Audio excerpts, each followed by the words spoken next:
There's so many things that are beautiful about what is being created here. And for that, I'm grateful, because that's where I get choked up. If we can pour light and love into the world and allow that one person that maybe is tuning in that feels that there's no hope, then it will have made my pain worth it. And for me, that's beautiful.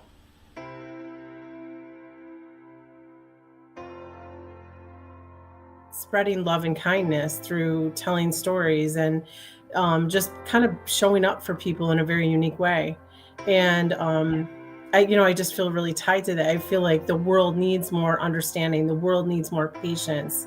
The world needs more grace, right? So my creator, I choose to call God, guides me to help people every day in positivity or food or some way of giving them, as we say here on the island, aloha. And the second is, make them feel well, and I feel well when I'm helping. So this is something that is dear to my heart. I do random acts of kindness, and I've been doing random acts of kindness for decades now. Because I love the message in your kind of event and the idea of, inspiring, bringing hope, empowering people. That's what I'm all about in everything that I do.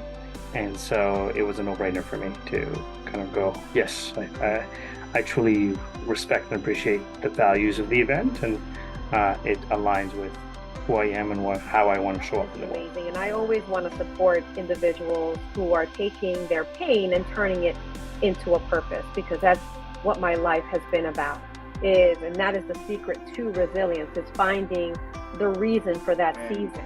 What I wanted to do was create that family that we always wanted, right? That family that I grew up believing it was it, right? Like this was what family was, and it is. But I thought it had to be blood, which it doesn't. There's a thing called love family. So we wanted to create that space where people support each other and actually care for one another, rally for one another, rooted for one another, but also held each other accountable and check one another, right? When need be, and we all need it. And we wanted to have that space where we could go in and just be us and know that we were in a space where, people actually cared and they wanted you to win, even if it was. It's amazing to see how you persevered and how you overcame and how you kept pressing forward in the midst of your challenges, life challenges, right? Because we all have personal and professional challenges at some point or another. It comes in different forms for different people. And you've really had to go through some things. And the fact that you now have Christmas in July, to me means a lot, and I want to be a part of that. And here we are, ladies and gentlemen. We are in the final stretch. We are in segment 4. We are in the last final hours of our 24-hour Christmas in July Stream-A-Thon. And we are here to bring awareness to the Christmas Widow, which is a nonprofit that I've been working on for a short while now, as it takes time, it takes money, it takes, a team, it takes a lot to actually get a nonprofit off the ground. And it's one of those things that the team that I had been working with, a team of accountants and everybody behind, tried to actually explain to me that what I am doing, that's what they said. They said, what you are doing is literally trying to build an airplane while it's taking off the runway, because there is so much power, there is so much need, there is so much focus behind this heartfelt project that it's already in motion, and yet I don't even have all the pieces put together yet. So I had to kind of like put some pause breaks on. I had to focus on, helping me, my family, let me get something situated first so I can pour more into that. And it's time now. We're there now. We have grown, and this is where I need your help. And so we are his second annual Christmas in July 24-hour live stream-a-thon. And you can find information about the Christmas Widow by actually going to my website, brokenstronger.com. And the reason it's brokenstronger.com is that's my book And that's the site that houses all of my information. So you can go right there, click the button right on the top, and go read everything about the Christmas Widow. It tells you ways to participate. It tells you ways to help, all the good stuff. But as we move on and as we bring in this final stretch of speakers this morning, I first have to give thanks to my GOD. We have heard amazing stories from everyday people like you and me doing incredible things. And the whole point to this Stream-A-Thon is to simply share hope and inspiration. A lot of the people that you have heard from throughout these 24 hours are entrepreneurs. They are speakers. You know, they're crushing it. We all network. We're all part of these families and these communities. But the purpose behind what we are doing here is to show that we're real people with real problems that have taken our beat downs and turned them into blessings. We've got real stories, like we're doing real work. That was my hope, is to be that inspiration. My main thing is I believe in dreams. I believe if you have an idea, God has already chosen you for it and you are fully equipped to see it through. It is our responsibility to breathe life into these dreams. It's up to us. And so if hearing from people that have taken their beatdowns and have transformed them, doing something good today, Jose Escobar said it earlier this morning or yesterday, serve your way to success. And I love that, because most of us in this space, we do have servant hearts. We are servant leaders. And that's a beautiful thing. And that's what brings us here. So before I bring in another guest to share their story of hope and inspiration, I first wanted to say thank you. I want to thank you for the support. I want to thank you for the shares. As we are into this final segment, I ask that when you do tune in, please share it. Please drop some comments. Please keep that energy going. I'm rocking and rolling. I'm feeling good. We're still moving strong. And it's a beautiful thing. But I especially want to take time to really talk my GOD, my main man. Because there are times when you are in that complete darkness. This is my moment, hopefully sharing hope and inspiration to you. There are times when you are in that complete darkness. There are times when you just don't understand. There are times when, you do wonder why. And we heard that from Marilyn Morales earlier. Why me? And she said, but why not me? What makes us so different that hard things shouldn't happen to us? We all have those hard things. And as I have gone through this journey, I'm here to help families enjoy the blessings and magic of Christmas. I'm here to share that positivity and that love and that light. But it didn't come without pain. It didn't come without my own darkness. And so I want to share a little story with you. It's just a little story that's long that I actually shared at one of my biggest pain points through this whole journey of becoming a widow, because it goes deep. It has many layers. There are many faces to the grief that I have had to heal from. And so I'm going to share that little trophy that you see up there. It's a little story that I told. It was the most impactful story. And all I can say is that my GOD gave me the words. And I hope that if I share these with you, that they will touch your heart and that they will inspire you to simply keep going.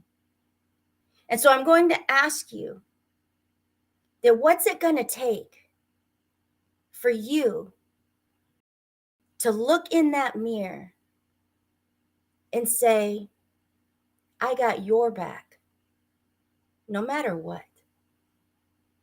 And what's it going to take for you to pour that second, that third, maybe even that fourth glass of wine down the drain and release, I forgive you? And what's it going to take for you to kiss your kids on the forehead at night and whisper, please forgive me. What's it going to take?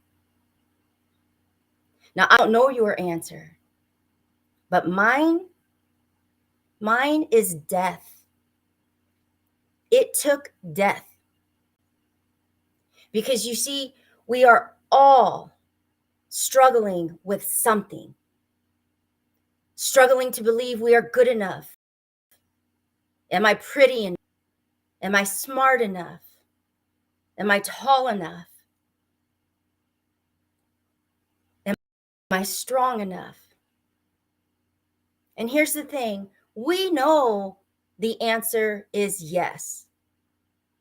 You know the answer is yes. You are enough.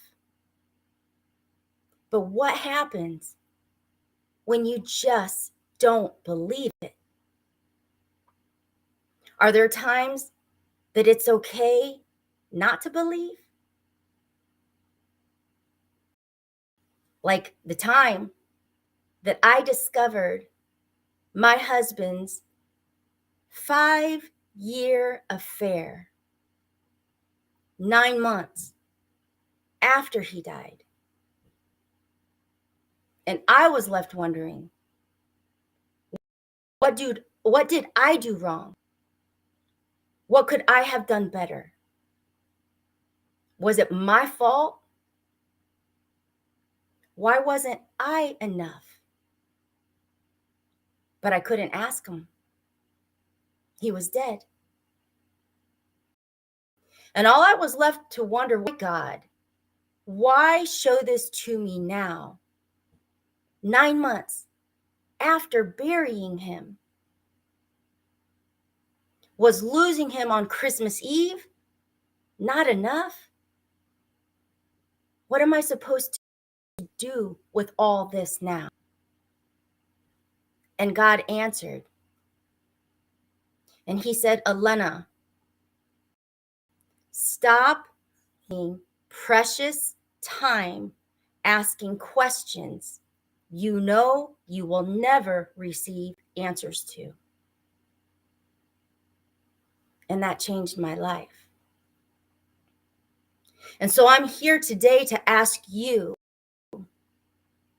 what's it going to take for you to stop wasting your precious time asking questions that you know you will never receive answers to? And you know the questions that I'm talking about. You see, right here, right now, you are a tremendous opportunity to press reset.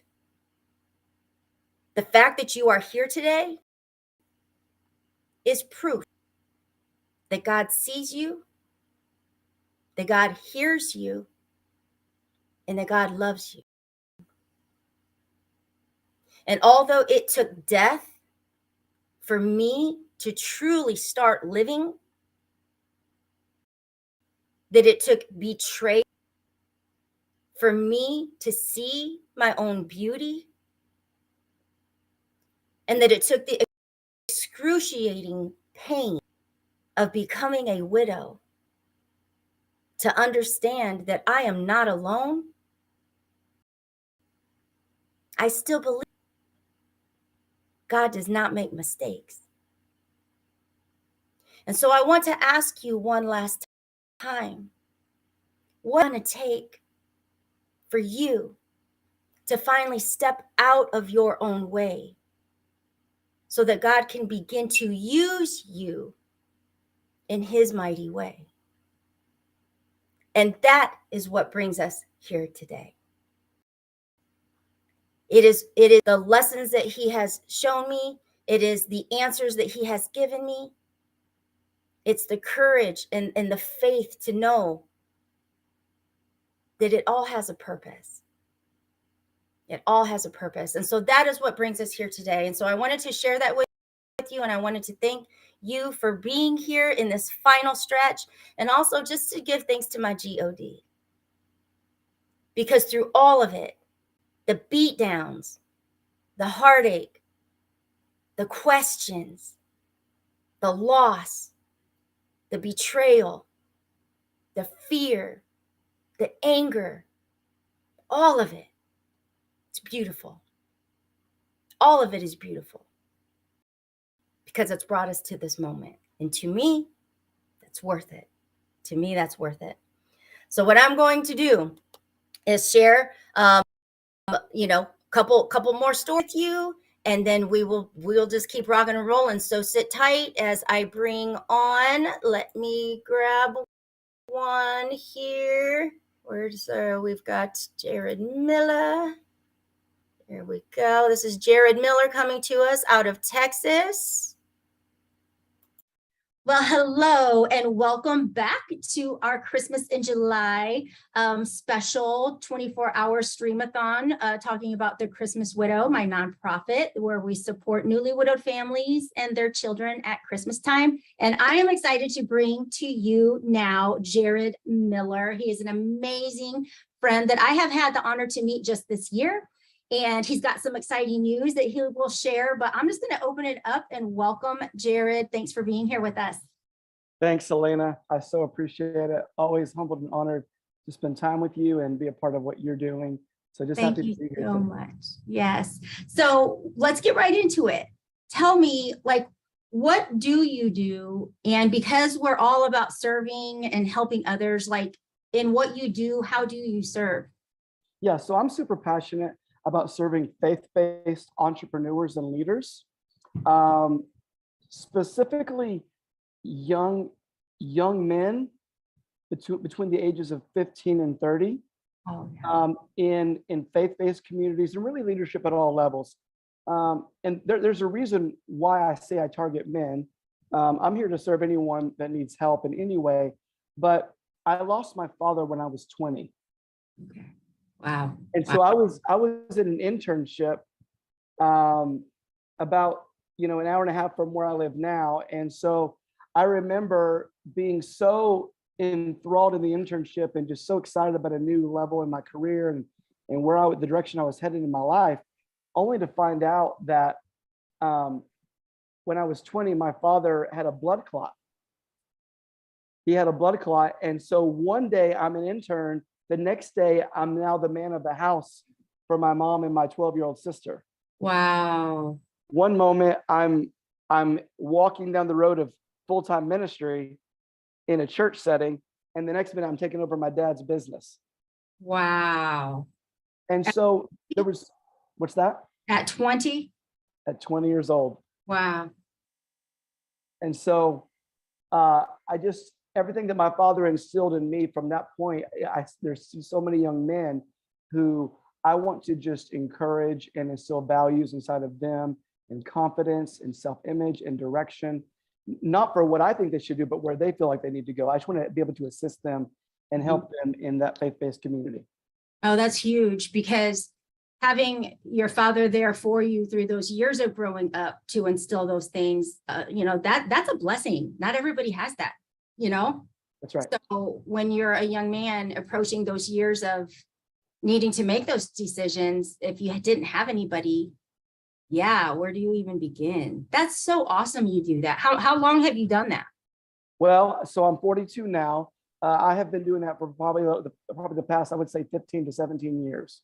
Wow. So it was just a few years after Dad passed that I really said, hey, this is really what I need to do. Of course, I was trying to still figure it out myself, and I had no one replaces your dad, but I truly believe that God put some spiritual leaders and some godly mentors in my life to help me where he was gone, to help me in that capacity, if you would.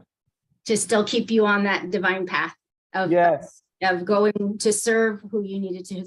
So today then, do you work with the same group regularly, or is it just through church and people come through?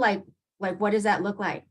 Yeah, that's a great question. So for the listeners who maybe are familiar with faith-based communities, but if you're not, so I serve in two different ways. One, as a worship pastor, I lead the singing and the music for congregational gatherings.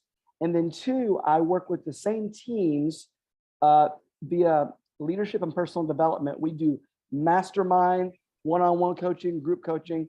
And I do that at several different churches throughout the week, every week. Wow. Wow. Mhm. Yeah. And so Sunday's a big day for me, of course. So anything from, leadership is involved in everything you do, right? But with the skill set, I sing, I play an instrument, piano and acoustic guitar. I pick songs, I teach the songs. On the other spectrum, I also speak, preach, teach. I do coaching, do masterminds, but it's all pointed for faith-based entrepreneurs and leaders. And like I said, specifically young men between the ages of 15 and 30 that I really have a heart for and a passion for. I love that. I love those. Leadership is an inside job. Right? If we're going to lead others, work hardest to lead is ourselves, and to bring almost like a professional angle and between music and that's just an awesome mix. Yeah, I appreciate that. It's interesting how people have really good intentions and they mean well, but from time to time they'll put you in a box. Mhm. We don't put ourselves in a box, but people, like, for example, for the longest time I was called the music guy. Are you with me? Yeah. And so then I began to speak more. Then I wrote my first book. And so I believe that all of us to a degree are multifaceted, but I do believe, it's better to be a specialist at a couple of things than be average at many things. Mhm. So you can be diverse in your giftedness and talent as long as you're staying within your strength zone. And that's a level of awareness that all of us have to get to. We all have blind spots, but I'll say all that to say that, just because someone else called me the music guy doesn't mean that I was limited to that. So now I'm speaking and I'm preaching and I'm leading and I'm writing, and people are like, oh, I had no idea. So that's okay. God bless you. I did. So Exciting to us because you've had busy time. Share with everybody listening, like, now music. I'm so sorry that it was. Oh, did I cut out? No, Yeah, I was going to share with us what's happening with you, because you've had a busy of new happenings. And I said, new guy, tell us what's happening. So you're talking about my new book that's coming out? Yeah. Yes. Okay. So thank you so much for asking about that. So my first book was released in 2019. It was called Chasing Me Down. But the idea for my upcoming book, actually, the inception of the idea came 3.5 to 4 years ago. And the whole idea was the voices that you trust, the voices of influence, they're all around us, all of our relationships, the ones that you trust the most determine the direction of your life. So just a real practical example, this really easy everyday example. If I have to take my car to the mechanic and I have 3 different friends and they give me 3 different suggestions, you should take it here because I trust this guy. I think we have some connectivity issues with its video playing, so that's okay. We are live, and that is what happens. But I could tell it was spinning, it was choppy, it just wasn't coming out very well, and that can be kind of tough on the ears if it's just crackling, and then you can't hear it very well. So what I'm going to do is pull up one of our other guest speakers, and give me just 1 second, because that's what happens when we are live and we have to just figure out how to keep rocking and rolling here. So we are at the 4:30 mark, and you know what? I see people here, and I am just going to go ahead and play. We've got Teresa right here. She is here to speak on a powerful, powerful message, which is she is declaring fentanyl a weapon of mass destruction. And I absolutely love her and honor her time for being here. And I'm just going to open it up. Hi, Teresa. How are you? Hi, I'm doing well. Thank you for having me, Elena. And wow, I've been watching all morning and the speakers have just been phenomenal. Thank you so much. We've got just such a variety, like a variety of stories and experience, and we're just here to touch on it all to serve and give people hope. So tell us a little bit about what declaring fentanyl a weapon of mass destruction means to you. And I first want to say, I'm sharing love and light with you today. Thank you. Thank you. Well, fentanyl was a pharmaceutical name that I was unfamiliar with. I became familiar with it after I lost my son to fentanyl poisoning on May 12th of 2020. And when that happened, it was, my world came crumbling down, and I was in search of answers. How did this happen? How I am an alert mother, an aware mother, a loving mother. I provided my kids everything and guided them along the way. Although it was hard to see them stumble and fall on occasion, I was always there and present. How did this happen? It took me a couple weeks to dig myself out of a hole enough to try to find answers. I'm sure I knew I wasn't alone, but who could I seek that could help answer some of the questions? Most of my questions will forever go unanswered. I know that. But I needed to know what took my son's life. Initially, I was very timid on being transparent and truthful and open. I wasn't sure at the time. Again, this plagued our community. It had been going on for a while, but this had hit my front doorstep very suddenly. So I reached out to who are now some very good friends of mine who are currently in recovery, and I sat down with them. They helped answer questions, primarily reassuring me that this was not a parental failure of mine. This was nothing that I could have seen coming or prevented.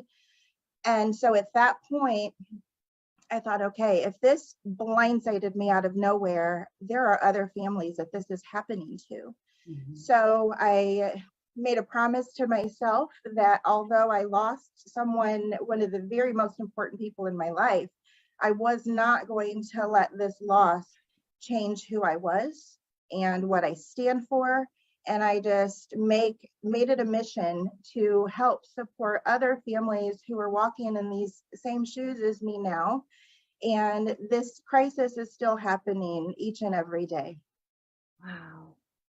Number one, thank you for sharing that with us. And, it is one of those things that I think happens in a lot of areas is, it's out there, like on all kinds of things, like, it's out there, but it's not really gonna impact me because that's all out there. How did you begin tracking down the support system? Like for somebody that's maybe going through an excruciating trauma, that could be any type of trauma, but never thought it would reach home.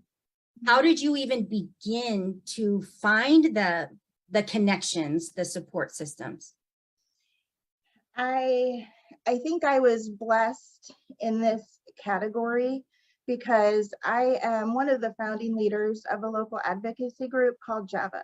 And JAVA stands for Justice, Accountability, and Victim Advocacy. And so for years, we have supported and focused on homicide families, victims, families that have lost loved ones to homicide. My family was personally impacted, and I felt that also was a mission that not really many people were talking about, and families needed support. So I supported families from day one, not knowing the pain, not knowing I had never lost a child at that point.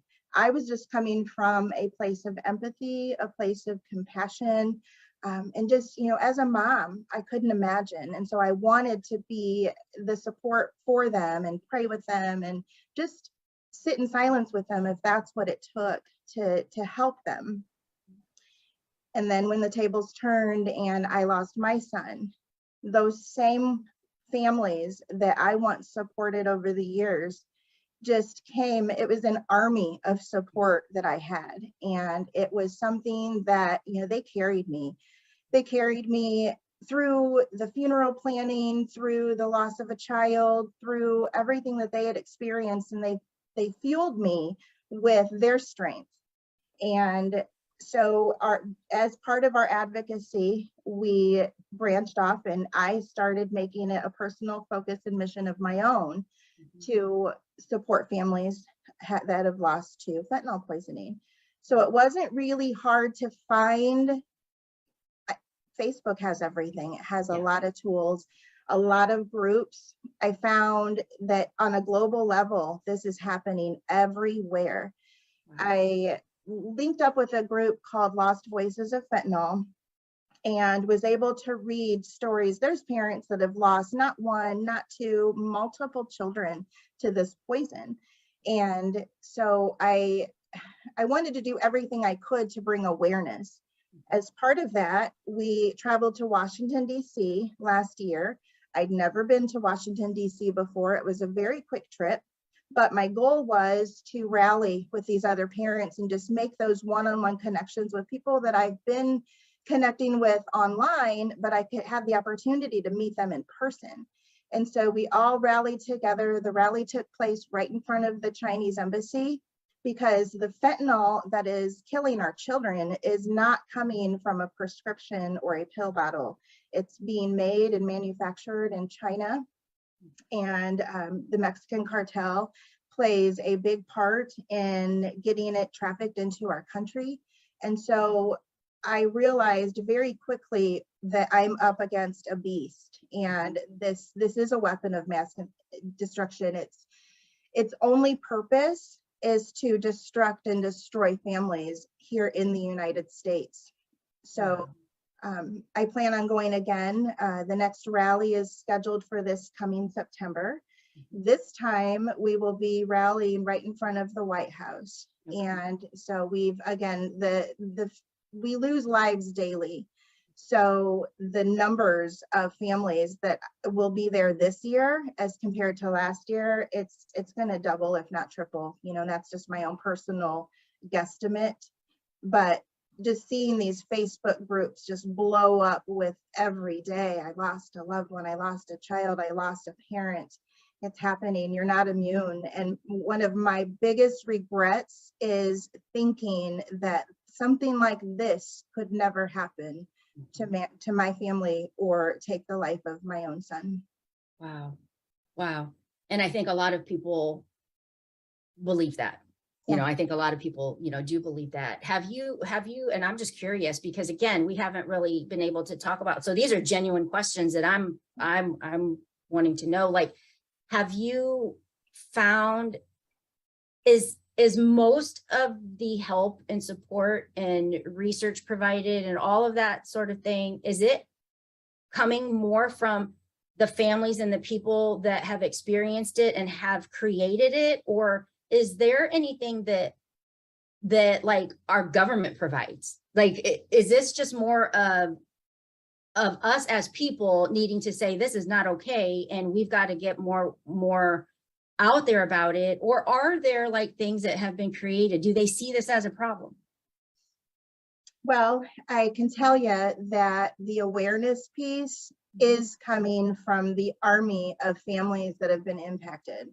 So there's still some families that aren't able to speak and be transparent with their pain, but there are others who want to bring that purpose. You know, we don't want any other lives to be taken by this lethal drug. So yes, families are the driving force to why you hear about it now on the news. When this happened to my son, I hadn't heard an episode, you know, Dr. Phil was just talking about it the other day.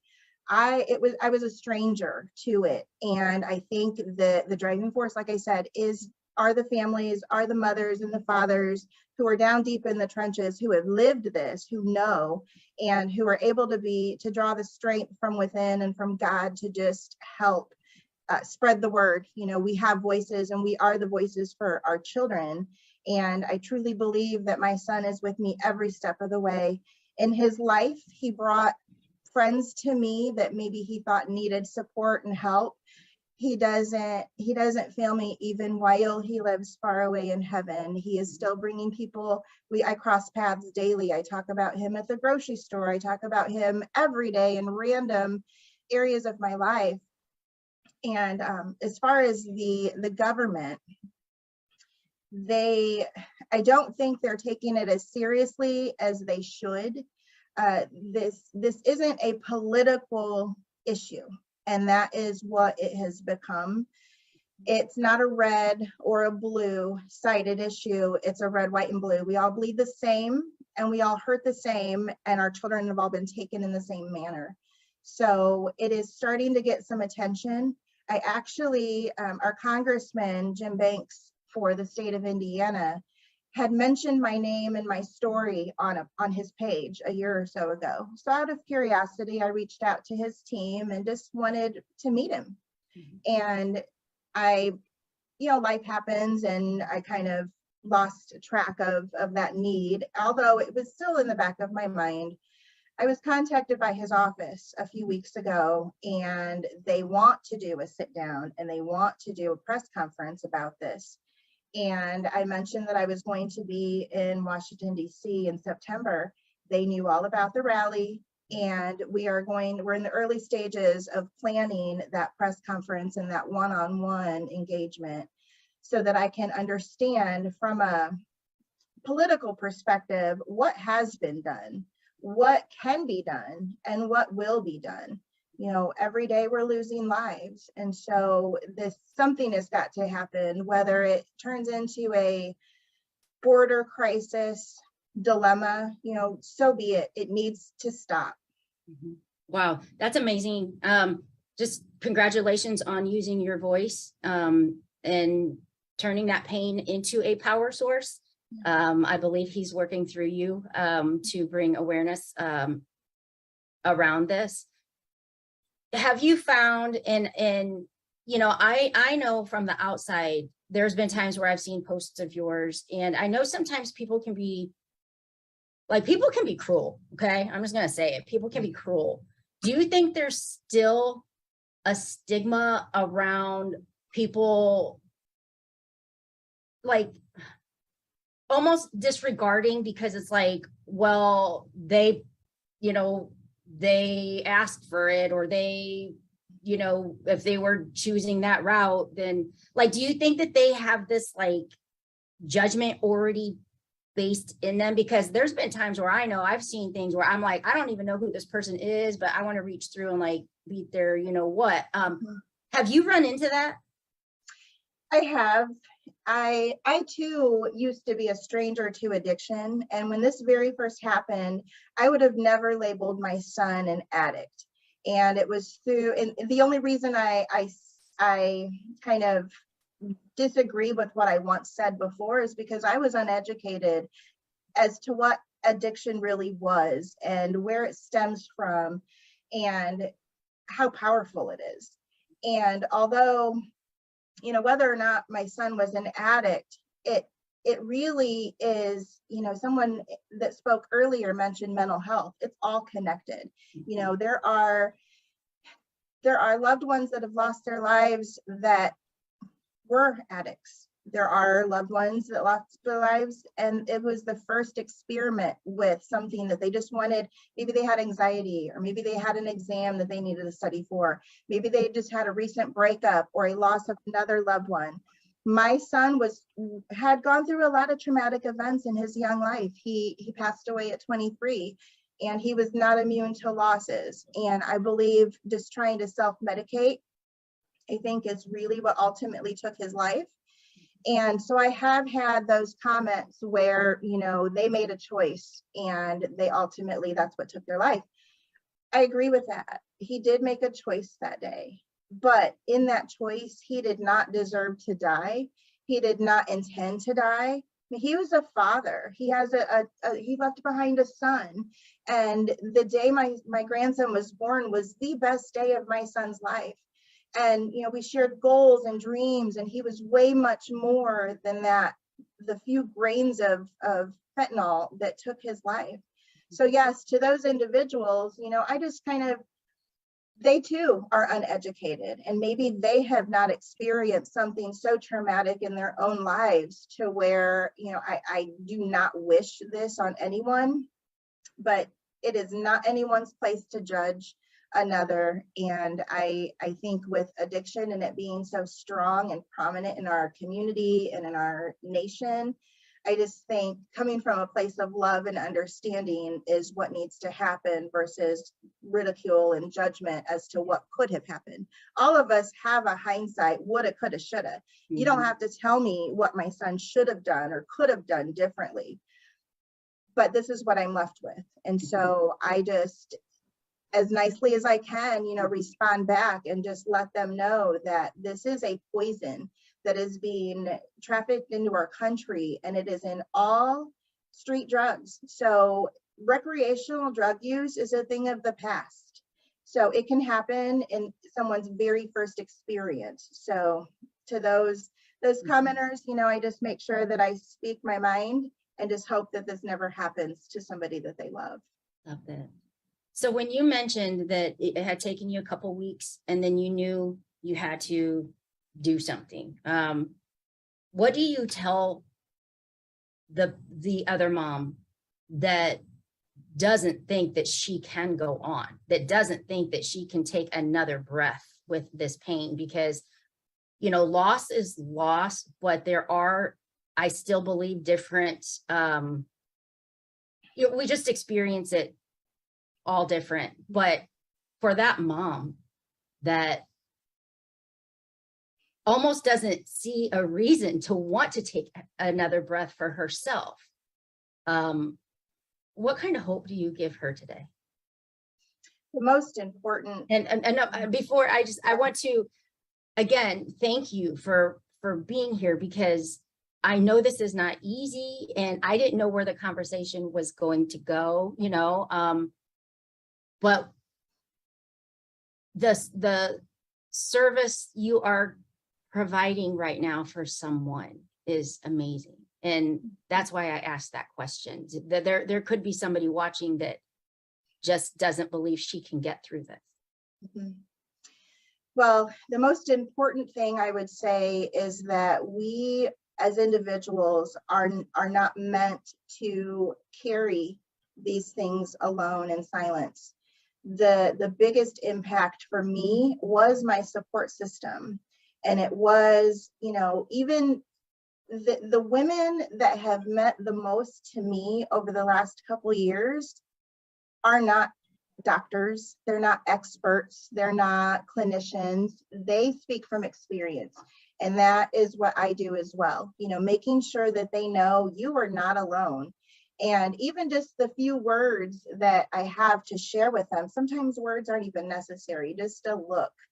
And that's all it takes to open that door. And I received a lot of messages over the years where people tell me that they draw their strength from me, that they would not be able to do what they do if it wasn't for the inspiration that they've watched me early on.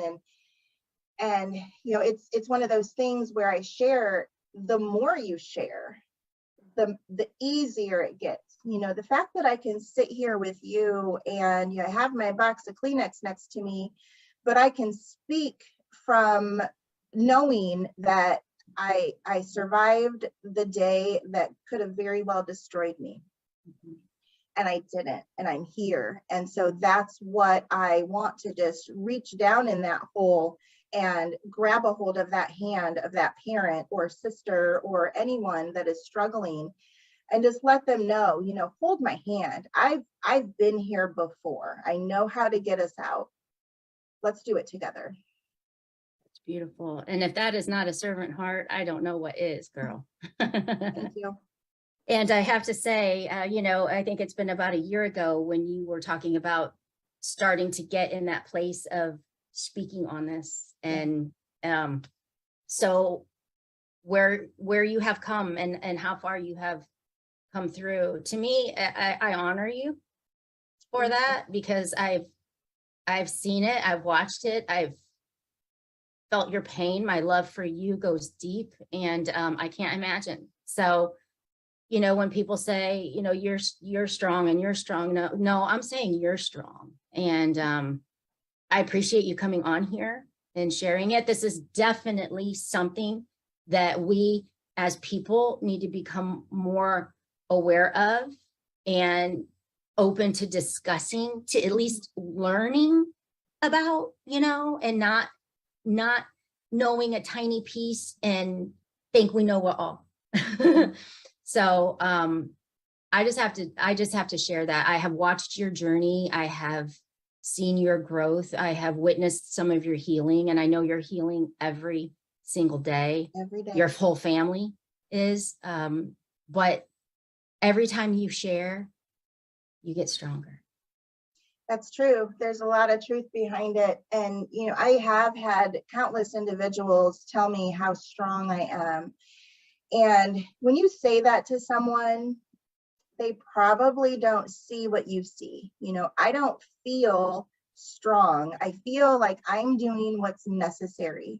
I'm doing what needs to be done. And very early on, I remember just crying out to God, you know, because me and God, we went rounds when this happened, because I remember when my son was still alive, he was going through some things, and I handed, like we're supposed to do, I handed things to God and just said, I can't do this on my own. I need you to step in and drive.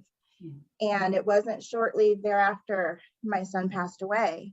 And I took that as, you know, God, that's not how I meant this to happen. And so I was very angry. And, you know, anger is a stage of grief, but it was beyond that. It was, I felt like God let me down. And it took very long, I guess longer than I care to admit, to actually just build my faith again. And it was in a different way. I've always been faithful. Didn't really grow up in the church, but as an adult, I turned to God because I knew what he could do and how much power he had. And I remember distinctly sitting alone, bawling, just crying out to God, like, why me? Why, you know, why do bad things happen to good people? You hear that all the time, but why? And I can put my hand on the Bible and swear that I could literally hear my son say, why not you, Mom? Who cares enough about people, and who cares enough about this to make a difference and to talk about it? So why not you? And so that alone shifted my thinking. And I thought, you're right.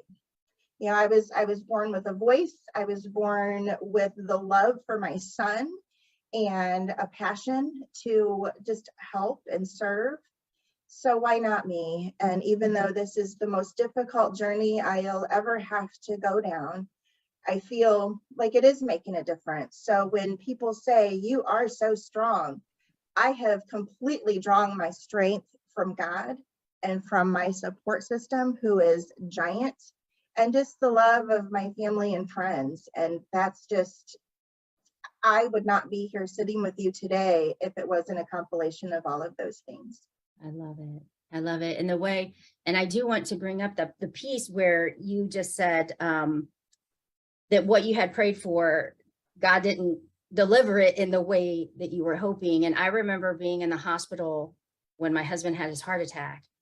And, you know, we were hearing, you know, words on his brain, words on his body, like just all this stuff. And I remember just praying, like, please restore his brain, and please, you know, renew his spirit, and please, you know,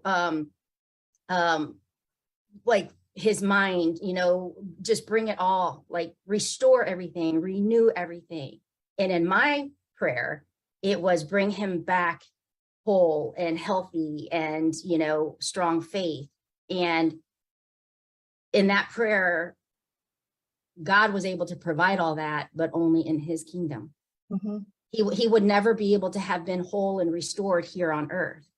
So to answer my prayer, it had to happen in only the place, the only he physically could have, like he wouldn't have physically been able to be that here, you know? And so the prayer was answered to me, but not in the way that I thought, not in the way that I envisioned. And, thinking of your son, and if he had those struggles and he had that pain and he had that, God is using him in a way through you to impact and heal and help and encourage and all of those things to a mass of people that he would have never been able to do in another way.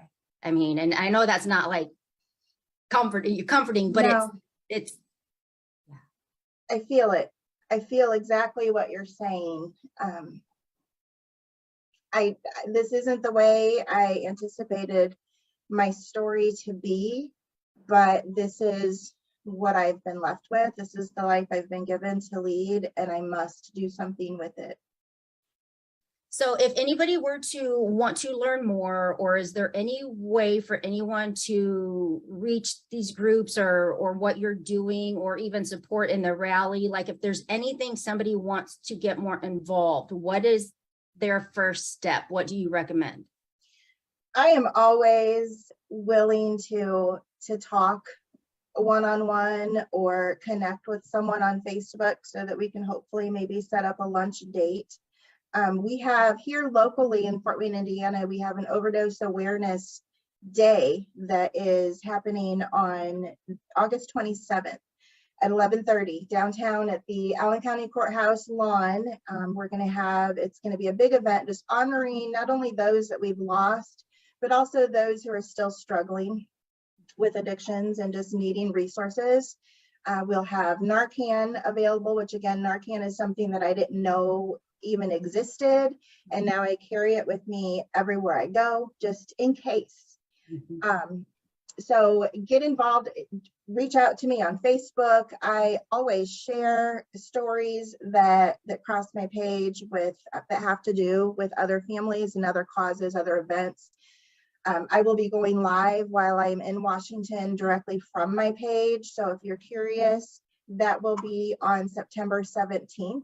And I'll just live stream from my page majority of the time, providing that my phone cooperates with me. Right.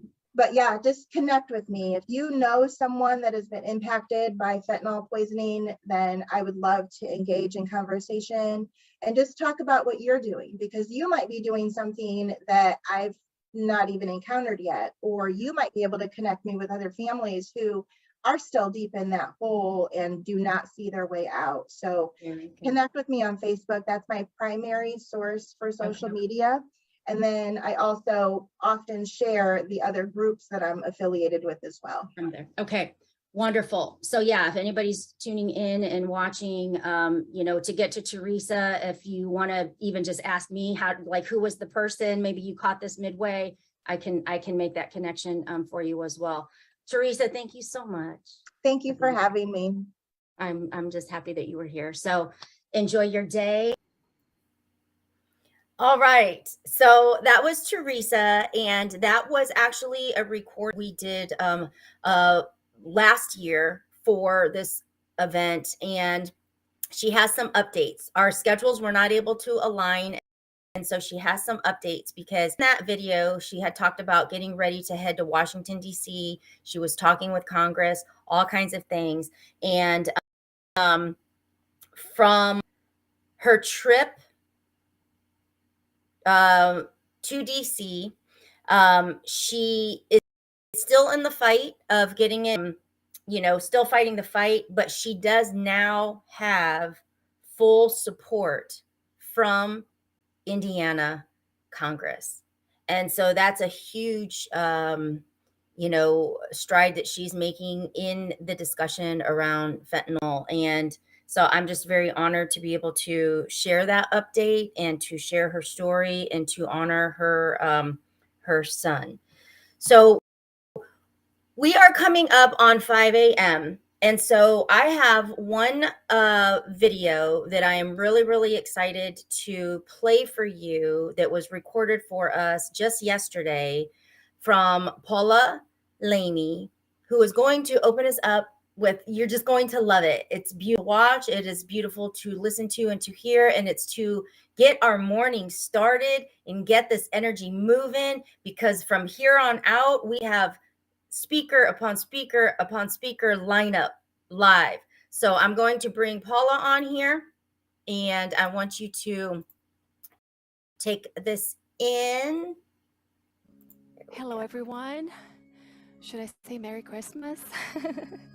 I know it's July. The sun is out. It's beautiful outside. I had to do my recording outside to just bring a little bit of my backyard into your house. I am so thankful to be here. Thank you, Elena, for bringing me on again. And I'm here to talk to you about things we can't control. So the message is about hope and inspiration. We are beings that we want to be safe. We want to make sure things are in place, that we have everything that we need in our lives, that we have food on our tables, that we have the people that we need in our lives. And somehow we think that we can control everything. And with that, we are just a little bit playing God, right? We all want to control things just so we can make sure that we have everything that we need to grow, to live our lives, and that everybody in our lives are safe as well. So I have a little exercise for you to do today, and we're going to do a little bit of breathing technique and a little meditation to get you ready. So pause if you're not ready. Make sure you have a notebook and something to write with, and that you can mute or maybe even shut off your phone to avoid distractions, and you can be with yourself for a moment. Can you do that? Okay. So as you sit comfortably, bring both your hands to your heart. Our heart is a symbol of love, is a symbol of happiness, and to me is how I feel a lot more connected to myself. You can feel your chest rising with your breath, and if you're quiet enough, you can even feel your heartbeat right there on the palm of your hands. So I'm gonna have you close your eyes and trust as you take this first breath in through your nose. Feel the life within you.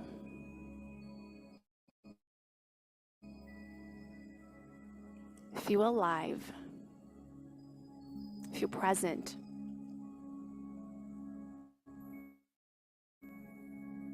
And as you inhale and exhale, be grateful for your body. And just being here, sitting with your breath, how much your body is doing for you. And each day as you wake up, as you go on with your day, as you sit in your car and drive, as you meet somebody for a meeting, whatever you do, we take for granted our bodies and the beautiful masterpiece that they are. So right here, I want you to bring gratitude into your heart. Gratitude is a muscle. The more we exercise, the more we're thankful, the more we find things to be thankful for.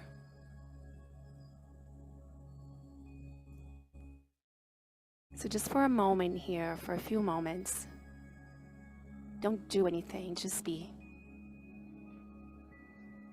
Be with your breath. Feel your body.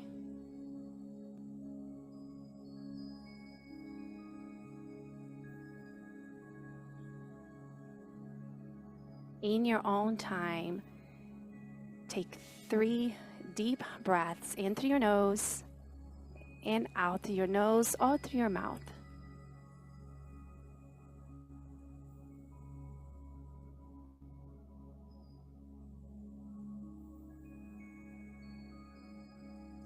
Don't change your breath. Don't control your breath. Let your breath be what is.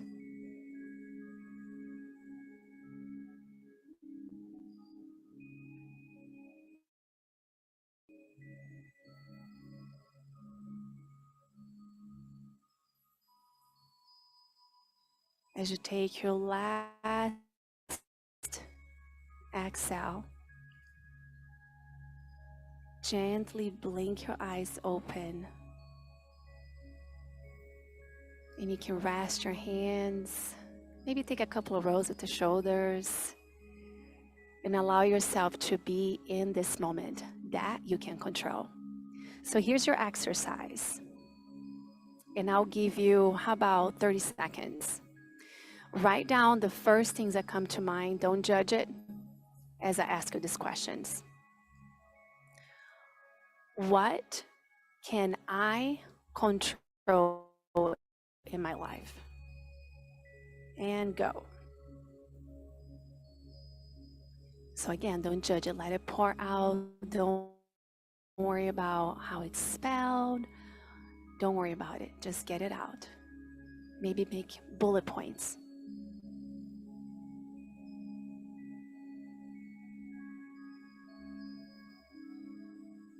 And put your pen down.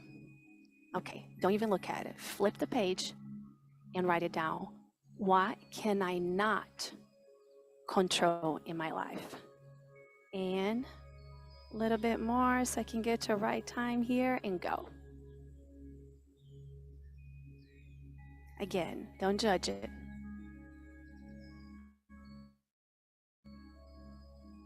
Who knows, maybe this one is a little easier to write down, but whatever comes out.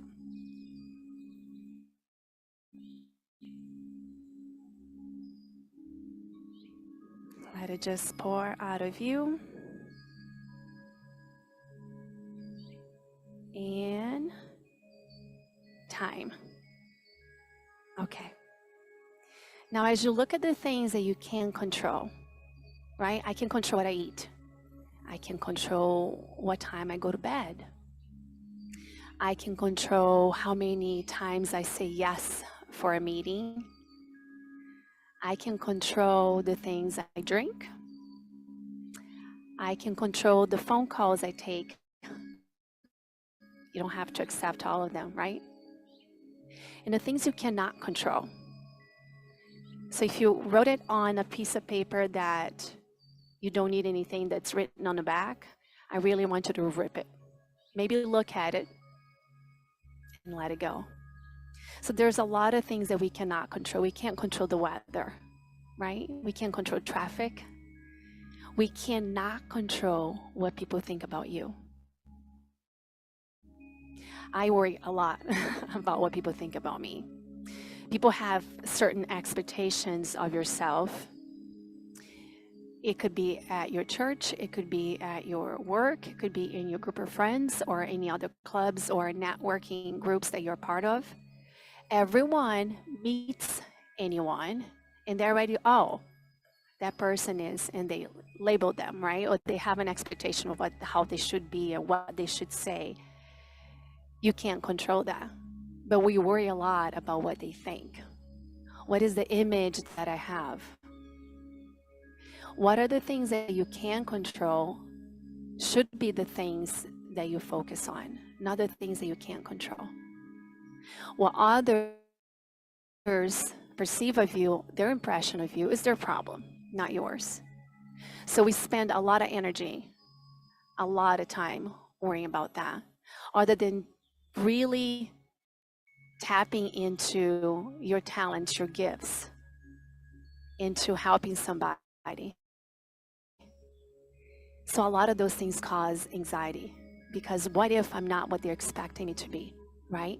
If you're being true to yourself, to your purpose, if you're doing the things that you love, if you're helping one person each day, even if it's somebody that you just held the door for as you went into the grocery store, that is what you can control.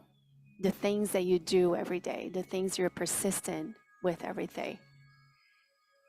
So today I want to talk to you about letting go. What are the things in your life today that, one, you can't control and that you're still holding on so tight to with all your might? Are you able to let them go?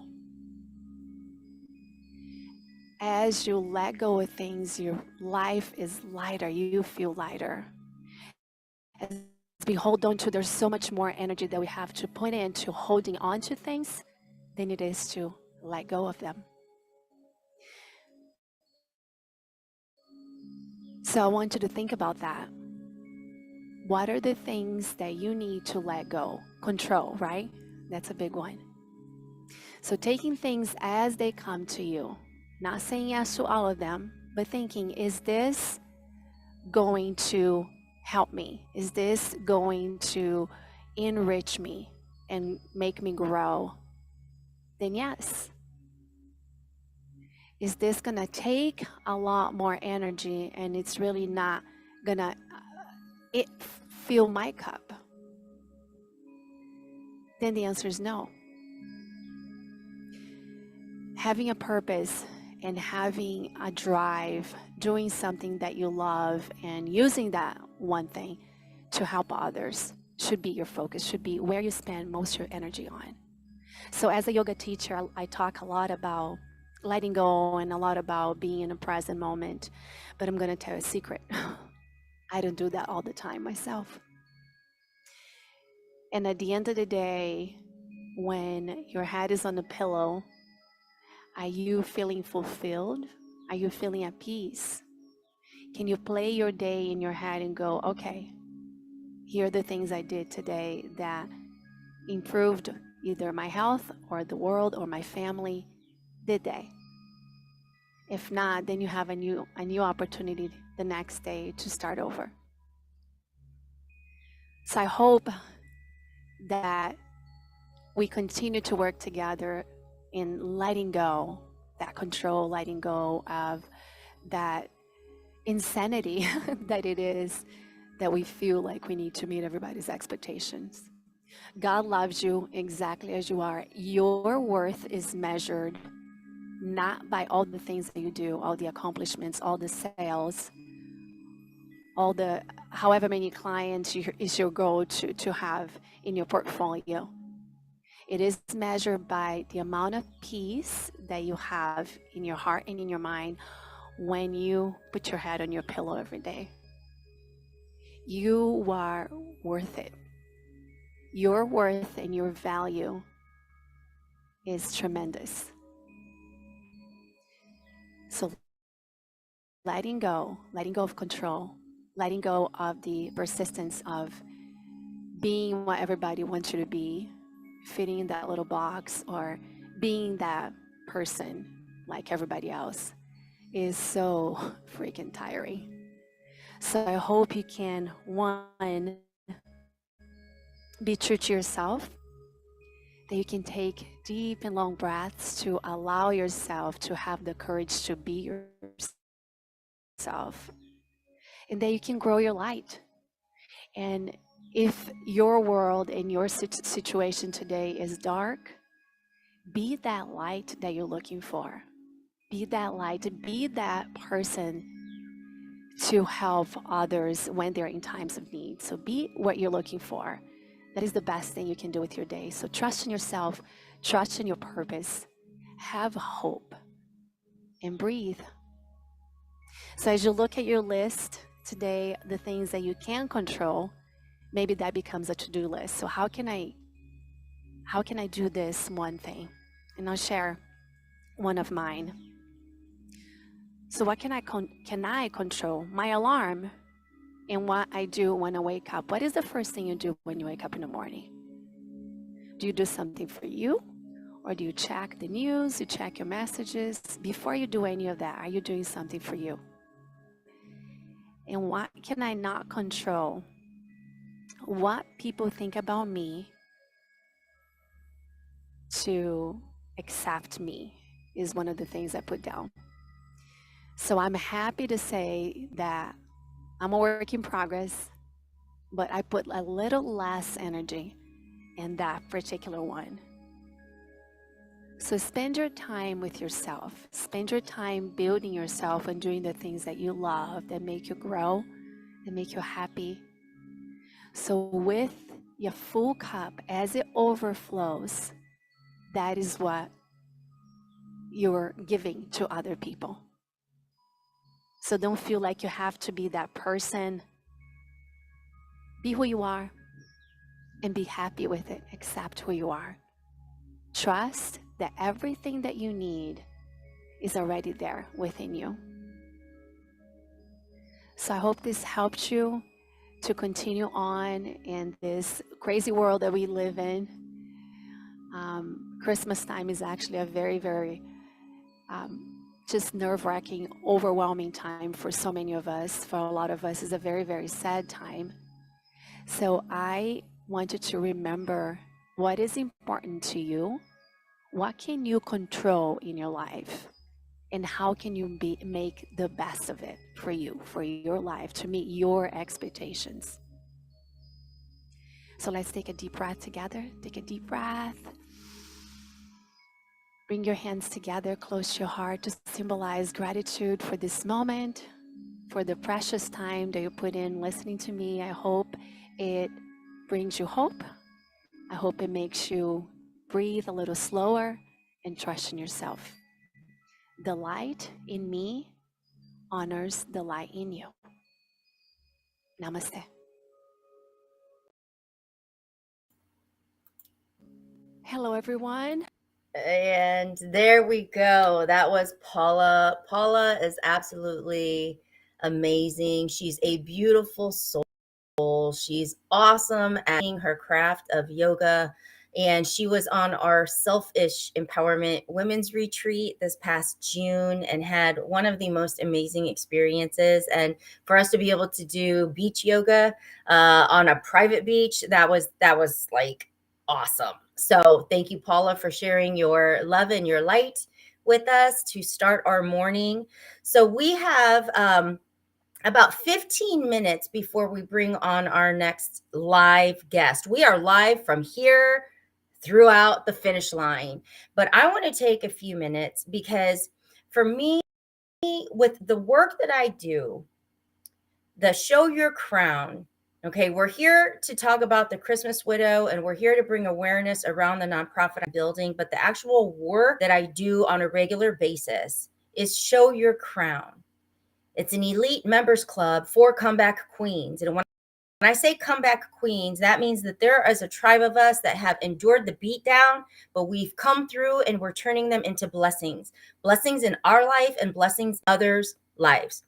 Okay, so one of the things that is unique about me is that I don't really believe in clarity. Okay, I believe since we are constantly evolving and we are constantly changing and growing and nurturing and expanding and stretching, like all of these things, it's really hard to just get clear.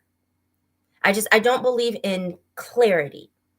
I do believe in breaking things. And as I talk about rebuilding confidence, I talk about rebuilding that confidence because I know what it was like to have mine broken, what it was like to lose self-esteem, self-worth, all of it. So I rebuild confidence. But my ability to help you get clear is really enabling you to crush goals. Let's get them so finite. Let's get them so detailed that all you have left to do is execute and accomplish. So we crush goals, but then yes, we do come back strong. That's the trilogy of the work that I actually do. But one of the pieces that is such a main focus is confidence. But not really does everybody tell you or teach you how to build confidence. They just say that you need more confidence. And what has to happen before confidence can grow is a word that I use that is not sexy. It's not a sexy word. It's not a fun word. It's not an interesting word. It's competency. So if you heard me say this, there's 4 C's that I go by, and competency is the first one. Now, there's been times where I've talked about this, with other people, and they kind of think that some of these C's need to be turned around, and that is fine, but I don't. Okay, you have to become competent in something before you can even begin to have confidence in it. So what do I mean by that? If you've ever started a new job You don't know it yet. You're not confident that you could execute it from start to finish with no problems and be successful. Like, you're not competent. You don't know it yet. So you're not very confident coming out. You wouldn't come out and be ready to train somebody on something that you're not even knowledgeable in yourself. Get competent. So whether it's speaking, do research. What makes a good speech? How many in this length of speech? Is there a general outline for a speech? Like, get competent in something. You know, if you're going to run a marathon race, what are the things that you need to know? What kind of shoes are going to be best for you? What kind of clothing is going to be best for you? What should you eat for breakfast before you start? How long should you begin training? Like, there's so many steps that go in front for you to gain that wisdom. That's becoming competent over a certain topic or a subject. That is what will then give you confidence. The more you begin to know something inside and out, the more that you know that you can answer no matter when it is asked, like with full authority, that you know what you're talking about, like you're competent over something. That's how you build confidence. So in the, you know, if you're talking about relationships, if you're talking about narcissism, I have an ebook that's the 6 clues that you're in a relationship with a narcissist. I wrote that after having to do research on what the heck was my relationship. Become competent in it. Because then that makes you confident to speak on these things, because you've done the research, you know the information, that gives you, that's what it is. That's where confidence comes from. So I want you to think of the things that you want to do, the tugging at your heart that you have a desire to do, the things that, you know, that dream that you want to build and breathe life into, but that piece that you kind of are still doubtful, you kind of still don't know for sure. Are you competent? If somebody were to ask you a question about anything in that area, would you be able to have an answer and know that it's the right one for you? These are the little bits of research that need to be done. You know, when people are talking about opening up a business, you know, and you'll hear these questions: what's your offer? Who's your avatar? You know, what's this? If you don't know these things, you're not confident. You're not confident to go out there and talk about it. You're not confident to go out there and share it. You're not confident to go out there and sell it, because you're not competent around what it is that you're doing. So I know that's not a sexy word, but I really just want to make it clear that in order to build confidence, you have to be competent over what it is that you're talking about. And once you get there, that confidence will grow. You won't worry about being asked that question. You won't worry about having to step out front. You won't worry about having to speak up. So what happens as you build that confidence? Your courage grows. That's the third C. You now have courage to go out there and do the things.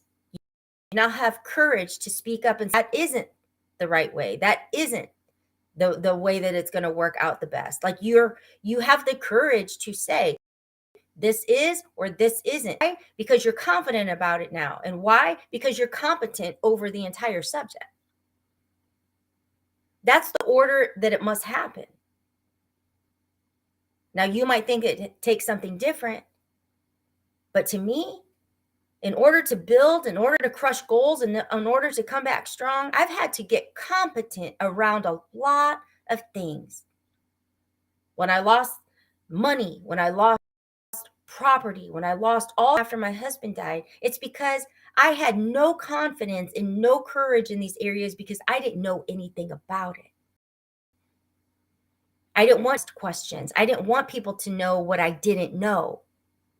I was not competent in so many areas of my life simultaneously. Therefore, there was very little confidence in myself and in my ability to make decisions. Therefore, I had no courage to step forward and say, I don't agree with this, or I don't like the way that this is happening. So I wanted to just share that piece, that's how that works. And the fourth C of that is consistency. In order to build anything, in order to grow anything, you got to show up. You got to show up on the days that are good. You got to show up on the days that are bad. You got to show up on the days that you're happy. You got to show up on the days that you're sad. Like, be consistent. People need to see that from you. But not only that people need to see that from you, you need to be that for you. It's developing a skill. It's conditioning a muscle. That consistency will serve you well for the days that are hard. And we talked about that earlier in one of the segments where, you know, it's better to prepare and be trained instead of having to get in shape at the last minute. Be proactive. Do something every single day. Build that muscle. Build that endurance so that you're able to. Don't wait to have to begin at the time that it's already in motion. You won't catch up. Opportunity will have passed you by. So that's one of the keys. When people say, you know, I'm stuck, I just need clarity, I just need to get clear, it's not clarity. There is no clarity. But you can become competent over something. Google, ask questions, do research, message people, ask opinions, you know, what's worked, what's not worked, like really dig in from every angle. Get competent over something. Because then you'll have the confidence to come out and talk about yourself. You'll have the confidence to show up for yourself. You'll have the confidence to believe in this dream that's whispering at you, that's tugging at you. And once that confidence builds, man, you've got courage. You've got the courage to step forward no matter who says you can or who says you can't. It doesn't matter. Why? Because you know your shit. 2, because you're confident that you know your shit. And 3, because now you've got the courage to step forward and speak it. That's the order in which it has to happen. But then stay consistent. Show up every day, no matter what. And that's how you reach the clarity. That's how you reach that next level. That's how you build the dream. Those 4 things. It's really that simple. Good morning, Tiffany. That's right. It doesn't matter what other people say. Good morning, beautiful. We are still rocking and rolling. So when people say, you know, rebuild confidence, crush goals, come back strong. That's what I do. That's my tribe of comeback queens. Competent over your thing. You've got a thing. What's your thing? When I created a lipstick line, I had to get competent. What are the ingredients? Are these paraben free? Are they vegan? Are they gluten free? Are they animal cruelty free? How many ounces? Like, I had to get competent to be able to answer questions. The more competent I got, the more questions I knew what to ask, the more confidence I had to come out and say, I have created a lipstick line. I'm confident about it. Will it stay on? Yes, it will stay on. There of your lips? Yes, it does. I'm confident. And so what did that do? It gave me the courage to say, hey, you want to buy one? Hey, you want to join my challenge? Hey, you want to do this? Because I'm courageous about it now. But the other piece, consistent. I showed up every single day for over 2 years, pushing it, because I believe in it. That's how you build dreams. That's it. Those 4 things. That's how you build dreams. So don't overcomplicate it. Don't add things that don't need to be there. Just get competent, build your confidence, you'll have courage, and keep going. Be consistent. That's it. That's it. So as we're moving along, we've got just a few more minutes, and we do have Jessie Cruz that is going to be joining us here very, very shortly. And Jessie is a dear friend of mine. I had the honor of speaking at one of his speaking competitions in Niagara Falls in is May of, it was May of 2022. May was busy month back in 2022. And what I can tell you is, oh my gosh, we had to go to two different speeches, and there were three of us tied for first place. Now, I did not even know that you could have a tie, that you could have a speak off in a speaking competition. I had no idea that that was even, it's all still brand new to me. This was last year in 2022.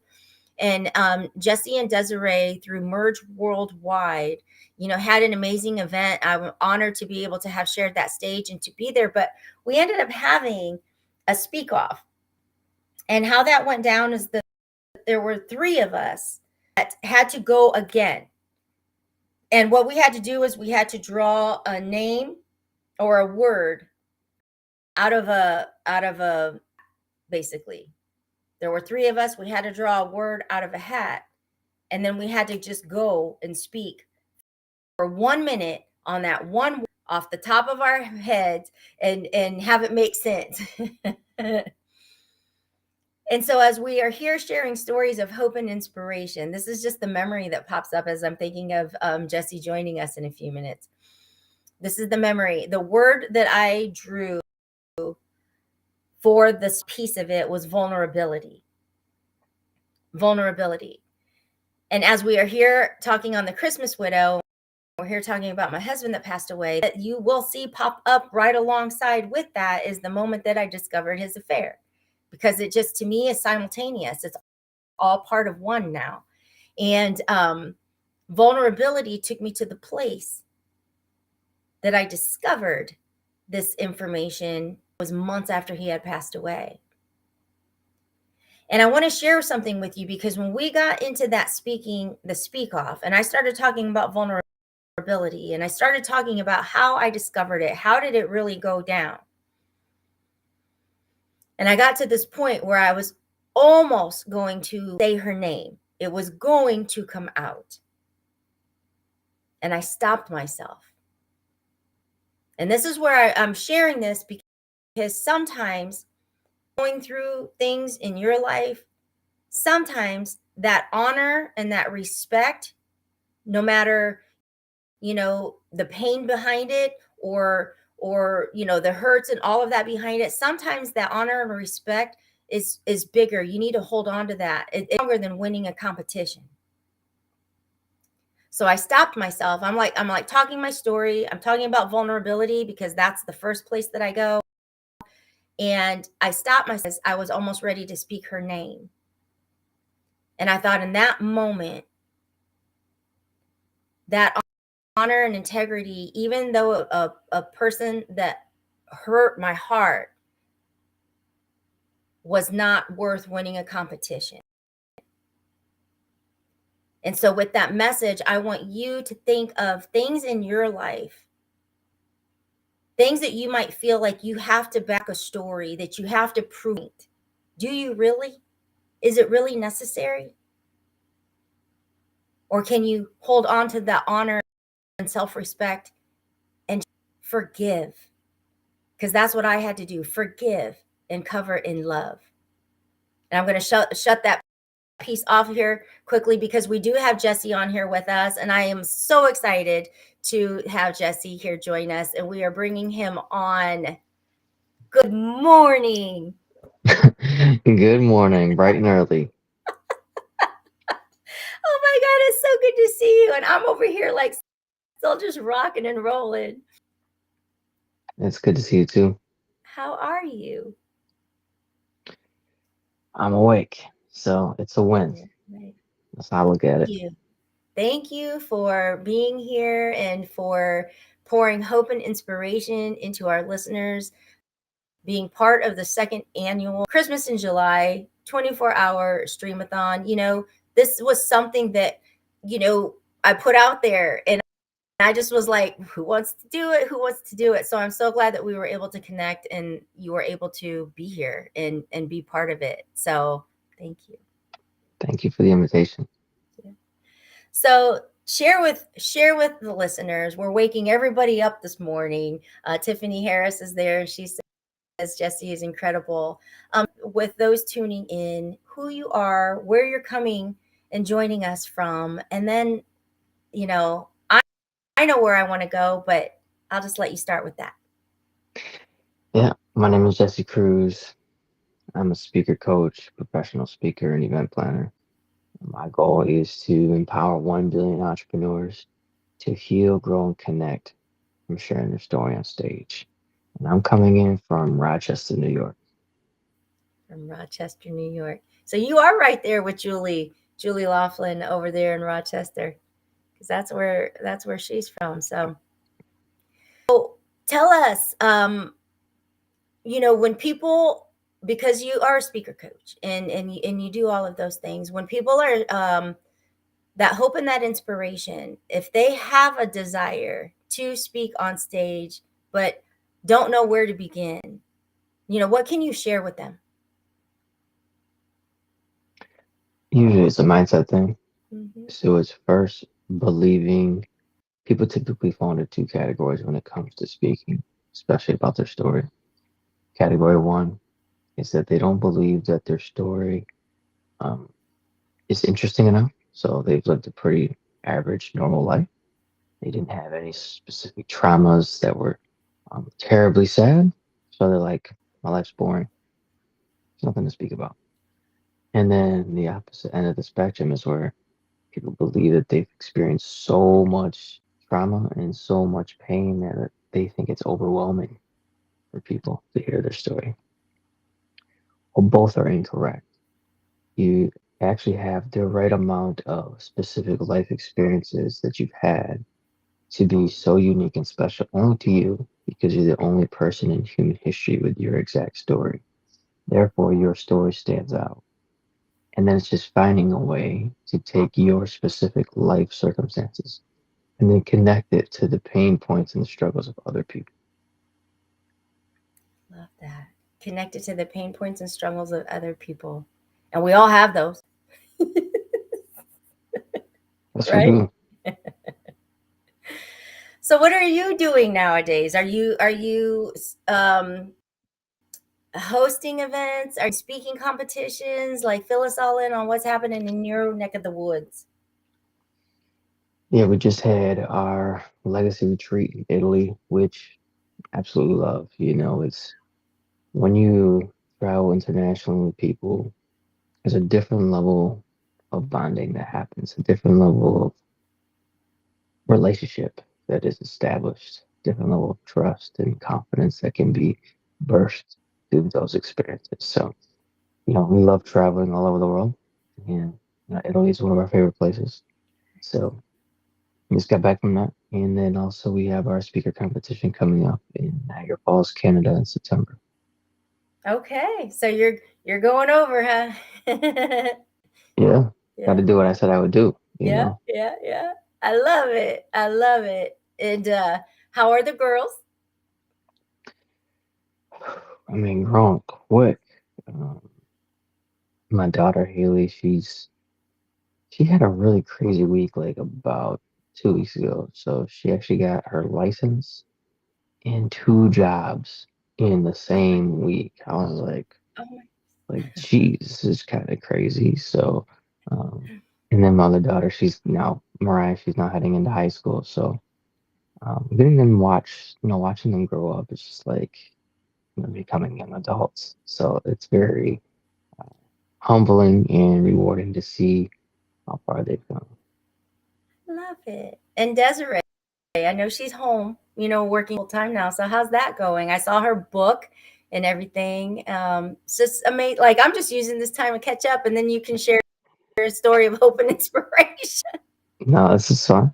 I mean, as a husband, watching her grow and develop in her own way is one of the most inspiring things I've ever seen.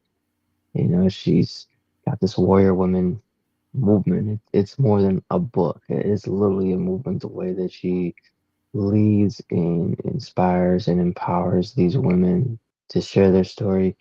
I've personally never seen anything like it. Wow.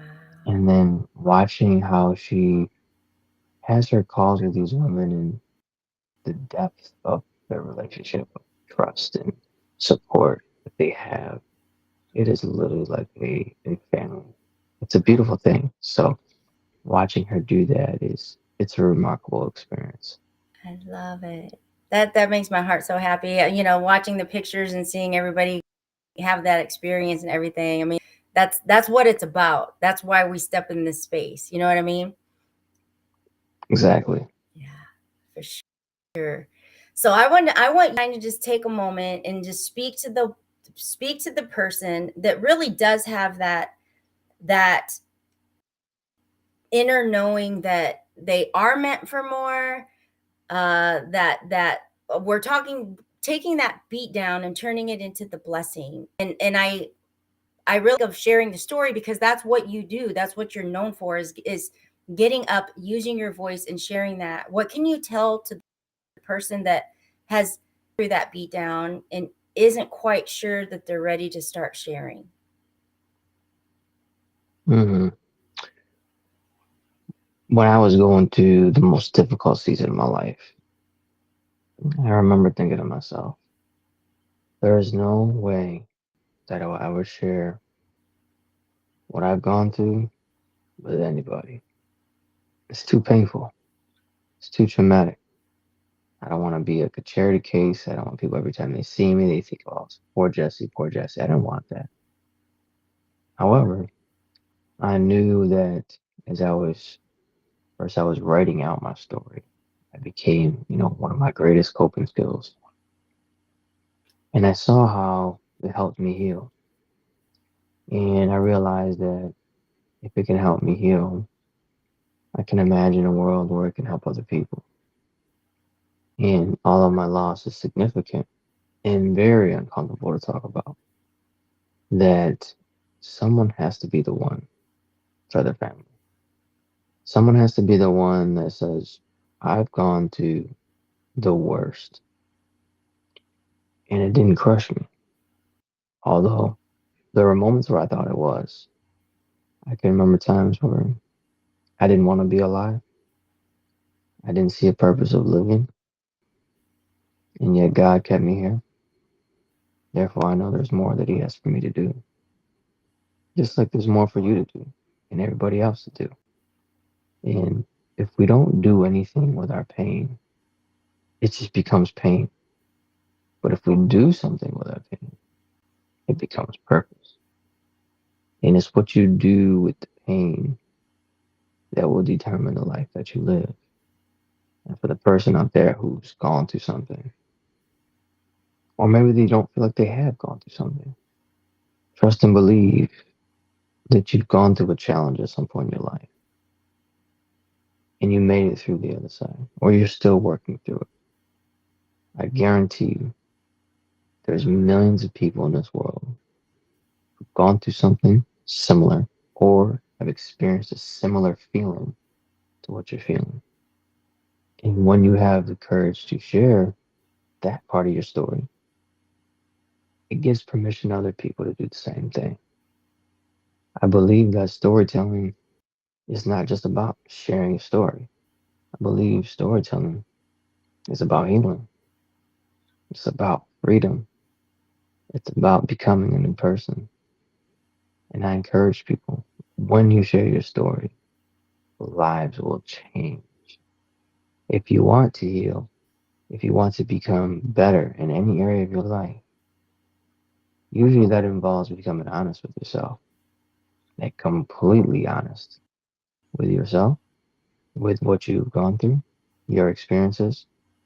And then when you package it in a way that provides a safe healing environment, from that day forward, you become a person of healing because you were the one.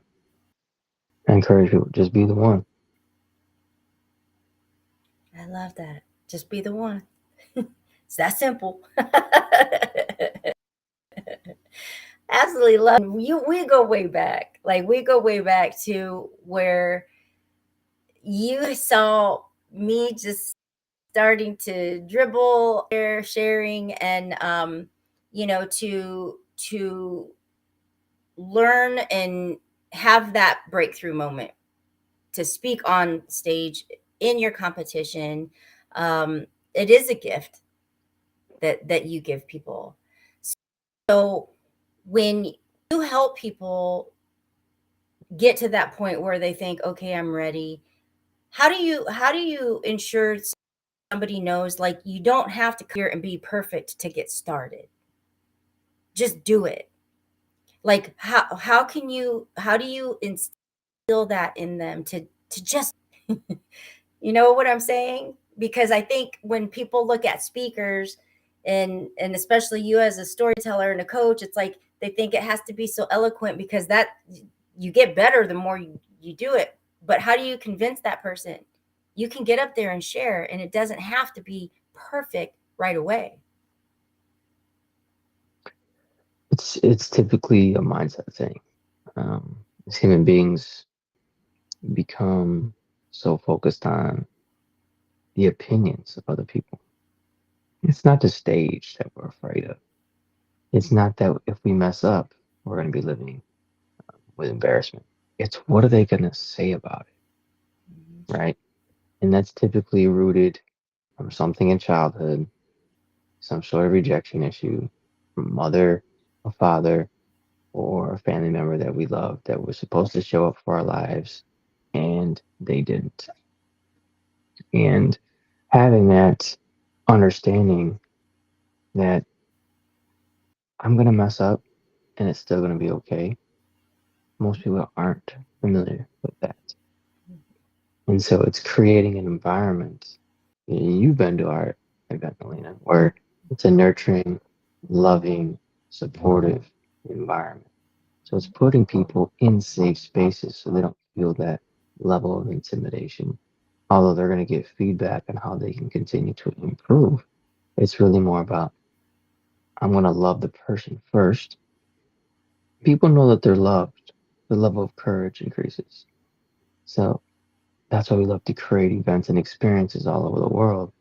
First, understand people you are loved. And if you're loved, you have this understanding that you can do anything, even if it doesn't go as you hoped or planned. And that's what I tell people. Every year that we do this, we have people who are, some of them been speaking for years or decades, and some of them it's their first time. However, if you're in an environment where you know that you're loved and accepted, you're going to have a lot more courage. That's what we tell people. Get in a room, people love you for who you are, accept you for who you are, and if that story or your speech doesn't go as planned, it's not that big of a deal because you know, most importantly, you're loved for who you are as a person more than your speech. I love that. I genuinely do. Like, because it's true, especially being at, I think, was Niagara Falls last year, was that one of your first, like, bigger? Last year. Yeah. One of the first speaking competitions. And you could feel the love in the room, and we did have things that went smoothly and people that just froze and like, but it was all love, and I share that because for somebody listening, people want to share, people want to serve. And I think sometimes, how you said, like, but what if I screw up? What if I forget what if I don't say it the right way? And I know I've ran into that with a couple people. That's the worries. How do you coach people through that? Like, how do you help people write their stories, or do you help them with the mindset to know that it's okay regardless? Oh, it's a mindset thing, and then it's also the strategy and implementation of the story. I walked them through a 3D system of storytelling. First, it's discovering what story you're going to tell. So it's understanding the certain turning points of your life, whether that's a challenge, something very traumatic, or like a defining moment where your life changed forever. Mm-hmm. That's typically where you'll find great stories. Then it's developing the story, right? Who's the character? What's the conflict? And what's the conclusion? And then lastly, it's delivering the story with confidence. And confidence only comes from taking action repeatedly. So having the speakers practice, rehearse, get those reps in. And if you're doing those repeatedly, by the time you take the stage, your speaking will be improved. Mm-hmm. I love that. And when you mentioned confidence, I just was rambling on, like, earlier in before you came on, about the piece for confidence to me is competent, becoming competent in And in the case of having that confidence in the speech, it's becoming competent. Practice, remember, like, really feel like you know it in and out.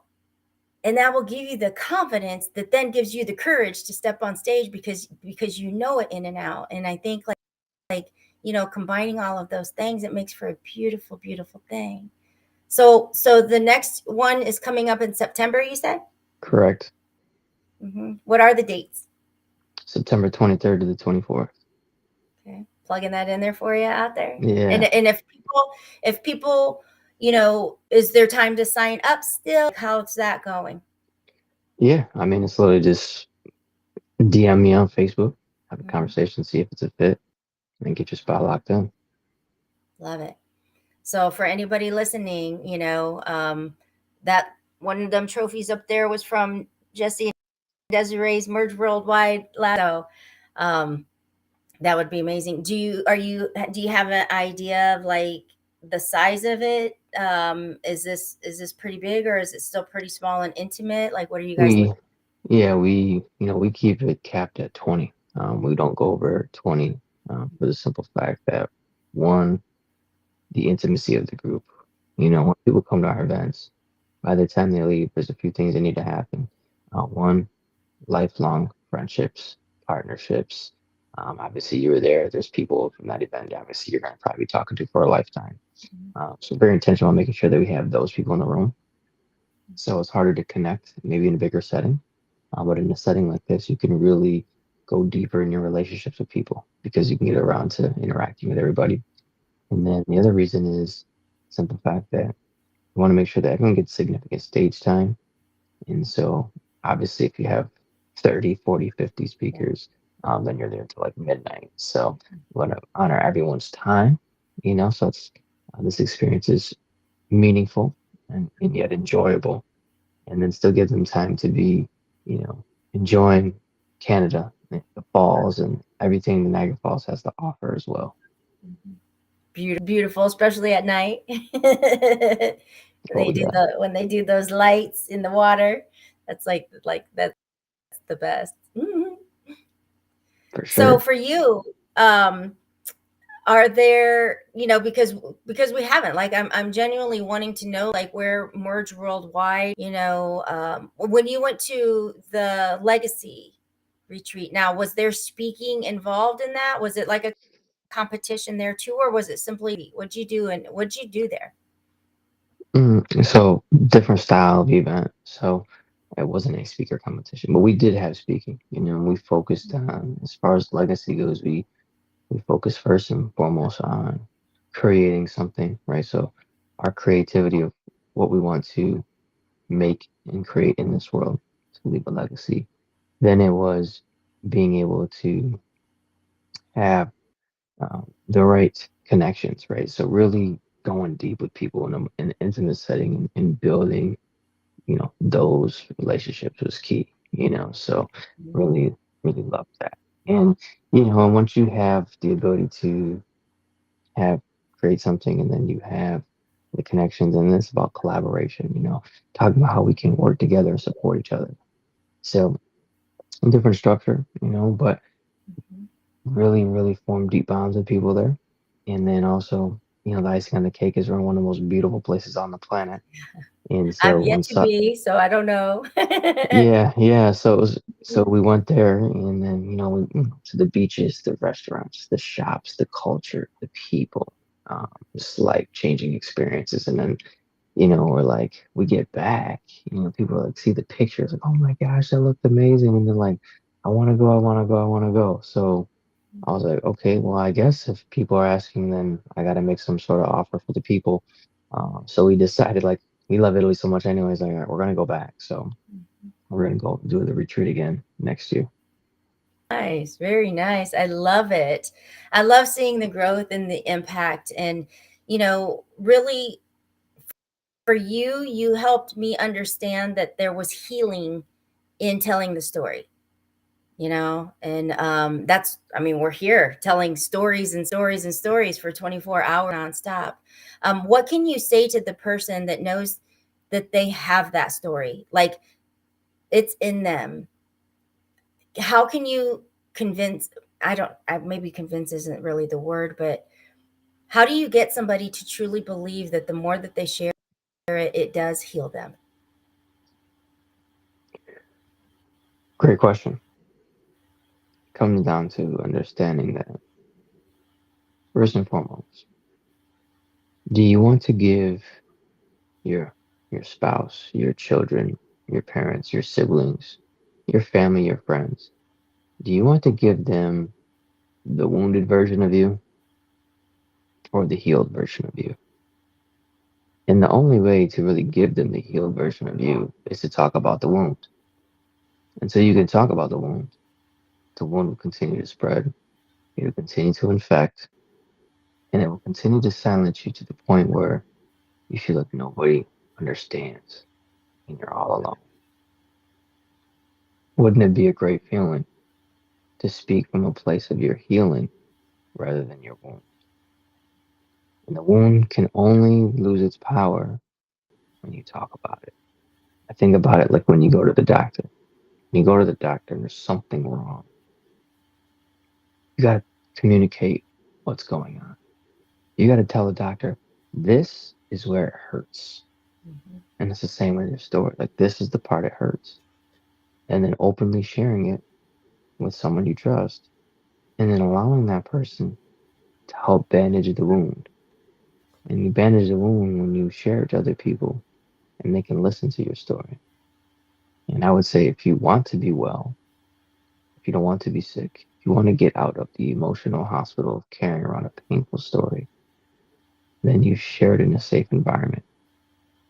If you don't want to get well, then don't ever share the story and keep it to yourself. But I believe that's one of the most selfish things a human being can do, is to keep their pain to themselves, because all it's going to do is continue to spread through your entire body. Mm-hmm. That is true. Makes you sick. It's like a toxic bomb inside. For real. Oh my goodness. So I just have to say thank you, for being a part of this year. And, I definitely need people to know if you have that story and contact Jesse, because the event for Merge Worldwide, if he's doing that one in September, definitely reach out if you are interested, because it was an experience that changed my life. And the connections, there are people that I'm doing amazing things with today. And it came from your room. It came from meeting people in your room and going through that experience. So thank you so much. So what can we expect next? What's in store for Jesse? Well, doing life, with my wife and my kids, and continuously putting them in environments around, incredible people like yourself, right? I think it's always about continuously putting ourselves in the right room with the right people. And so that's something we want to continue to do. We got some more events headed our way. Obviously, speaker competition, obviously Italy, and a few more tricks up our sleeve that we're working on right now. My wife and I, we just wrote a chapter in a book together on relationships.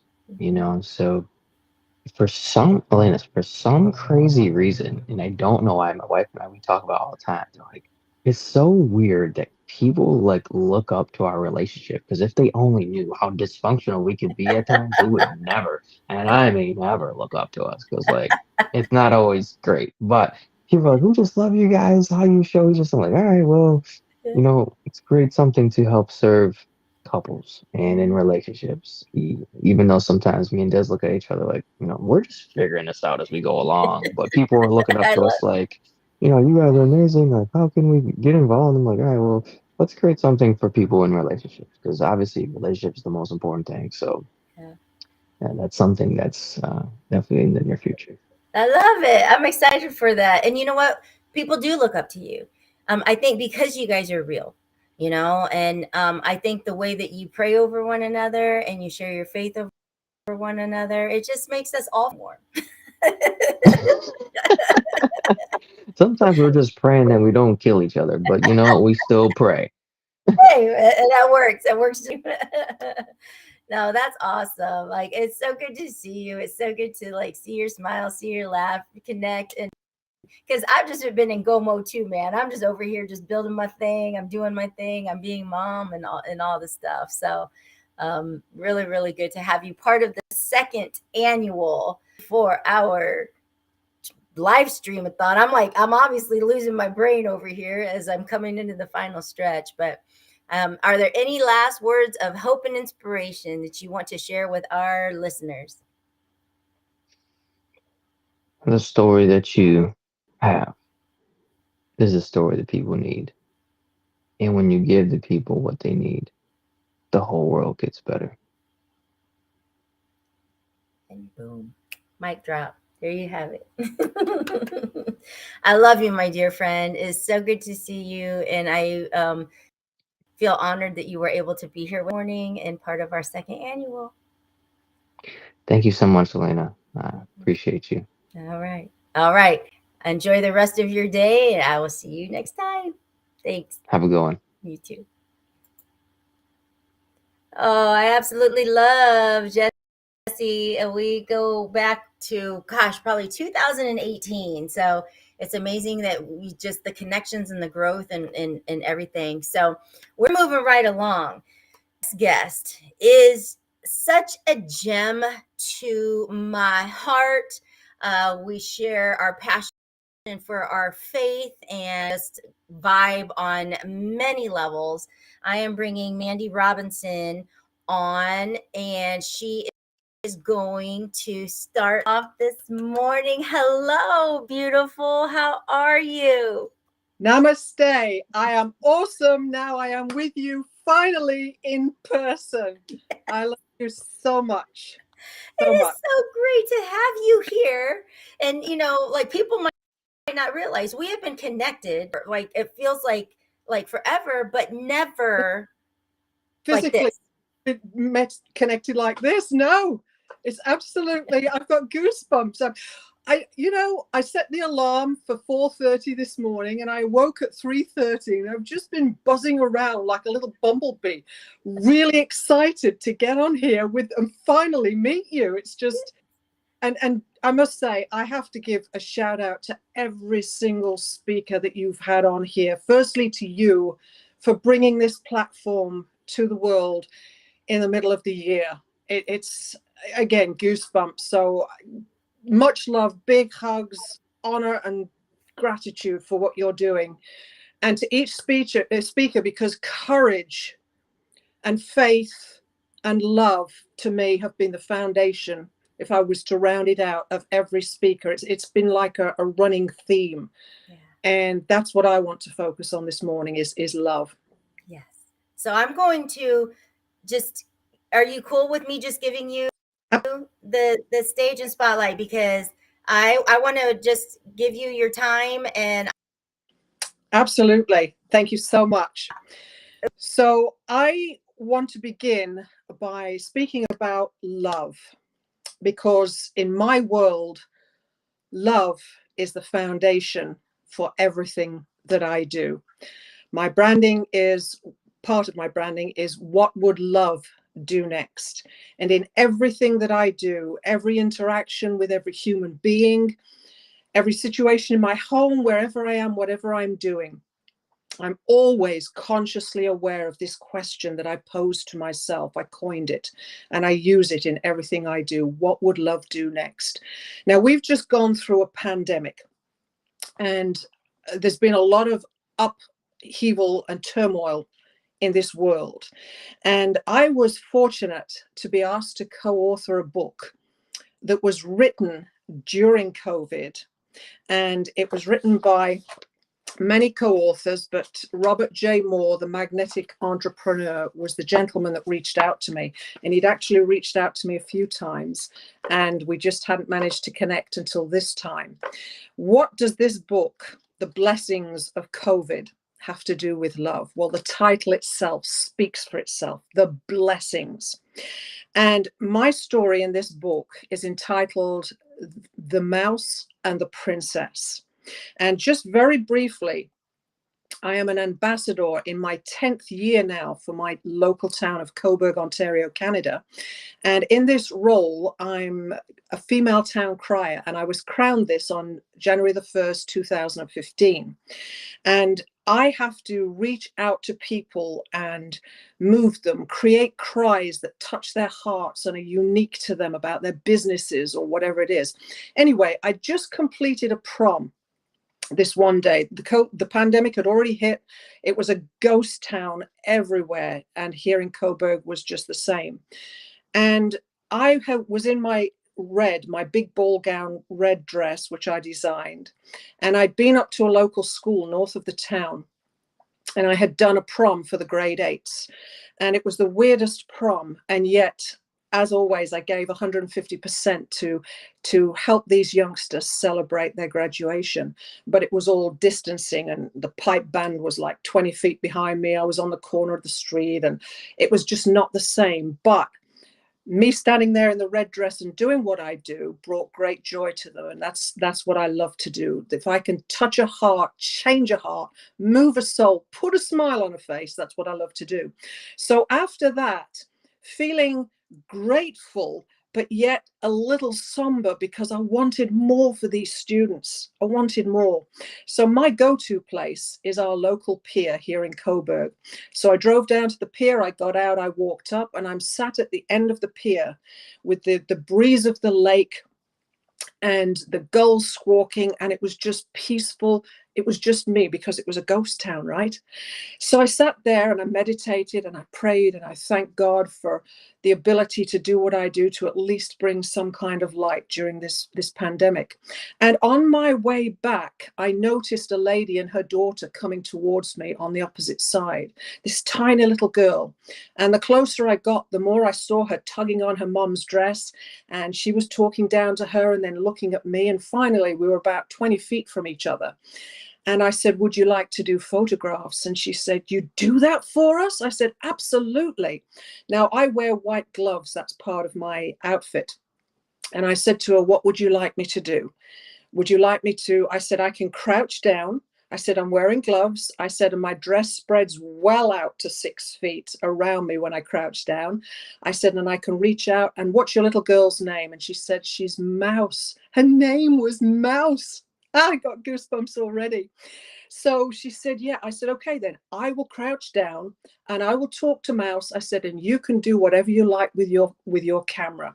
So I'm just going to read what came back to me. I wrote this chapter on the whole experience, and then she later sent me this testimonial, and it still moves me very much today. But this is about love. This is about changing lives, and love is the greatest force in the universe. And when we come from this place of love, I'm not joking, in every aspect of life, you can change people's lives. So I'll pick up her testimonial. We had to move quickly from Toronto because our home was no longer a safe place to be. Mouse is 4 years old. During this turbulent time, she had lost her grandparents, who were no longer safe for her to be in contact with. The playgrounds were closed. Mouse hadn't seen anybody else in months but her parents. Life wasn't feeling comfortable for my poor kid, but we decided to make the best of life and went for an evening walk. I wanted to show her that this new town was magical, that there was real beauty and security here, though her life had changed so much. We walked out onto the pier, and I took pictures of my small town girl, who was still missing the wonder of the city she was born into. And then, as if my heart had willed you into existence, there was a princess in the most lovely dress I had ever seen. Mouse was in awe. I took a photo. You two talked. No, connected. In that moment, life was wonderful, surprising, safe, kind, and gentle again. My child inflated again. Mouse was home. Thank you, Mandy. I have no words for how much you mean to us. In a world where we lack family, you have so quickly become ours. And so my biggest blessing of the pandemic, a chance moment in time, an act of kindness that brought great joy and happiness to a tiny, nimble little girl and her mother. In turn, that experience saturated my heart with love and humility for the blessing I had been able to bring to others. I love who I am. I love what I have to give. I love my life, and I am grateful. So that story has stayed with me ever since I had the experience and the testimonial. And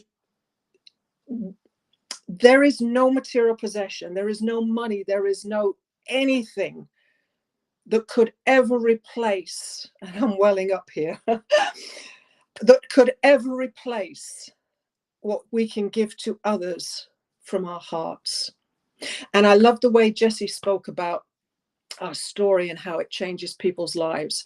And anybody that knows me, I come from a background of 30 years domestic abuse and violence. And I escaped 21 years ago into a women's shelter where I found an organization called Toastmasters. And I worked my way up through the organization, acquiring the Distinguished Toastmaster Award, and began to teach leadership and communication skills, which I still do to this day, and I do it all voluntary. I want to give a quote here by John Assaraf. He's a well-known big speaker across this planet. John Assaraf, he's the brain specialist, we call him. And he said this: sometimes God redeems your story by surrounding you with people who need to hear your past. Why? So it doesn't become their future. So it's a duality. Our story can help people to prevent them getting into perhaps situations that can be detrimental, so it can inspire them, or it can give them hope to get out of a situation. So this has become my platform over the last 21 years. And in 2015, I won a provincial Canadian award, Leading Women Building Communities. And my advocacy on the back was through photography, poetry, inspirational speaking, storytelling, Toastmasters, working with the local radio station for free, and all kinds of things. The story that we have to share with people is what brings the hope, gives them a chance to say, well, if she or he can do it, I can do it. And if she or he can share their story, yeah, I can share my story too. And that's what we need to do.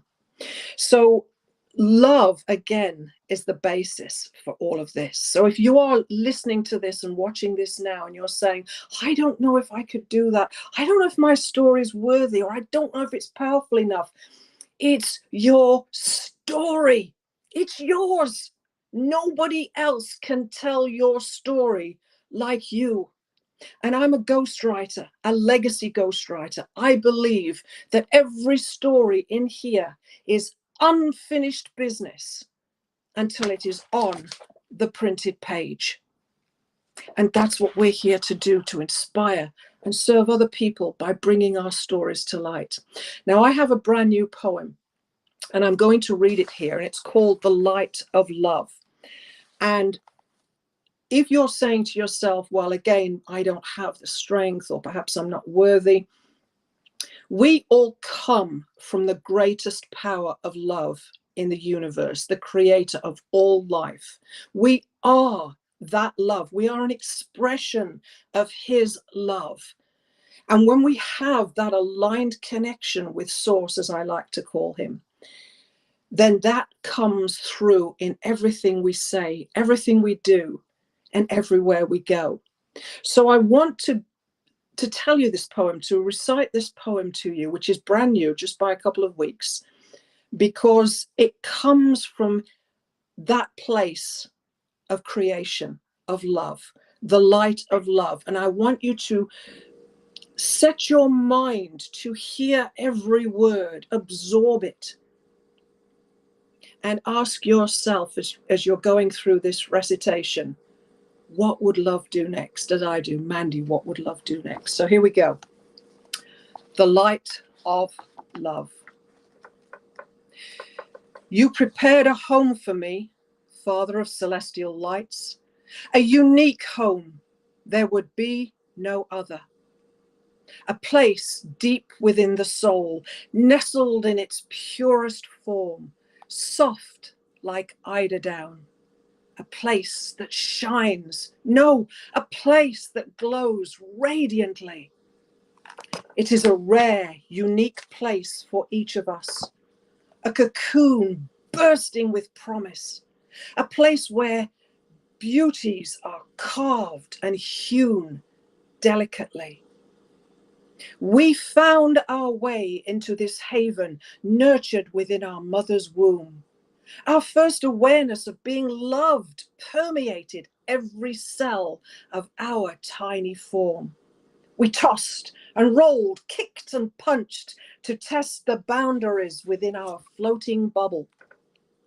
You practiced smiling and sucking on your thumb to prepare for a new form of nourishment outside of your bubble. You felt love in its earliest stages, a rugged, unprecedented state. Unbridled, descending love encoded in your mother's DNA, entering every life-giving cell of your developing body. We're sure you were born dancing into life, wrapped up in a dance that flows freely, excitedly, like the wings in flight of a dainty butterfly. Born from the highest power in the universe, love. Made from the only universally aligned power of love. Our great God above saw even the embryo of each of us before it was formed. Love, the foundation upon which the earth could sink its pedestals. Love that carved the beauty in a grand canyon over eons of time through storms and winds. Love through the abundant dynamic energy and fusion of the sun illuminates our hearts and souls. Love is the pathway by night that guides our steps with the waxing and waning of the moon. Love ignites passion and purpose to reach for our dreams that will inspire many. Love empowers the poet to give free rein to the jewels of expression to be let loose upon mankind. Love causes the hearts of songbirds to tickle our ears that stirs joy within our being. Love brings vibrant fragrances and palettes of color that imbue awe and inspiration. Can you feel the glow? Can you touch its warmth? Love sparks deep within your infinity. Love erupts to change landscapes of our lives. You are love in totality from the inside out. Your inner being loved you first, has loved you ever since, and loves you still more, even now. Love adores you in a fear-inspiring and wonderful way. Love beckons to your energy connection to drift in its outward expression to others, to unite us as one strong, undivided, cohesive force, to break the chains that imprison the masses, to demonstrate and show the world the true, powerful, raw, authentic force which binds hearts, minds, and souls as one. Love, impregnable, yet vulnerable. Love, wide open and welcoming, listening, comforting, and supporting. Love that grows stronger with each interaction, calming, yet empowering each soul that it touches. Do you know whence the power cometh to bar the oceans? to command the windstorms to stop the mouth of lions, to hook the jaw of Leviathan and close it, to instruct the babbling brook and become a stream that becomes a river that descends to the mighty estuary of the ocean? Are you aware of the evaporation that brings rainfall and saturates the land, bringing new life to bear? Who holds the secret in his hands, revealed only as labor pains bring forth new birth?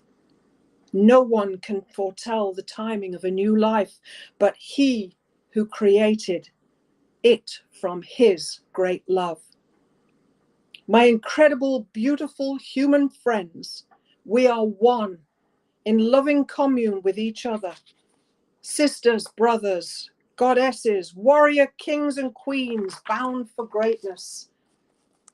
We rise to the mission of our founder, but to be the love, share the love, spread the love, to change this world one heart at a time, to illuminate the undefeatable power of love, love that transcends time, space, and matter, love that traverses galaxies and universes, love that throughout time and infinity knows no end, the Alpha and the Omega, the God of all love, all knowing, all powerful, superlative is his wisdom, whose ways are higher than ours, whose thoughts come not from humans.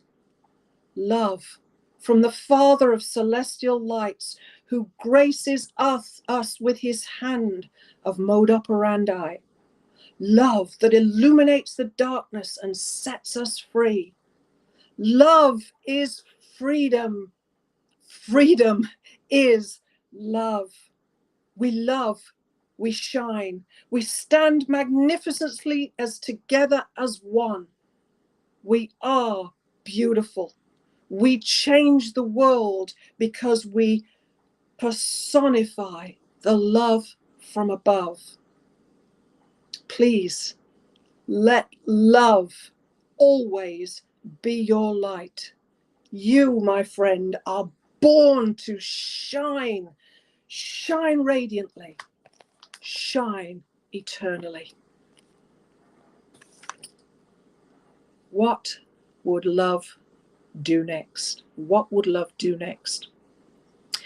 You know, when we look in a mirror, we don't often see what's really in our souls, deep within our souls. Sometimes we look and we think we see a mess. But based on that story, my experience at the beginning of this broadcast here, we never see the people whose lives we've touched or saved. And believe it or not, I've saved many lives, because my advocacy, one of my platforms, is violence and sexual abuse against women. And I MC many events to this effect. I speak on this platform greatly because it's near and dear to my heart. And when people say, well, maybe you don't understand, maybe, yeah, you've had some abuse, perhaps you don't understand. Yeah, I do. I lived in a wheelchair for 2 years because he put me there. I watched him kill my dog in front of me and tell me it was an accident. I lost my only son at 3 months. I come from this place of love and experience that shows other people that I understand, I get it. I've walked it, I've lived it, I empathize completely. And this is a part of my gift to you, to come from this place of love. You don't know whose lives you're going to touch or where. We never see how much love we've actually given out freely to others, or the extraordinary memories we've made or can make or will make as our future unravels. We are all, you and I, every single person of you out there, you and I together, we are all inspirational stories of beautiful, precious, feelings, and memories. And when you ask yourself, what would love do next? This is what you are going to bring out to the world in everything you do, wherever you go, whatever you say. You're going to notice somebody's name on their name tag, and you just naturally want to make them feel good. You want to help them to smile, and you want them to know that somebody cares. So, hi, John, how's your day going? I'd like this coffee or whatever it is. And John looks up at you and yes, he's a human being. He needs to feel loved. You need to feel loved. And this is why Elena is doing this broadcast, to help get the love out, to bring hope to this foundation for the cause of widows. So as we go through life and we ask this question, what would love do next? Yes, we're going to have the ups and the downs. It's the polarity principle. We can't have the pain without the blessing. It's impossible. But if we act like a river flows. It flows. It starts within the mountains, a little trickle, and it builds up momentum and descends on its way towards the ocean. And it becomes more and more mighty. And along its pathway, it picks up debris. It has to go around boulders or broken tree stumps or work its way through canyons and crags, carve new pathways to get through. It goes over, it goes under, it goes through without any resistance. It flows with grace and adaptability, with the natural currents of its life force. We have the life force of the Creator in here. It's in you from birth, even before you were born. As the ancient writer says, the embryo was formed even before it was seen. We have this life flow, this life force, this love. And when we don't resist it and allow it to just flow in its natural form, effortlessly, embracing it, then the purest form of what's in here and here, this is what comes out and is given freely to the world. And you have it in you. I'm a living example. 30 years of abuse on every level, spiritual, emotional, physical, mind control. And I was 100 pounds heavier than I am today when I left 21 years ago into that women's shelter. I found my freedom. I found my voice.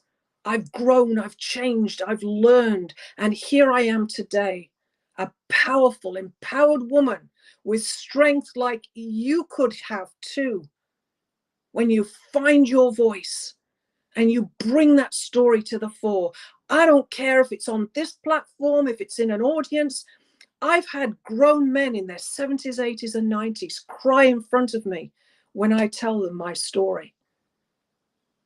I've had standing ovations all over the place. I've spoken in front of 25,000 people. I've spoken in front of 5.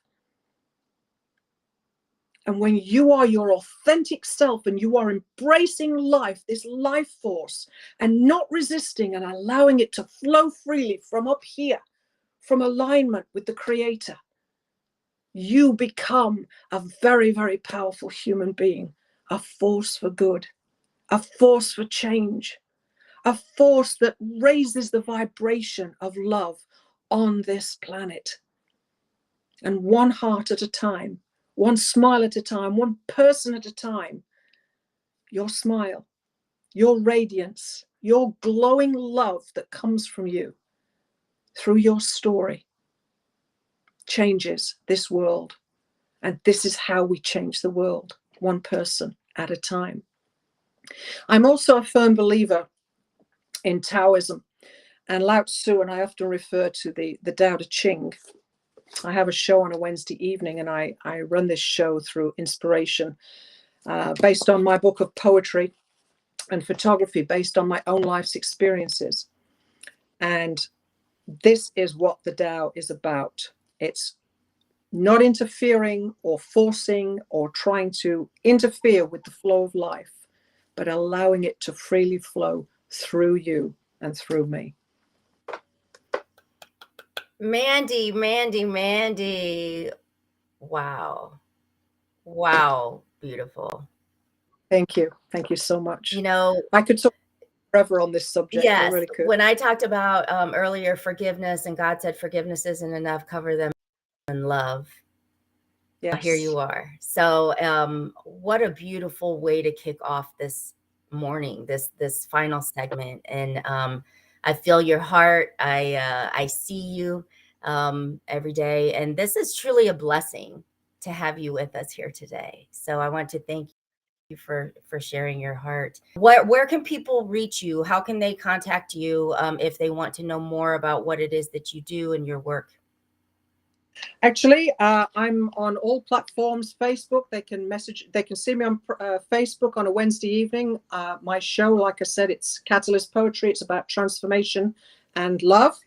So that's on a Wednesday evening on Facebook. I'm there daily anyway, inspiring people. I'm on LinkedIn. I'm on Instagram. My email is freedom, FREEDM49 @gmail.com. And I am also a women's empowerment coach, Triple M Coaching. I'm a speaker, etc., etc. I wear many hats. So I'm available and reachable on all these platforms. I love it. And if anybody, just I can connect you to her too. So amazing things. So what's next for you? Well, I'm continuing with working with the time and space continuum, shall we say, to grow through the flow. So I'm currently designing my podcast, which I've had so many people reaching out to me lately. You need to get on a podcast, because I've been running this show for almost 2 years. And it's just grown in momentum and inspiration, and it's just incredible. So my podcast is next. I'm also working on 2 books. I did a trip to Philadelphia last year, and you might balk at the title, but it's from paradise to hell and back. So I had an incredible trip full of blessings, but I also had some incredible painful moments, shall we say. So that's the next book. My second book of poetry up there, Challenge, Rise, Triumph, is just about to be published. So all these things are on the go. Yeah. Congratulations. Be sure to keep me posted on things. I will help share. And I want to thank you for being a part of our second annual July 24-hour live stream-a-thon, my friend. My pleasure. Thank you so much. Hugs, love, and continued blessings. Namaste to everyone. Bye for now. Bye-bye. Oh my goodness, that was absolutely amazing. And we are not going to waste any time, because guys, we got it. We're rocking and rolling. Our next guest, I'm bringing her on, Marika Wessels. She is joining us from Australia. Hello, Elena. How are you? I am doing well. Good morning. It is so amazing to see you. I just have to ask, what time is it where you are? It is 6:30 p.m. in Australia. Okay, so we're like 12 hours basically. Yes. Oh my goodness. It is so good to see you, because the last time that we connected, I was actually on your platform sharing goodness into things. So tell everybody who you are, and you're just a light in my life. Like you always light everything up when you're around. So just introduce yourself and tell people who you are. Okay. Good day, everybody. I am Marika, survivor to Thriver coach, and I'm the founder of Let's Go course. So a little bit short about me. I am a survivor of sexual abuse since the age of 4 till 17. So I'm a survivor. So and childhood trauma, and I help other women to rediscover their authentic self. I had to move 3.5 years back. I had to move away from South Africa to Australia. And that day at the airport, I decided to leave my 16-year-old vulnerable me at the airport. And I was like, you know what? You're 30 years old and you don't know who you are. And I was like, because when you are a survivor, you are also a people's pleaser. So you are a yes woman. You are just saying yes to everything. And that's the day that I decided, no, you know what? It's time to figure out who am I. Without the bad environment, without people knowing who I am and knowing my past. That I'm not that I was running away from my past, but just to figure out who I was without all the labels. Because we as women, especially survivors, we tend to um, let people put labels on us. Their opinions matter, and then they are just putting up all of these labels on our bodies. Um, so in the last 3.5 years, I started to rediscover who I am. And oh my goodness, can I just say that I love myself? I don't know.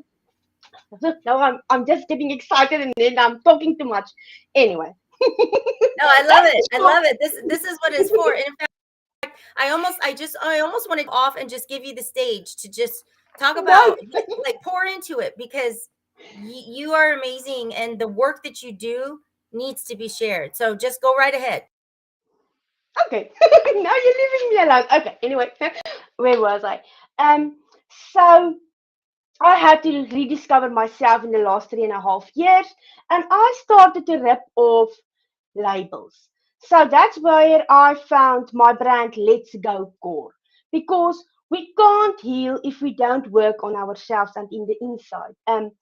And core stands for courage. We all have the courage to overcome, to grow, overcome our fears, take responsibility for action, and enjoy everything that comes our way. Because I truly, truly, truly believe that we need to work on ourselves.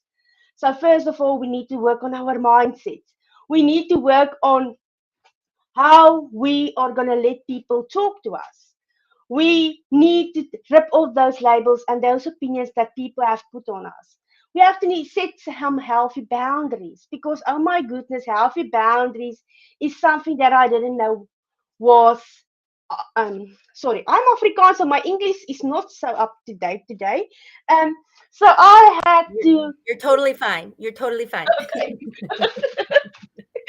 um, so I had to learn how to rip off those labels without feeling guilty. Because as a survivor, we always, like I said, we always are people's pleaser, and we are so afraid to say no because we know what will happen when we say no. Um, so yes, over the last 3.5 years, I had to work on myself, and let me just take a step back and talk slower. Anyway, um, and I help women to rediscover their authentic self, to say, you know what, that is enough. Enough people pleasing. I am done. I am going to rip off these labels that people have put on me. And I'm ready to set healthy boundaries in my relationship so that I can have a healthy relationship with my partner and my children, because that was also something that I really struggled about with was a healthy relationship with my husband and my child, because I had these checklists. Um, if my husband marries me, he loves me. If he gives me a child, he loves me. I had all of these checklists that I needed to be worthy when he is going to do when he's doing something, then he will love me. And self-love is so important. So in the last 3.5 years, I really had to work on myself, because I wasn't even able to look myself in the mirror. I couldn't look myself in the mirror. I was feeling ashamed. Um, thanks, Rachel. And I had to set healthy boundaries and take the responsibility. Oh my goodness, the responsibility that we need to take to say, you know what, it happened to us, but that is in the past. I'm going to use this past to build my foundation, to build my empire on. My past is my solid foundation so that I can build my um, empire on. So, yes, I think I've just spoken 6 minutes, well, 3 minutes up. But yes, that's the short version of my story. Elena, you must come in because I'm talking too much. Well, I just love it. This is why I'm like, you are just my bubble, like, of joy. Like, you genuinely are. And the thing that the thing that I find so beautiful is what you've created, you know, the event that you had, like share about that, because that went on for a length of time. Now, do you do that like annually? Do you do it every couple months? Like, how does that look? Yes, I hold my first summit ever in February, and I had wonderful, powerful women for 24 days that I've interviewed, and um, that was just nice to know that you're not alone. Because when when we are starting out in business or in life, or when we are starting to rip off these labels, we feel like we're alone. Nobody will understand what we've been through. No one will understand that it is so hard and healing is so messy. Oh my goodness, the up and the downs about healing. But that's the most precious blessing that we can have, is to just say, have a moment for yourself and be mindful and say, you know what, that is what that is something that I need to work through. And so my summit was supercharge your self-worth, because oh my goodness, there's so many women out there who doesn't know their worth. They are seeking for validation in other people's opinion. Mhm. And that's my message. I want these women to know that you are enough. Oh my goodness, you are capable, you are brave, you are courageous. Oh my goodness, and you've got this. Yes, sometimes you're gonna feel alone, but you're not alone. That's why women all over the world are collaborating, and we are we are telling our stories, so that like Jesse said, the more you speak about it, the more the healing is getting done. And that's the thing. So the Supercharge Yourself With was just one of the summits that I hold. I want to have one in December again, and then maybe every 6 months or 4 months. I will just see how that goes. But yes, I intend to have one in December, so that you can just end your year with a blessing, knowing that you're going into 2024, knowing your worth, knowing that you can look yourself in the mirror and say, I don't like myself, I love myself. Yes. I love it, and I do want to talk about that piece, because that's a big piece for me. I think we brought it up at some point throughout this. Was looking in for me was really hard. After I just felt like my confidence was destroyed. I felt stupid. I felt like, how could I, you know, have happened to me? And it was really hard to just look in the mirror and start to love myself, to forgive myself. And that's why I actually shared. I took photos so that I could actually look at the photo and talk to her, because at least the emotion wasn't like shooting back. And so it's like that was a starting place for me. How did you get to a point where you like, enough is enough, you are enough? Like, how did you start getting to that place? A lot of personal development, a lot of books, a lot of courses, affirmations. I know that it sounds silly, but for me, affirmations is a huge part of myself, especially when I have sometimes our mind, we like to talk negative to ourselves, and then that's the time that I'm using my affirmations, telling myself my affirmations, and then I'm like, I've got this. And for me, it was like starting to look myself in the mirror, and I was like looking myself in the mirror, and I was like blinking, and then I was like, you are enough, you are beautiful. And I'm like, Marika, you are crazy, don't talk to yourself in the mirror, no. And then I started to talk to do this enthusiastic, and I was like shouting to myself that I'm enough, just those three little words, I am enough. And I was shouting. My husband was like, are you okay? And I'm like, yeah, I'm okay. I'm just trying to love myself. And he's like, okay. And he was just leaving. And I was like, and that's what I've started doing. And then also I said to myself that I'm sorry. And then I started to cry, because that was just feeling like, whew, I am sorry. I'm sorry, not for what happened to me, for the fact that I let other people's opinion um get the best of me, that I could um let that happen, that I didn't have that healthy boundary to say, you know what, those opinions are extra, but some of them, not everyone, the good opinions are extra. So, but you have to start loving yourself first. And I had to say that I'm sorry. I'm sorry that I've let you down for how can I say it, my Afrikaans brain, for being there, because I realized that I was the only one who've been through everything. No one really knows you except yourself. So you must be kind to yourself to say, you know what, though, and I love it, every version of me, I love that version, because that was the best that I could do at that time. I had the resources that I had, was the best that I could figure out how to live my life, how to start loving myself. So yeah, I think that's it.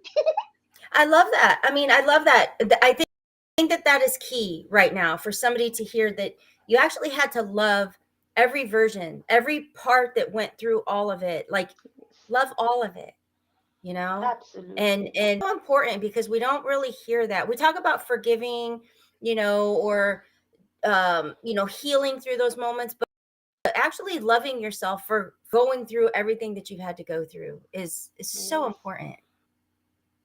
Absolutely. So how do you help women get to this point? When you talk about the affirmations, do you speak them out loud? Do you write them down? Like how much do you just pour into yourself? I say it out loud. So I've got an affirmation. I've got on my website a 30-day free affirmations that you can download.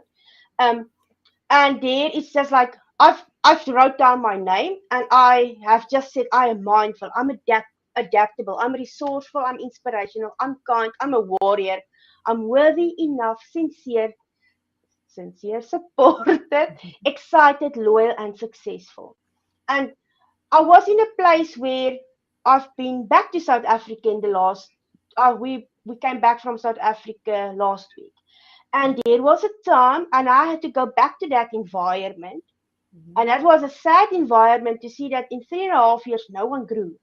Everyone was still in the same place where I've left them, and then I was in a there was a thing that happened, and I had to know where I've grown. I was put in a position where I couldn't breathe, because the environment was not so safe, and I couldn't breathe, and I had to walk away. And then I was like, okay, Marika, what are you gonna do now? Are you going to be that person reflecting back to him, or are you going to say nasty things, or are you just gonna leave it? And that's where I was like, I am. And then I just said my affirmation. I was like breathing in, because breathing and meditation had also helped me. And I was like, I am safe. And that's the thing that I've learned in the last 3.5 years.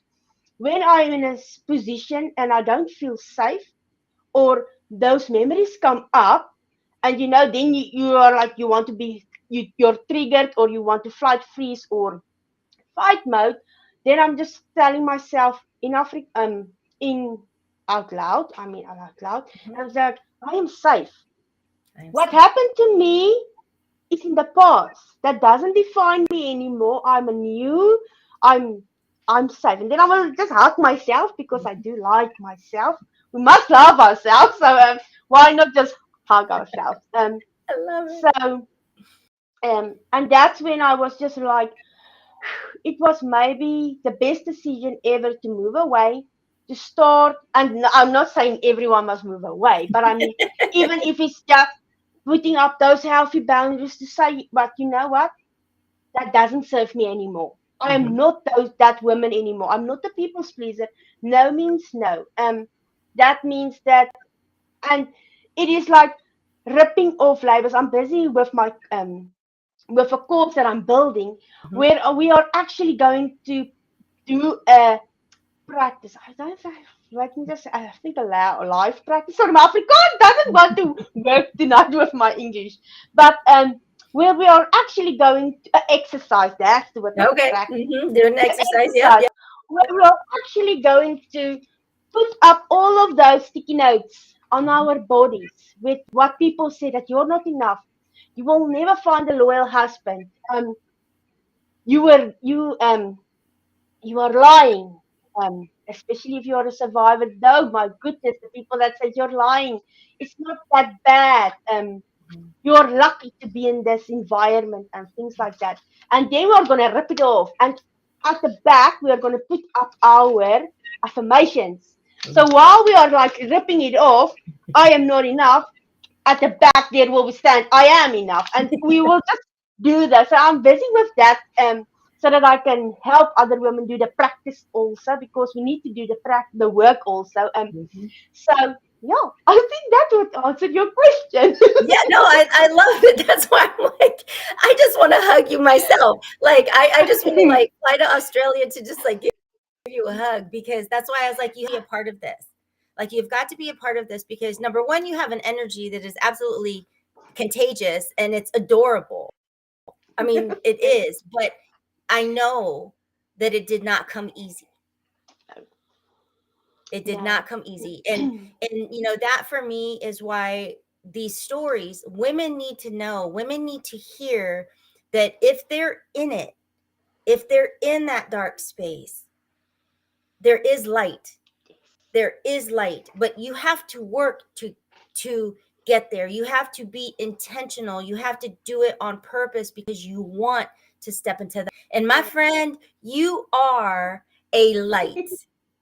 Thank you. I love it. Yes, thanks for having me. I really, I just love to be a part of just telling my story, but hearing other people's story to help them get that authentic, learning how to love themselves and be authentic and just tell their story, because each version of us, someone needs that version of you. Someone needs that version to hear that it's going to be okay. Oh my goodness, it's going to be okay. Yes, it's going to be hard, but you're never alone. I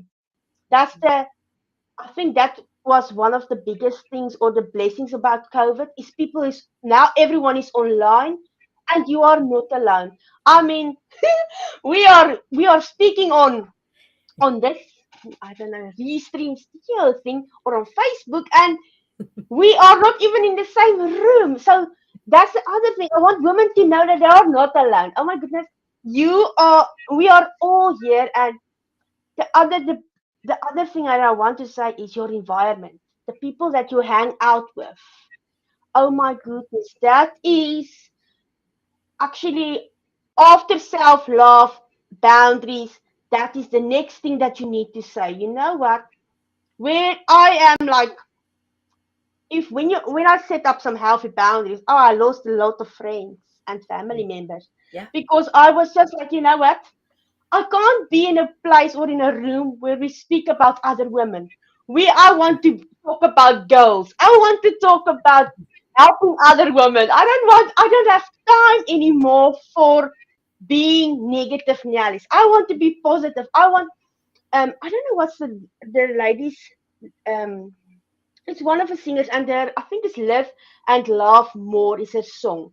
And that song resonates with me because if we start to live more and laugh more, amazing things is gonna happen. Yes. So yeah. And support each other. I mean, I think that piece is huge to support each other. And I love how you say not talk about each other, not be jealous of each other. Like there's enough hard stuff in general. So if we have each other's backs and we truly believe in each other, that's a beautiful place to be because our potential is limitless.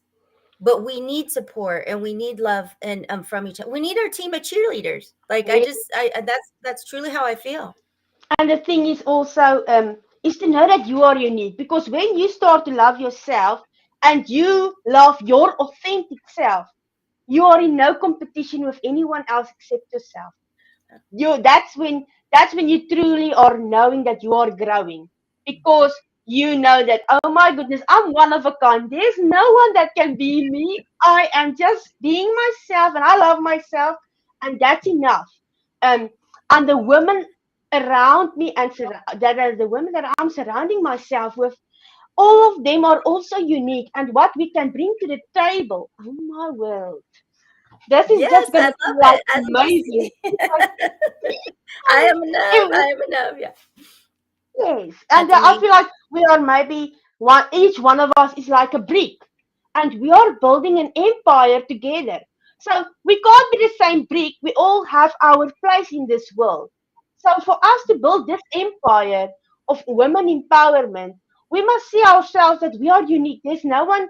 We are fitting in together. That's not that you are better or braver or anything, because each woman's story matters, whether it is small, what happened to them, or whether it's big. Each story matters, and I think that women needs to know, and men needs to know, that we are here to listen to them, to say, you know what, it's okay. It's okay to know, to not feel okay. It is okay to say, I am alone, but I don't know how to do it, because looking up to other people who have been through it is just amazing. And that's the story. We need to tell our story so that other people can know that they're not alone. I love it. I love it. I am so honored that you were able to join us for this. Where can people find you? Like, how can they, if they want to connect with you, if they're like, oh my gosh, you were amazing, and tell me more about what you do, how can people find you? Well, I've worked hard on my website, so I think I'm going to refer them to my website. It's www.letsgocore.com. Or they can find me on Facebook under Marika Wessels, or Let's Go Core. When they search Let's Go Core on Facebook, Instagram, or TikTok, they will find me. Yes. And I also want you to go back through, and when we get off of here, plug your website in the comments of this thread, so that people can just click and find your website, because Okay, yeah. you are a gem. You are just a light. And I still have no idea how we, from what circle or how we even connected, but I know you're in Australia, and I was in your thing, and it's just a blessing. It's a blessing to know you, and I'm honored that you took time out of your day to be here with us and to share this light that you are. Thanks, Elena. And thanks for having me. And thanks for sharing this hope. Thanks for having these things, because I think sometimes we don't know how much work people put in this to have this show. So I want to just say thanks for having us, and you're doing an amazing job. And yes, one of my friends, Rachel, she just put up my website. I just saw it. So thanks, Rachel. Yep, thank you. She just put it up. So yes. Good. I love it. I love it. All righty, girl. We will stay in touch. And if I can do anything to help serve you when you get ready to launch your next thing, please just let me know. All right. I will do that. Goodbye, everybody. Thank you. Bye. Bye-bye. Oh my goodness. She is just so joy. I mean, you can just feel the energy that comes off of her. And like I said, she's in from South Africa, is in Australia, and I honestly don't even know how we crossed paths almost months ago.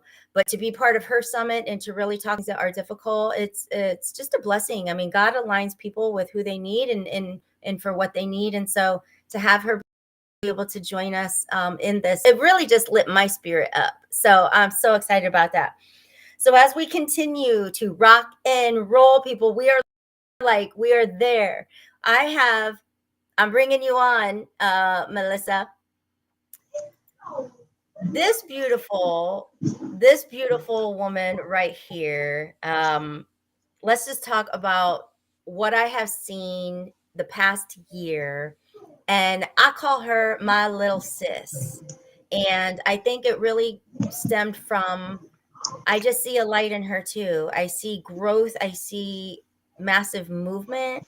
And I'm just proud of you, girl. How are you? Good morning. Hi, good morning. Thank you so much. Excuse my voice. I didn't have my coffee yet, but Hey, it's all I am good. rocking and rolling. I am rocking and rolling. I am blessed. How are you? What a phenomenal job that you are doing.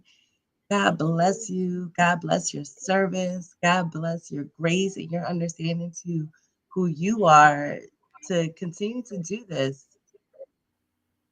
I want to talk about winning season, bloom, all the things that you have going on, because I have seen so man, growth from this is another I met Melissa in New Jersey in 2022. I mean, we've talked about the connections that have been made and these relationships that we've established. I want to hear all about what you are doing today and how some of your life's have actually turned into blessings for you. So share with us this morning. And you tell me, Yes. I if you are good to just talk about it, I'm gonna screen and you just pour into people. Are you cool with that? Yes, that is fine. Okay. Absolutely. Absolutely. So my name's Melissa Morales, and I have multiple brands, multiple businesses. And within those brands and businesses, I'm all for inspiring, connecting, and empowering. But I don't want to inspire, connect, and empower you just so you can do it to someone else. That is great, right? But I want to do it for you. So you could be your highest self, you could be your greatest self, and you could be reminded of your power because there was a time that I had people around me and I wasn't reminded of my power when I needed it the most. So I had to remind myself. And with doing that, so many things came about, so many fears, so many anxieties, so much heartache, so much life unexpectancies, right? Which is a given when we journey through life. But when you have people around you, you think they're going to lift you up. They're going to keep you a little bit together. Um, and for me, that was not the case. So I had to do it myself. So I created a brand called Winning Season, Winning Within Yourself. From being reminded of your power, exactly where you are at. What does that look like? What does that feel like for you? A lot of times we're reminded of our power to give to other people. But if we stand in our power, stand in who we are, deep into who we are, get into the root of who we are, we come out unstoppable, unshakable, and unbreakable. And that is what I live by. And I've been living by that for the past 2 years after having my son in a pandemic, after being high risk. You're probably going to see him running around right now. And within that, I had so much fear and anxiety of being a new mom, then turning into a single mom. That was a lot. So this is my forever sidekick. He just woke up and left. Oh, And I Will. love this. Say good Say hi. morning. Good morning. This is the beauty of live TV. We're like live TV. We're not even on TV. That's coming up next. No. You're getting there. It's going to be there. It is. I actually hosting a show on September 5th, a TV show. So that's happening. But this is the beauty. Like this is why I love doing real things, like real people. In this part, I'm just gonna like love on you for a minute. Yes. Because doing the work that you are doing the chosen and called to do while being mom and doing it on your own, like it's not easy. It's not easy. And I see that and I honor that in you. That's why I just feel like you are my little sis. It's like I don't know why I feel like I have like I'm just taking you under my wing because I know how hard it is. And you're doing it and you're making an impact. So. Oh, thank you so much. I appreciate you. Thank you because it's not easy. Like right now, he wants me to put my hair up, right? Because he woke up. He's like, "Wait a minute, you're working? Like, what is happening? Like, why aren't you making my breakfast?" But it's not easy. But then I've done the work. I've done the work to be reminded of my power. So when these times come up, when I am speaking, and when he wants my attention, and I honor him as well, I am a person of saying, okay, I did the work. I know my power. I know my strength, right? Yep. And a lot of times we get distracted. We get distracted with life surroundings, with people around us, the things that happen where a lot of people would be like, okay, well, I got to get off. I have to go. Yeah. But for me, we got to roll through it. We roll through it and we keep it pushing because who I am and what I went through was not for me. It's for someone else. But I'm consistent in the work to honor what I went through. That is gold right there. You're consistent in the work to honor what you went through. And this right here, right now, an inspiration for someone. This is it. This is why this is in existence. You're real. You're pushing through. And he's going to recognize this effort when he gets to a point to be able to understand it. The foundation that you're setting is I believe in you, girl. Thank you. Thank you. And I'm so grateful to God's love and grace and mercy over me, because when you believe in you, it's a stronghold, right? You have to have that mustard seed faith. But when others see it and believe in it, it's like, this is the purpose. This is the calling. This is the connection and what I'm supposed to be doing. And as people, as society, we want validation from other people to say, well, if they believe me, then I can do it. But that's just confirmation. That's all it is. Other people saying something, it's just confirmation from what you should know already deep in your soul. Yes. Yes. So tell us about Bloom. Yes. So I started a series called Bloom Where You Are Planted. I've had a podcast and I excuse me, I did nothing with it for 2 years. And I couldn't figure out why. And I would pray and I would pray. I'm like, God, what do you want me to do with this? Because that podcast I turned into a business. It's called Unplug the Script. Now, I took part of it and I would bring it into schools and different organizations. And with doing that, I would have unplugged and unscripted conversations to meet people where they are. But I wanted to go deeper. I wanted to go higher. I wanted to go further, and I wanted to be better. So I said, okay, let's figure this out. And God just said, just do it here, bloom right here. And that was the word that he gave me. It was bloom right here and just go for it. Just do it. And I said, okay, all right, well, when do I do it? When should I do it? And he said, tomorrow, pretty much. I was like, okay, let's do it. I love let's do it tomorrow. And I put together a series. My son's playing with the light. I put together a series called Bloom Where You're Planted. And I put it together within like 2.5 weeks, 3 weeks.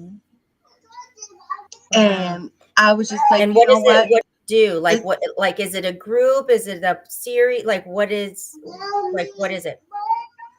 Yes. So it is. It's going to be a series. It's going to be a 4-part series. Okay. Unfortunately, I did not get to the second part. I had to postpone it because I had my uncle had passed. Oh, I'm sorry about that. And it's okay. Thank you. And when he passed, I just wanted to sit in it. I just wanted to. We were expecting it, but I wanted to honor, the time, and I just couldn't put on the face. I'm not the type of person. I couldn't put on the face to muster through and be an encourager when I'm like, okay, let me just be present in this moment. Yes. So when I did that, I'm going to bring it back in August. So what I do is I bring speakers on so they can encourage someone else. It's not about me. I am just the vessel. But I want other I want others to come on and be an encourager, be, inspiration, but really dig deep into who they are to help someone else. So I'm I very love that. intentional, very hmm intentional. I love that. And what like what took you to this deep place? Like, did the idea just come to you, or had you been going through like something that was like, no, I gotta bloom out of this? Like what happened? Yes. So for me, I was processing through getting me and my son a home, hmm figuring out, do I go back to work, working in law for the time being, just to get us to the next step? Or do I honor still being an entrepreneur and a full-time single stay-at-home mom, as well as a full-time entrepreneur? I don't know hmm the drumstick. You have to find it. And with that, I kept just praying. I'm just like in journaling, and I said, okay, what do I do? And God said, stay put and bloom. Just Yeah. bloom. Go, like, whatever your heart feels, go with that, but just bloom in that.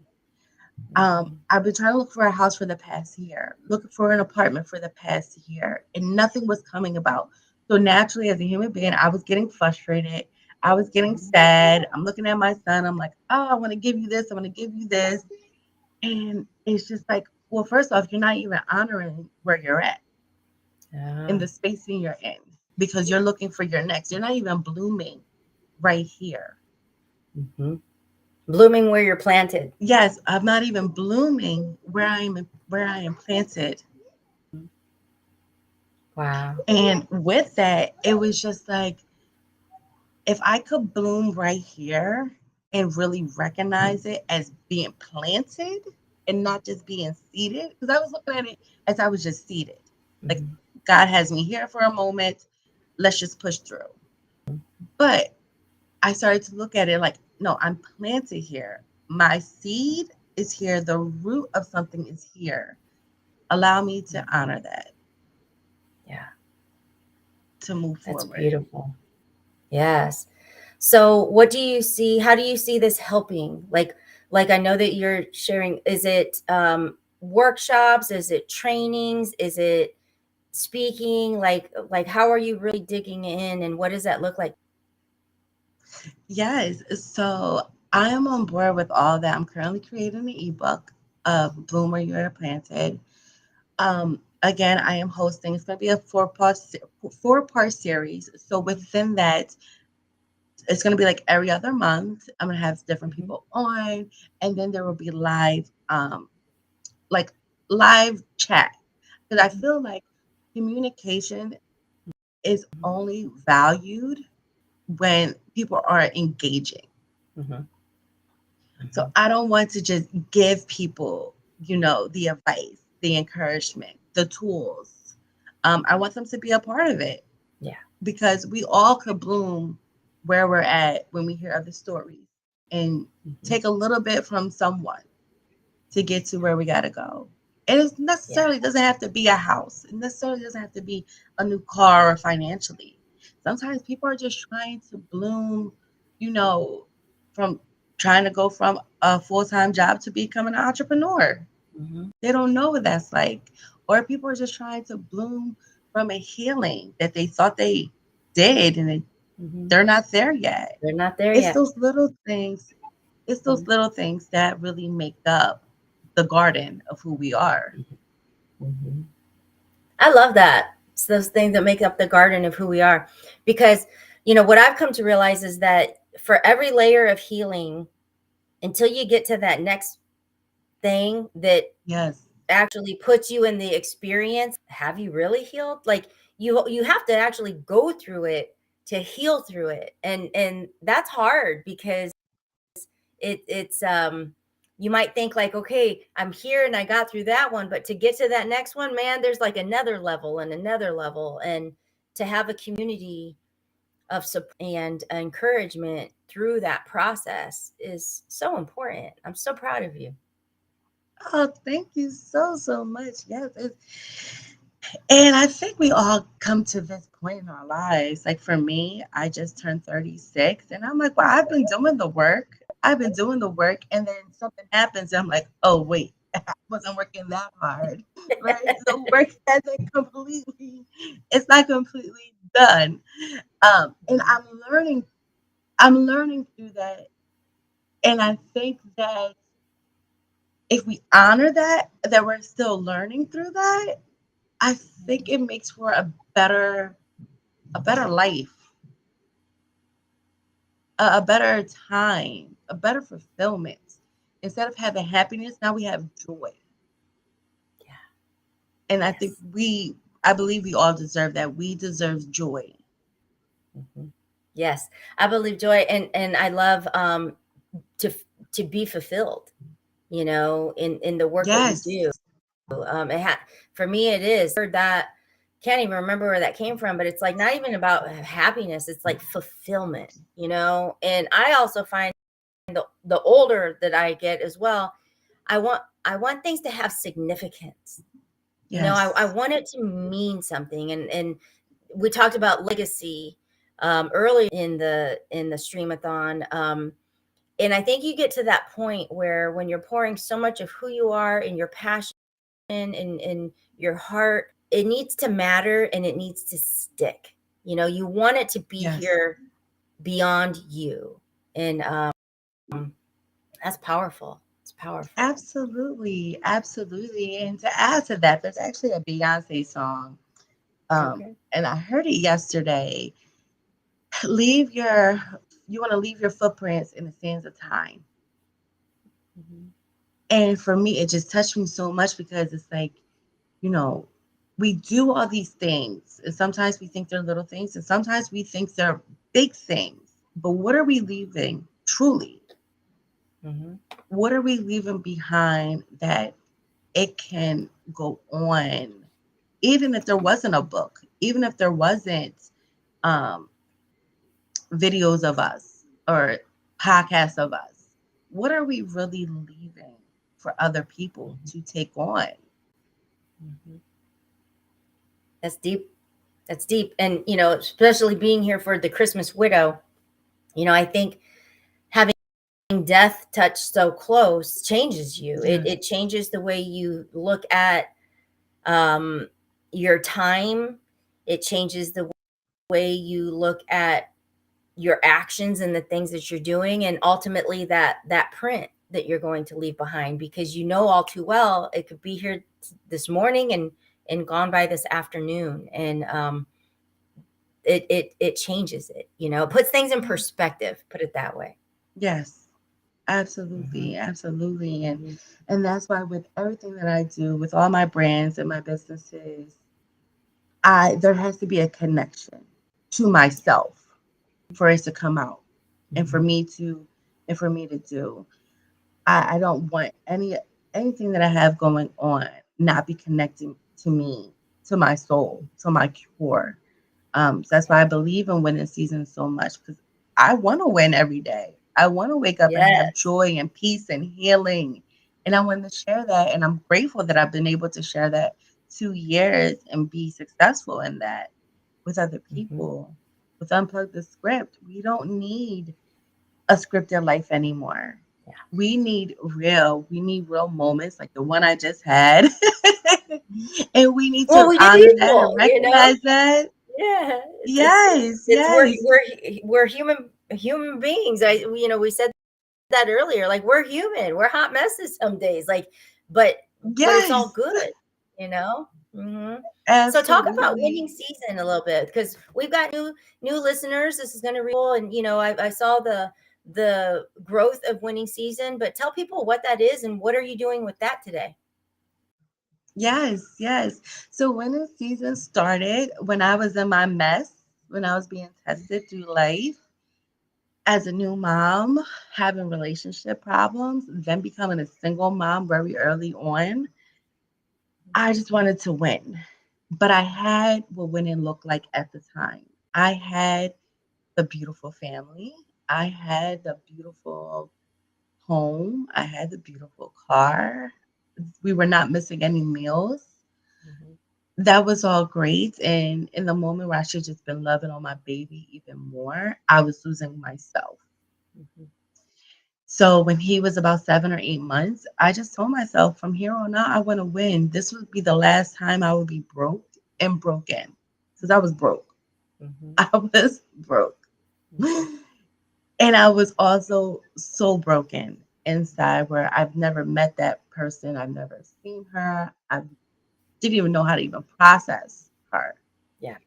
So I made a commitment to myself when my son turned 1 that from here on out, I would just win. I want to win every day. And winning season is winning your life.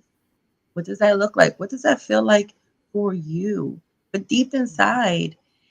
And when I started to be intentional with that, I said, oh, okay, this isn't for me. This is for everyone else. But how do I bring it to life?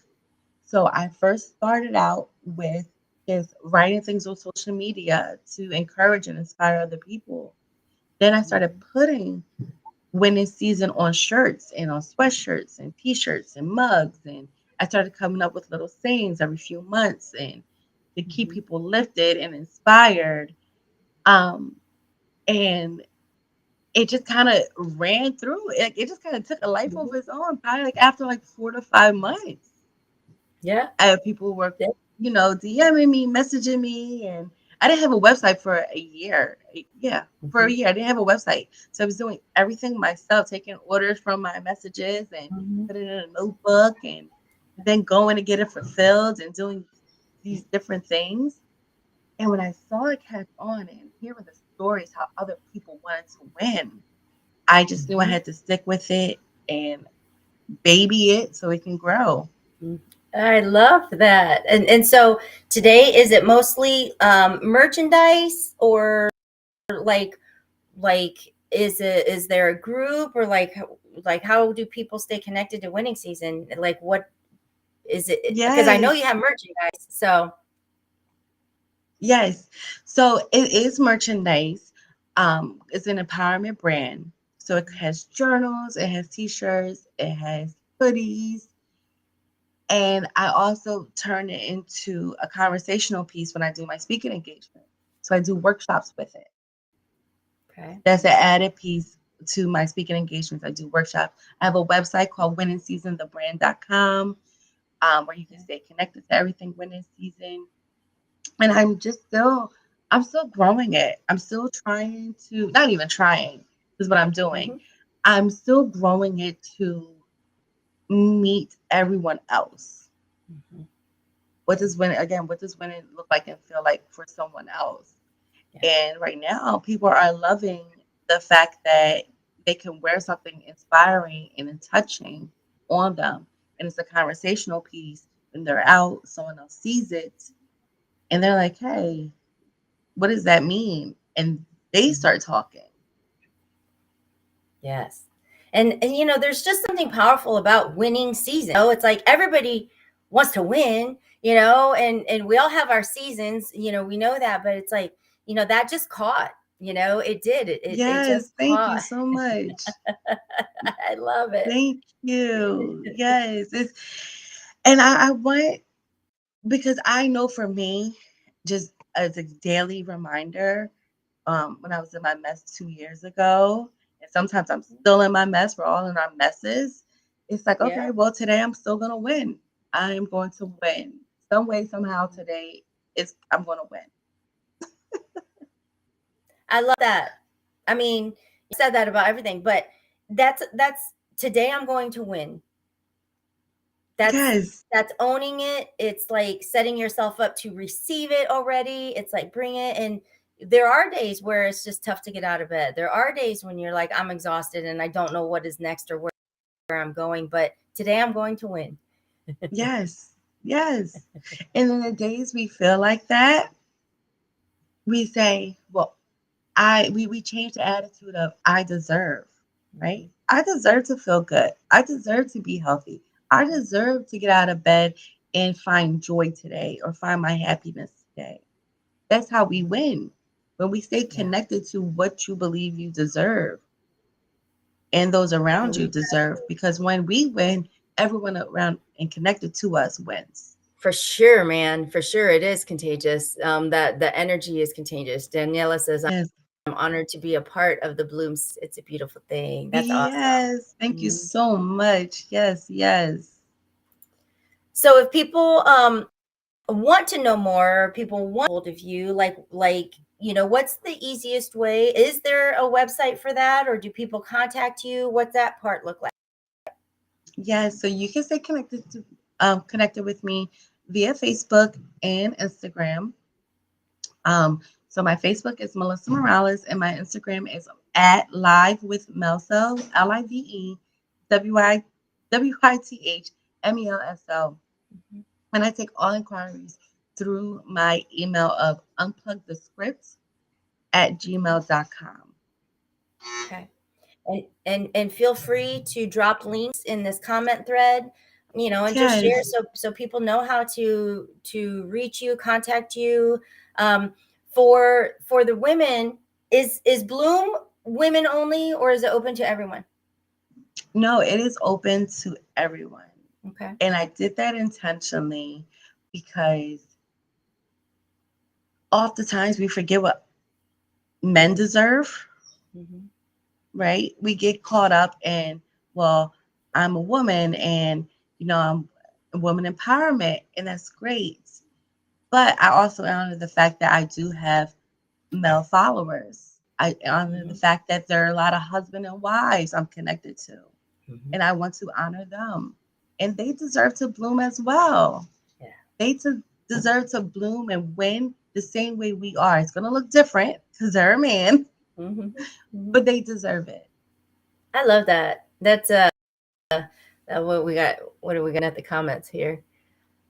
Oh, so we got Brent Schott on here. Time to bloom, he says. Hi. Ivy's here. She says live. Good morning. Good morning, Ivy. Good morning. Mandy Robinson. I am worthy of all abundance. Some great things going on here. Good morning, everyone. Like, this is waking up. It's like I'm still here. We're still going. Yes. So for you, I am so excited for what is coming next for you.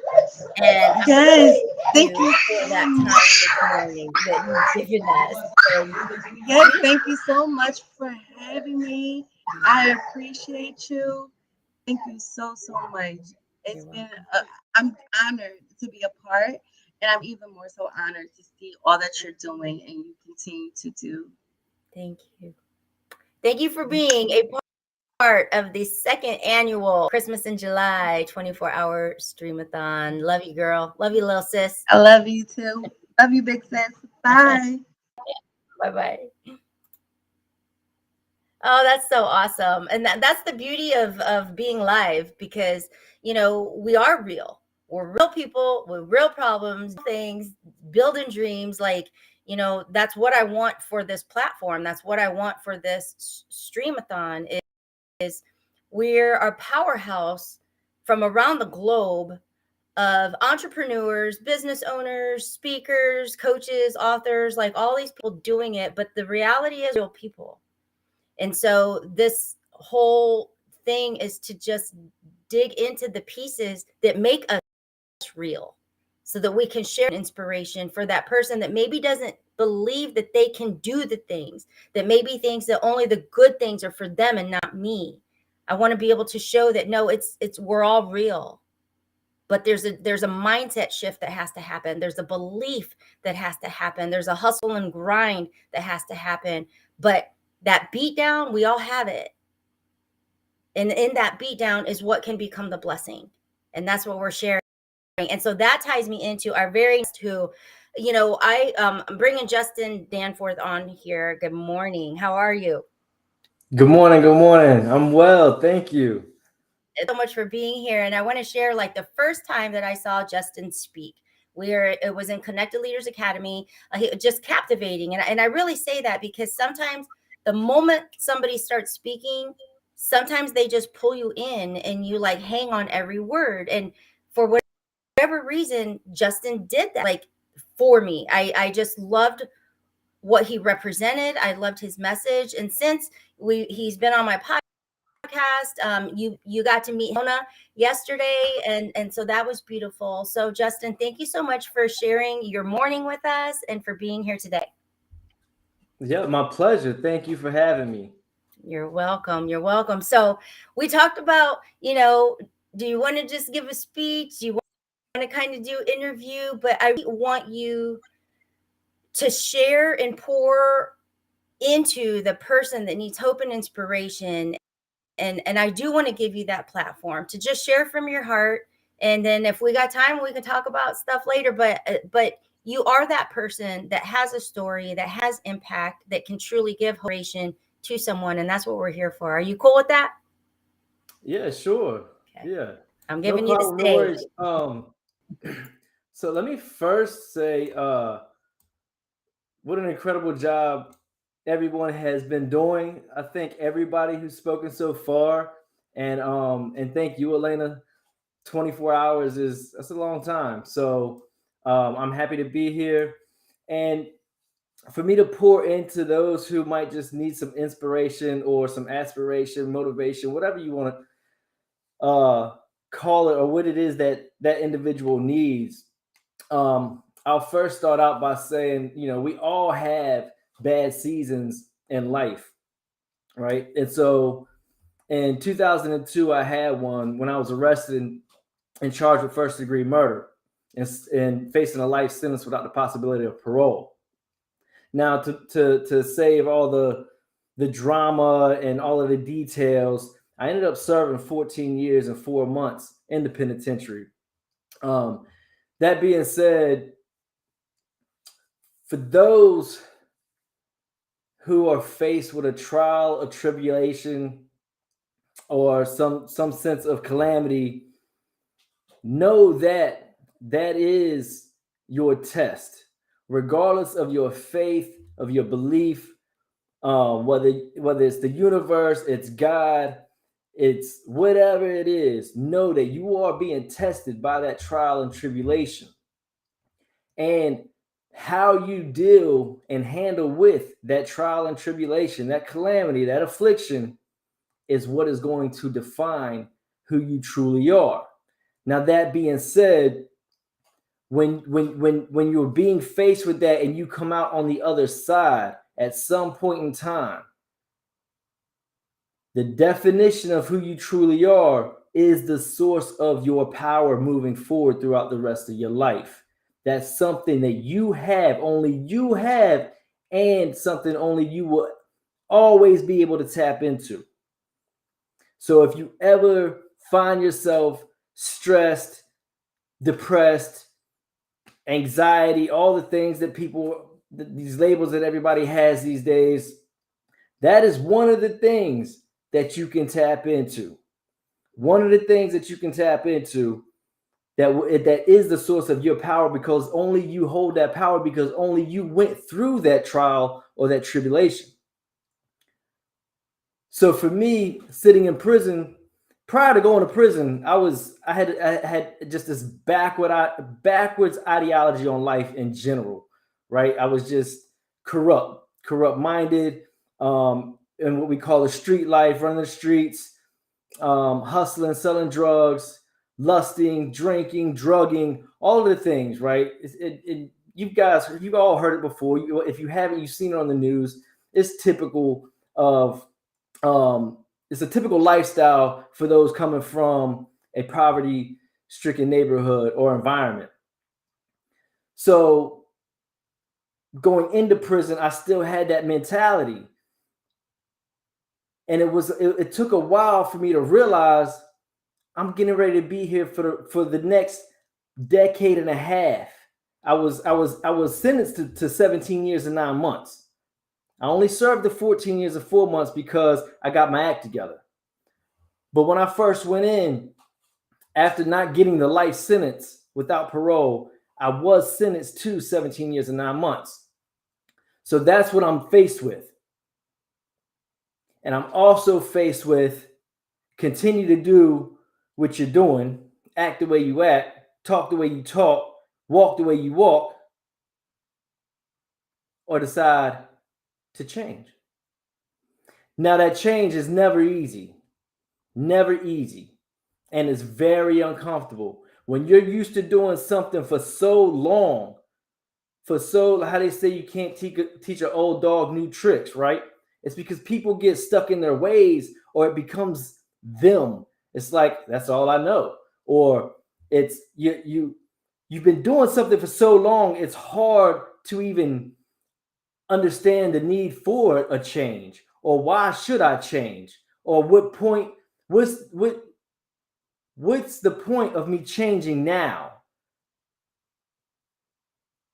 And then you have those who know and understand, I need to change now. So for those who are faced with that struggle, because that's an internal struggle. It's an internal struggle when you're faced with these challenges of, well, where do I start? Where do I begin? You listen to somebody on YouTube, you watch these social media influencers, and they have all the good tips and tricks, but it's like every day you still have your life. What's going to work for you? For me, going to the penitentiary was the best thing that ever happened for me, because life happens for us and not to us. Always remember that.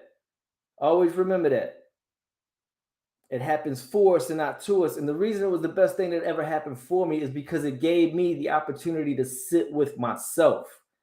And the more I sat with myself, the longer I sat with myself, the more disgusted I became at the man in the mirror. And couldn't even believe that, man, this is who you are.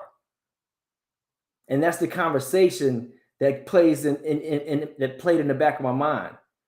This is who you are. And then as people started coming into the prison, or people that were already in the prison, I look around and it was like their actions and their words and their walks and talks, it disgusted me. I'm like, I can't live like this. They were a reflection, right? Because the world is a mirror. We're a reflection.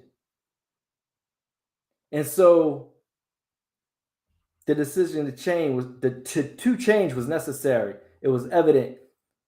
And in order to actually become something I would be more pleased with, something I never had, right? So that became my purpose in life, is to become the man that I always needed.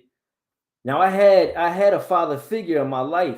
My stepdad raised me. I consider him my dad. He's all I know. I don't know my real father. But he couldn't give me what I needed, right? He just worked hard, and we were still broke. So my purpose is to become the man I always needed, right? Because he could have teach me how to be an entrepreneur, how to run multiple businesses, or how to do the things that he was just unaware of. My stepdad only had a 6th grade education, which means he just worked hard, and we still never had anything growing up. My sister and I never had anything growing up. We couldn't afford anything. So for me, it's to become the person I always needed, right? That best version of myself. You hear it all the time these days. Become the best version of yourself. Personal growth and development, right? And that starts with loving yourself. And like I said, when I looked in the mirror, I was disgusted. How could I love that individual that was staring back at me? It was a disgrace to society. It was a lie, a cheat, all of the things. And it was like, so the purest definition of loving yourself, self-love, is self-investment. How much are you willing to invest in yourself?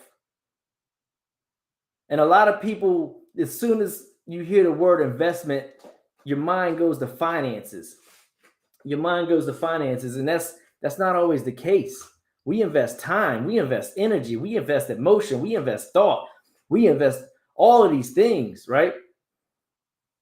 So if I'm going to love myself, if you're going to love yourself, I can look at people and tell how much self-love they have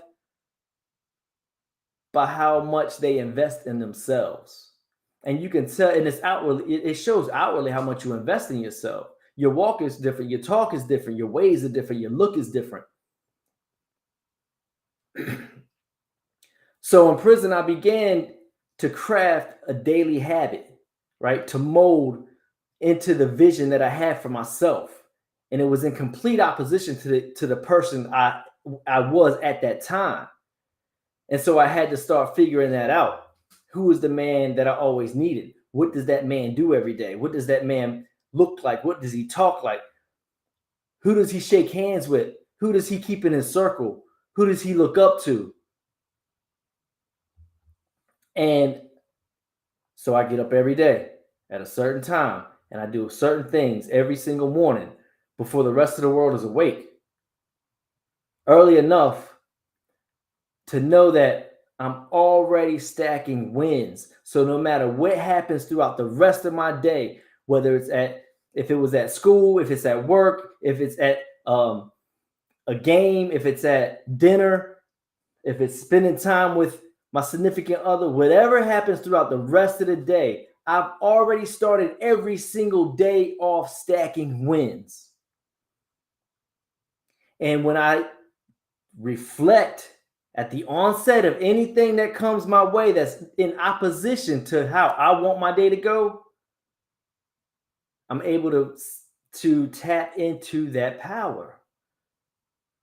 Because remember what I said at the beginning of this, anything you go through and you come out on the other side is the source of your power.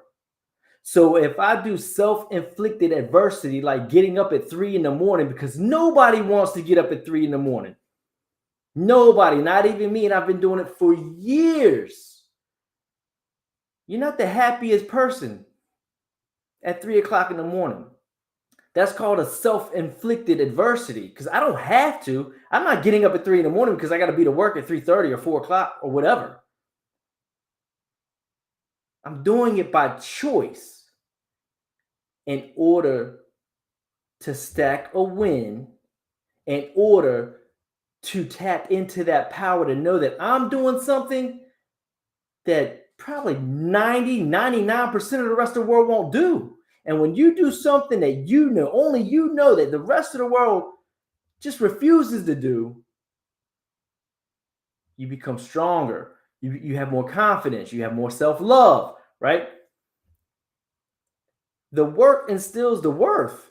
How much work are you going to put in to instill what you truly are worth? Because if you just, none of us respect somebody who's just handed everything in life. None of us respect somebody who's just lazy, who's a slob, who eats however they want to eat, who talks however they want to talk, who has no disregard for anybody's feelings or consideration for the next person. Nobody respects or wants to be around any of that. So if you have any of those qualities or characteristics or traits, then know that that is what you need to work on. And the more you work on, the more you establish a higher worth for yourself. So again, I do a certain routine every morning, and it just consists of those things that I know are only going to make me better and better and better. And as you all know, consistency is key, right? Practice makes perfect. Repetition is conditioning for success, right? And so you don't just do anything. So many people, for example, I'm going to lose weight. I want to lose weight. And they start this new diet and this workout regimen, and it lasts for 3 months, and they lost 15 pounds, and they're like, it's great. And now I got to have a cheat day. And then 3 months later, after that, they're back or even gained more than what they originally weighed to begin with. Because all of our minds is for the short term, that instant gratification. It's like we just want it now, and we don't have no desire to wait.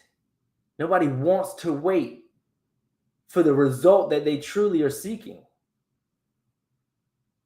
But you admit, oh, I know I can't get rich overnight. Oh, I know I can't change overnight. But we'd rather go and get a surgery or something to fix our face or our body or whatever, and take pills or medication for depression and anxiety instead of doing the things that over time would alleviate all of that. Because all of that is an instant gratification. It's an instant fix. It's a Band-Aid.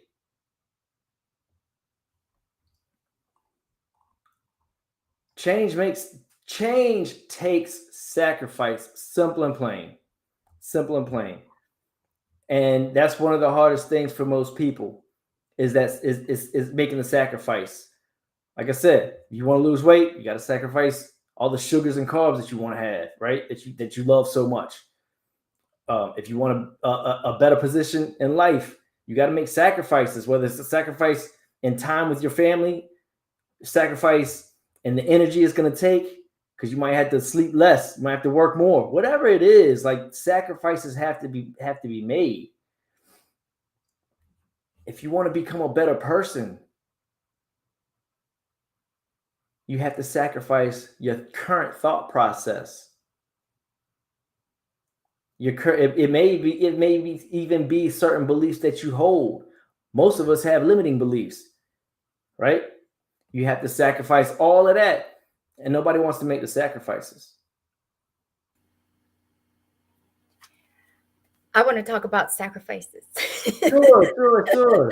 Like I said, you're just so captivating, and I knew that you were going to pour nuggets and the comment blowing up, but now like we could just like chit chat now because, you know, there's I don't know, there's just a power in the discipline that you carry, and we feel it.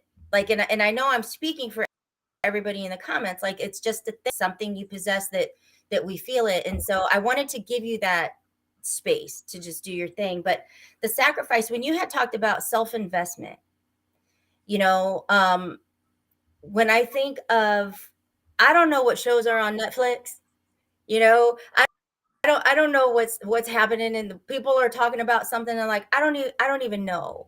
And those are the self-investments. When you talk, people always think money first, and of course you think in money, but you got to put the time in, you got to put the sweat in, you got to put the hours in, and you have to believe. That's my word. Like you have to believe that.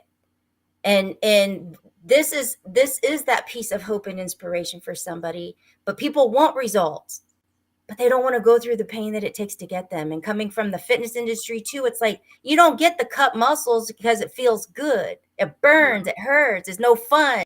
And we don't want to be in pain, but ultimately pain is actually what will give you the results. So that self-investment, how do you get people, do people have to have a sense of self-worth before they will actually do the work to self-invest in a capacity? I wouldn't say they necessarily have to have a sense of self-worth in order to start that journey or embark that path, right? You just have to have the sincere desire to change, to want to invest in yourself.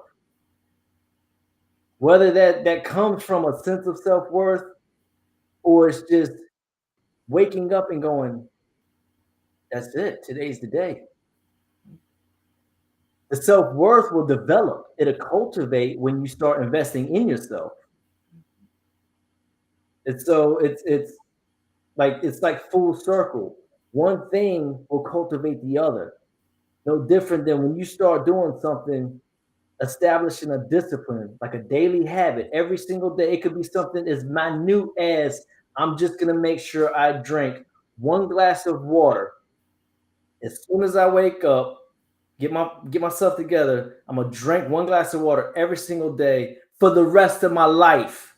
This isn't for the next 90 days. This isn't, I'm gonna do a 14-day challenge. Can I drink a glass of water? No. It's a life sentence. It's for the rest of my life. I'm gonna make sure because when you establish that discipline, it grants you a sense of confidence. And when you have confidence, you have more self-esteem. When you have more self-esteem, you have more self-worth. So everything just builds upon everything else. And when you lack in one area, that's when you strengthen it. Because you'll see that you're strong over here, but you want more over here. And so you say, okay, I need to work on that. And then you strengthen that. Most of us want it all at the same time. All at the same time. And what ends up happening is you end up with none of the results you were seeking, right? Mm-hmm. And it's because you're putting everything on your plate in your mind and forgetting about the reality of, oh, I got to go to work today, or I got a business to run today, or I got a family meeting, or family, whatever it is that people have throughout their day-to-day lives. Yeah. It reminds me of a quote that says, people want much more than they need, and so they settle for much less than they can have. And people want to lose 50 pounds, so they'll miss the opportunity to lose 2. Yeah. People want to make that $1 million, so they're not even looking for the way to make $100. And it's like, would $100 help you this week? $1,000 help you this month? But instead, you're trying to jump to, do you need the $1 million right now?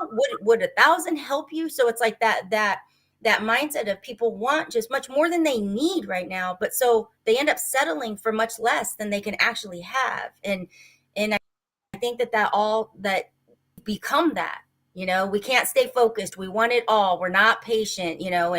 And so just why even do it? People just give up after 2 weeks. Exactly. And I'm gonna bring up something else too that goes along with that, Elena, is most of us lack gratitude. And that's what one of the biggest problems with wanting more and overseeing what we need is because we forget to be grateful for where we're at. Even at the lowest level, we should be grateful for where we're at. Right? Everything on top of that is, as they say, the icing on the cake. Anything over that is just a blessing, right? So gratitude is action. It's not just, wake up, a lot of people want to talk about journaling, gratitude journal. I'm gonna wake up every day and start writing down 10 things I'm grateful for. That's all good. If that's what helps, I don't need that. What I know for me that works for me, and I've seen it works for others, is showing what you're grateful for, right? Putting in the work every single day. If you're grateful for the breath in your lungs, then quit smoking cigarettes, right? If you're grateful for your comprehension skills, then quit getting high. It's action. Gratitude is action. And once again, and when you become, and it's only through our lowest depths, those trials and tribulations, that real gratitude sparks. True gratitude sparks. Because then you're like, oh man, I found myself here. Well, I'm glad, I'm grateful that it wasn't X, Y, and Z. Mm-hmm. Mm-hmm. And then that's when, of course, we want to, whatever it is that people want to do, whether it's pray, it's like, who are you in times of ease? That's the biggest determination. If you want to know who you are, is look at yourself in times of comfort. because we all become a different person when our back's against the wall. Mm-hmm. And that is who will and what will define who you truly are is when your back's against the wall. So when you know that, like I said, that's your source of power, when you know that's who you truly are, don't change up when things are comfortable. Yeah. So most people, when you say, what is your purpose in life? They're like, I'm trying to find my purpose in life. It's not lost. You possess it. It's within you. Everything you're trying to figure out, you already possess within you. You just have to understand how to tap into it. Your subconscious, our self-conscious, our subconscious, that voice inside our head is giving us the answers to everything. Because every time you go to do something wrong, it tells you. Mm-hmm. Now, whether or not you decide to listen, yep, is the determination on whether or not you do right or wrong. Same thing when you do something good, it tells you. Or no different than if you want to do something good, it can talk you out of it if you negotiate with it. And so most of us find ourselves negotiating with our self-talk, our negative self-talk. When we do want to do something to better ourselves, and our self-talk says, oh, just hit the snooze button, sleep 5 more minutes, sleep 10 more minutes. You can work out tomorrow. Tomorrow is Monday, it's better. Today's Sunday, take the day off. Everybody relaxes on Sunday. It's football, it's whatever season it is, like all these things, that's self-talk. And you start negotiating with it and you agree. Like, you know what, you're right. Who works out on a Sunday? Right. So, and then they get ill and then they're like, man, I'm trying, but I don't know why I'm not seeing no results. Yes. Or they get on the scale and they regret not waking up yesterday and starting they said they were going to do. Yeah. So that regret is your guidance. Regret is your guideline. Everything that you feel bad about or sorry about or that you shoulda, coulda, woulda did, that regret is your guideline. It's telling you what you regret. So don't do it again. It seems so it really is. I know. But we make things harder on ourselves. And like I said, it's because we negotiate with our internal states. Yeah. Most people that fight with depression is just a magnification of the past. And nobody's going to side with the past unless they're not progressing in the present.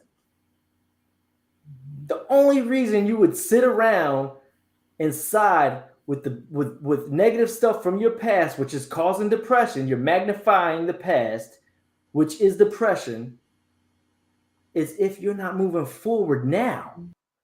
Because if you're moving forward now, guess what you don't have time for? Mm-hmm. Sit around and be depressed. Yeah. Yeah. That's a gold nugget, right? Like somebody needs to drop that in the comments because we can't lose that one. Like, and I can't type up here, so somebody drop that. So for the one tuning in that feels inspired but is low on hope, you know, and I say this because these were words that were actually spoken to me from somebody that was sharing and said, but I really feel like all that good stuff is for them. They just thought it all sounded great. They thought it was all good, but still, yeah, not for me. I'm not lucky that way. My life, you know, there's no hope. What is the one thing that you can share with that person that is really not believing that hope is on their side? That's a really great question.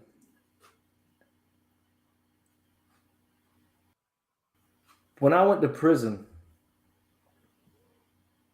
you walk down a hall in a single file line. If most of you remember in elementary school, you had to do that most of the time.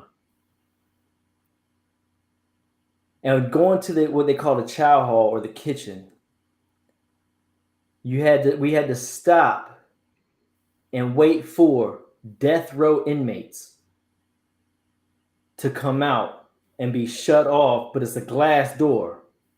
It's like a bulletproof glass door so we could see them. I'm sitting here with only 17 years and 9 months over my head. At the time, I'm 21, 22 years old. When you look into a man's eyes who has a death sentence, knowing he's going to be killed, his days are numbered, and he's just smiling, and his energy is so just calm, you realize there's hope. So for the person who doesn't have the hope, that's not for me, it sounds good for you and all of that, first of all, there's a lot of people have a victim mentality. You're not the victim. Whatever you're going through is happening for you. And only you can allow your thoughts to get you through it. Your thoughts and your actions. But if you want to find hope, look at people around the world who wake up every day grateful to wake up every day, but have nothing. Don't know where the next meal's coming from. Don't know anything from day to day, but they can still smile and live that day as happy go lucky as somebody, as we would say, has all the money in the world. Mm-hmm. Right? Yeah. Or whatever it is. So if that should grant you a sense of hope, is not to be so selfish and to think it's all about you. See, our purpose in life is to become the best person we can be and give that to the world. Yes. That's everybody's purpose in life. Yeah. So anybody who's trying to figure out what their purpose in life is, that's what your purpose in life is. Take whatever you went through in your life and you got through it, give that to the world, because somebody needs those tips, tricks, and keys to get through their day or through their struggle. That's the gift. You know, that's the gift that we can give back. And right there, you know, we're running out of time, but that's like a perfect way to wrap up that purpose. That's for us to get and pour into this space that we all occupy, and we're all connected. And if we all could give that goodness that resides within us with each other, man. And that's what this whole 24 hours is, to just do a little part, to my part, to bring us all together, to just share the goodness that we do carry and that inspiration out. So I want to thank you so much for starting our morning off and being part of that. This is brand new to you. It's our second annual Christmas in July 24-hour Stream-A-Thon, to just bring awareness around the nonprofit that I'm working really hard to get off the ground, Becoming a Widow on Christmas Eve. And it will help us bring the blessings and magic of Christmas time to a newly widowed family and their kids at Christmas. So I thank you for being here and pouring into us this morning. Thank you for having me. Everybody have an amazing rest of the day. Remember, you are not alone. Simple and plain. You're not alone. Thank you, Justin. All right. Oh, powerhouse. What did I say? And we are moving right along. We got another power. She is coming on. I'm bringing her on stage right now, Miss Daniela Roman. Hello, beautiful. Good morning. Good morning. Can you hear me good? I can hear you good. How Good are morning. you? I am well. And you know, like Justin just said, I say every morning, I'm grateful for just waking up. Yes. Mhm. Grateful for just waking up. The moment that my Mhm. eyes open, I'm like, take that deep breath, drink that water, and be like, come on, my God, let's do so. Yes. So I definitely, you are a powerhouse. You are a spirit of inspiration as well. And I would love to be able to give you time to first just pour in, or and then we can chit chat after. I know that you've got messages to share and you've got impact to make, and I really just want to give you that time. Are you okay with that? Yes, thank you. I appreciate it. I just want to say thank you for having me. I'm honored to be here on your platform, Elena. Thank you. Thank you. So, good morning, everyone. So, I have, like Elena said, some messages to share for sure. And for me, it's more personal. I love to be to share more personal stories instead of the business side, right? So, what's important to me is family, faith, and inspiring other people for whatever it is you're going through. And if you can see behind me, a lot of you know what part of my mission is helping other women who've been through uh, survivors of domestic violence, which is my backstory. But before I get into that, I just want to share um, a little background of how I grew up. A lot of you know uh, grew up a traditional Italian family. A lot of you already know who Big Bear is, who is my father, big inspiration in my life. And he, you know, short story with him is he grew up in Italy, hard times, came here at 14 years old and made a life for himself, right? Came here, had to learn the language, barely finished the 8th grade, but the wisest man I've ever known. He taught me everything I know about life. And his whole thing was sharing his life experiences. Talk about storyteller. He could have written 100 books because he was just the best storyteller and shared with my brother and I, and anyone he came into, into his life, his experiences in order to prepare my brother and I for life, right? So he always told us, he would learn from the old people, as he would say in Italy. He had a memory like no other. He said his mind was like a computer. I mean, he remembered things from 3 years old that someone told him, and quotes and the life lessons that he learned growing up, he brought over here and raised my brother and I the same way, and just wanted to prepare us for real life. So he always said, there's nothing like experience. What you read in a book, you can have an education, go to school, that's all well and good, but until you experience something, you truly can't know, right, what something is about. So for me, even though I was raised that way and he taught me so many things, nothing really could prepare me for what is out there and what was waiting for me when I left home at 18. And, I was very trusting, very naive. My dad,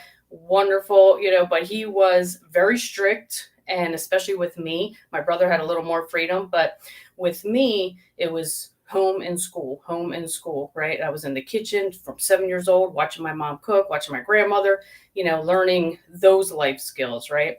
Very overprotective. So when I left home, I was quite naive no matter what he taught me. He taught me, the old sayings that you hear: watch who you hang with. If you hang with a thief, you're going to be a thief. If you hang with a drunk, you're going to be a drunk, right?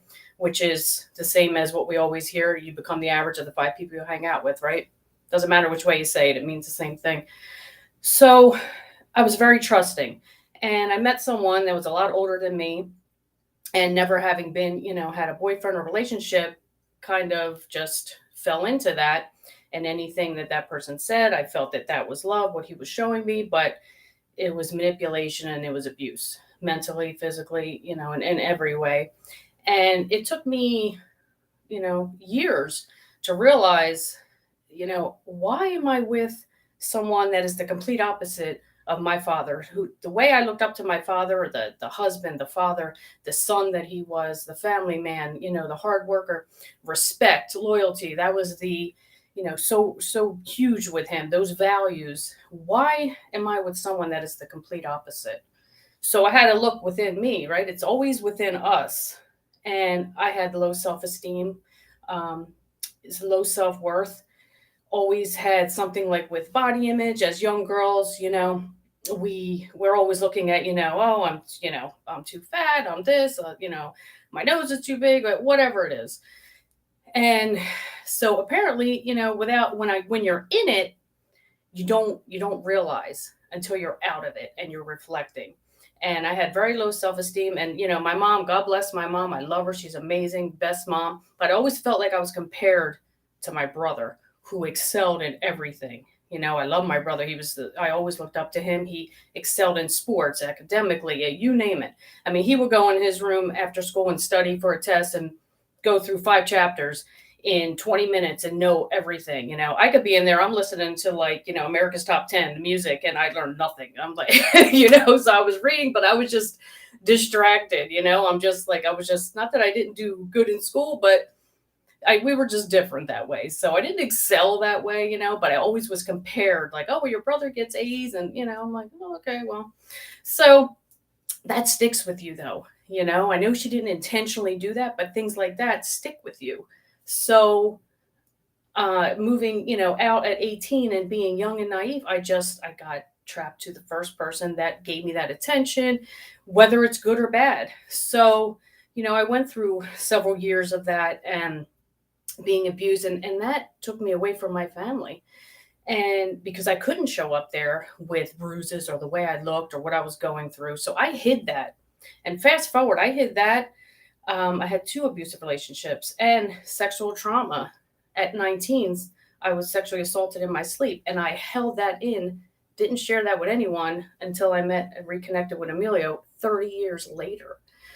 So, like I said, when you reflect, you realize why you do certain things, why you're going through certain things. And when I look back with the depression and anxiety and eating disorder and suicidal thoughts and all these things, when I was in it, I didn't realize why. I'm like, because I buried everything that I had gone through, didn't talk about it, didn't share with anyone. And I was on a podcast recently, and somebody asked me, well, why? And I said, well, I never met really anyone through my journey, moving forward, who went through that, and nobody asked. So you just kind of just move on with life, raised my son, went to work every day, had a business, moved on. I was in a 22-year marriage, which was, not a bad situation, but someone said earlier on here about fulfillment. And it's been said, success without fulfillment is failure. And on the outside, it looked like I had everything, right? And I was, he was a good person. I had a business, beautiful house, cars, to the outside world, it was like, wow, she's happy, she has it all, but I wasn't fulfilled. I wasn't living on purpose. And again, we're so busy with the every day that we don't stop and look and say, well, what am I doing, right? What am I doing for myself? So it wasn't until my son graduated high school, went to the Air Force, that I was kind of left with just me. And my ex, who was, like I said, a wonderful person, but his whole thing was, work 24/7, 7 days a week. So when I was left with myself, I had to ask myself a question: what am I doing, right? What is fulfilling me? I raised my son, and he was moving on with his life. And so I had to really make a decision. And 6 months prior to me making that decision, I had lost one of my best friends. And she was 42 years old. And that really woke me up to, wow, life is too short to not be happy, right? Life is too short to not be living on your purpose and doing what makes you happy. So I had to make that tough decision. And fast forward, I left that relationship, even though it was not, like I said, was not a bad relationship, but I had to do that for me. And, I moved forward, connected with Emilio, and he opened up a whole new world for me, right? And because he shared what he went through as a child, he's very open about his traumas in life, like a light bulb went off. And he was the first person in 30 years that I opened up and shared what I had gone through. And that was such a release for me. That was like a weight lifted, like I can't even explain. I never felt something like that, especially letting go of the sexual trauma, because I held that in. And holding something like that in, that really does something to a person, right? And after sharing. Go I ahead. have a question real quick, just because I'm curious. Number one, I've never heard this story, so thank you so much for sharing, because it's important. And when you held that in, okay, because we all talk about like what that toxic poison can actually do. Did you physically start feeling ill, or did it affect your health, like physically in any type of way by keeping something like that inside? Well, here, like I just that's a good question. So, like I said, you don't realize it when you're going through certain things, why you're going through it. So it wasn't until years later that I look back, because when I went through really bad depression and anxiety and an eating disorder and all these things and suicidal thoughts, and I didn't know why. But now I do, because once you Now you release do. that, now I'm okay. That's where because when you hold in trauma, that manifests into a In lot some of way. negative things. Yeah. Yeah. Ask that, because if anybody is tuning in, and if they're afraid to say something, or they don't want to face it or admit it out loud. Like for me, I held, mine wasn't physical abuse, it was mental, it was emotional. But I talk about 2015, I 4 biopsies. Like my body was poisoned. It was trying to manifest in some way, shape, or form. And 2015 was horrible. Like it was horrible. So I was just curious to know if it did start showing up, because it needs to come out in some capacity. So I thank you for sharing that. No, thank you. And like I said, when Emilio, shared what he shared, that was the first time I even had an opportunity. You know what I mean? Like I had said, nobody asked, and who's going to ask, right? Like nobody's just going to come out and ask you something like that. But just the opportunity of even hearing something, because here's the thing: I was so sheltered, and I don't say that in a bad way, but it just was. My parents were overprotective. So when that happened at 19 years old, I didn't even know that things like that even happened. Never was, in my family, like children, I know a lot of, kids unfortunately go through things growing up and being abused and molested, and this never heard of anything like that. So this was just shocking to me, which is why I think I held it in, because I didn't even know how to speak that. I could never tell my parents that I went through that. And it was embarrassing. And it's also, you feel guilt. Yeah. Because I felt like, well, what did I do wrong, right? Like, did I place myself in this situation? Should I have not been at that? It was where I was living, actually, when I left home. Like I was living with friends, and so you go through all kinds of stuff. So you bury it. Yeah. You bury Because it. you don't want to be, you don't want to be told, like, what'd you do to cause it? Like it's, and so you just put quiet, so Right. so your books and stuff, like, how did you start transforming this into healing and healing for others? Thank you. So again, with Emilio, we got into the book space, and he was doing a book, 101 Ways to Thank a Veteran. And then we connected with someone out of Canada, actually, who was doing a co-authorship with 7 or 8 other women. And I had the opportunity to share my story for the first time.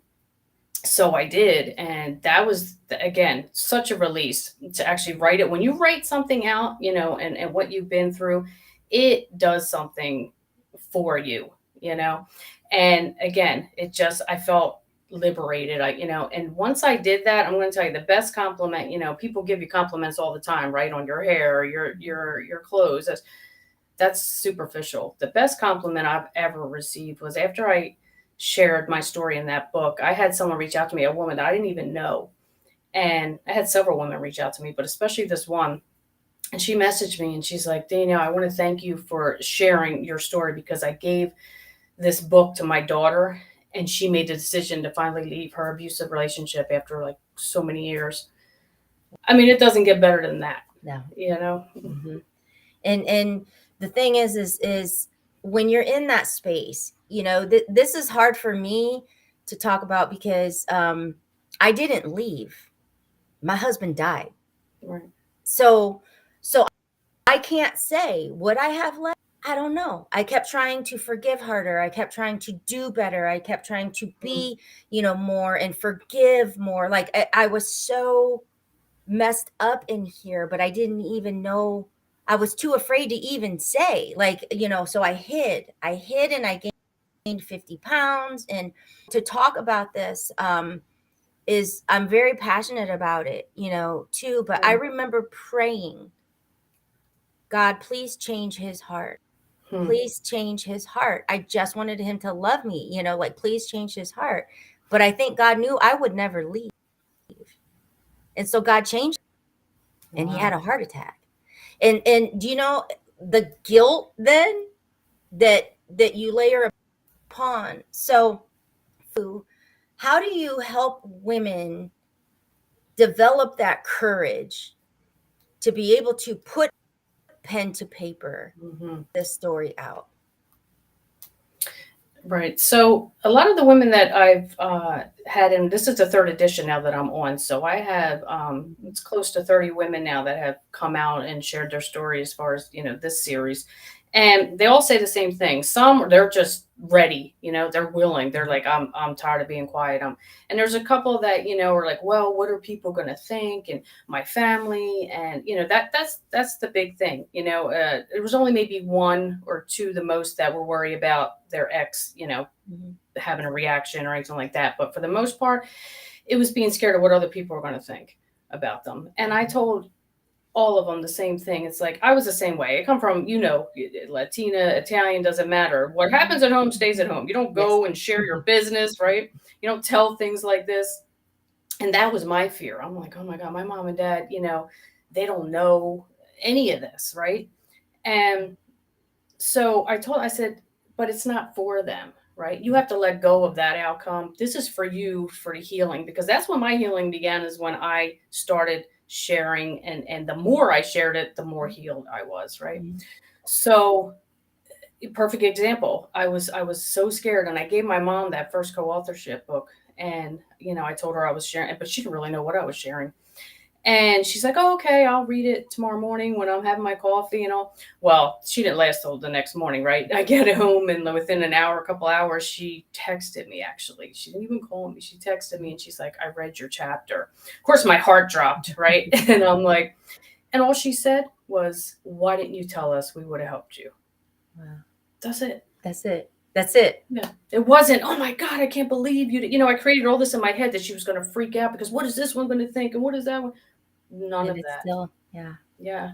Wow. None of that. So that's what I tell, like, it's not as bad as you think it will be. We create a lot of things in our head that never even happen, and we can't even worry about it, because even if that does happen, this is for you. It's not for anybody else. Yeah. Wow. So moving forward, like, do you release these every so often? How do women contact you to be involved, and to just get that information to anybody tuning in? Sure. So they can reach me, obviously, social media. I'm on social media on Facebook. They can, just look up my name there, or they can email me at championofwomen@gmail.com. And I put this out every year now, every January at our event. Okay. Yeah. Wonderful. So for the one tuning in, because it's hope and inspiration, and you are an inspiration, and for the one tuning in, and I just have to say that, because knowing you now, for you coming to your event, this is the first time that I was connected to so many people, but I've never heard this. Somehow it's always been the other stuff. So for this, my heart reaches out to you, but I honor you, and I see you, and the courage and the bravery and the impact. It's beautiful. Thank you. So for the one is feeling hopeless, what do you have to say to her or him? Yeah. I always tell women, know your worth, right? Know your worth. I didn't know my worth, back then, because if I did, I wouldn't have been in that kind of relationship, right? So we have to know that we are worthy of, being treated with respect, and just being spoken to, you know, like a woman, like, you know, you always hear a lot of women or, you know, men like, that's my queen. And that's, you know what I mean? Yeah, you deserve that. Right. And just know that, because I'll leave you with this, you know, everyone wants to leave a legacy of some kind. Right.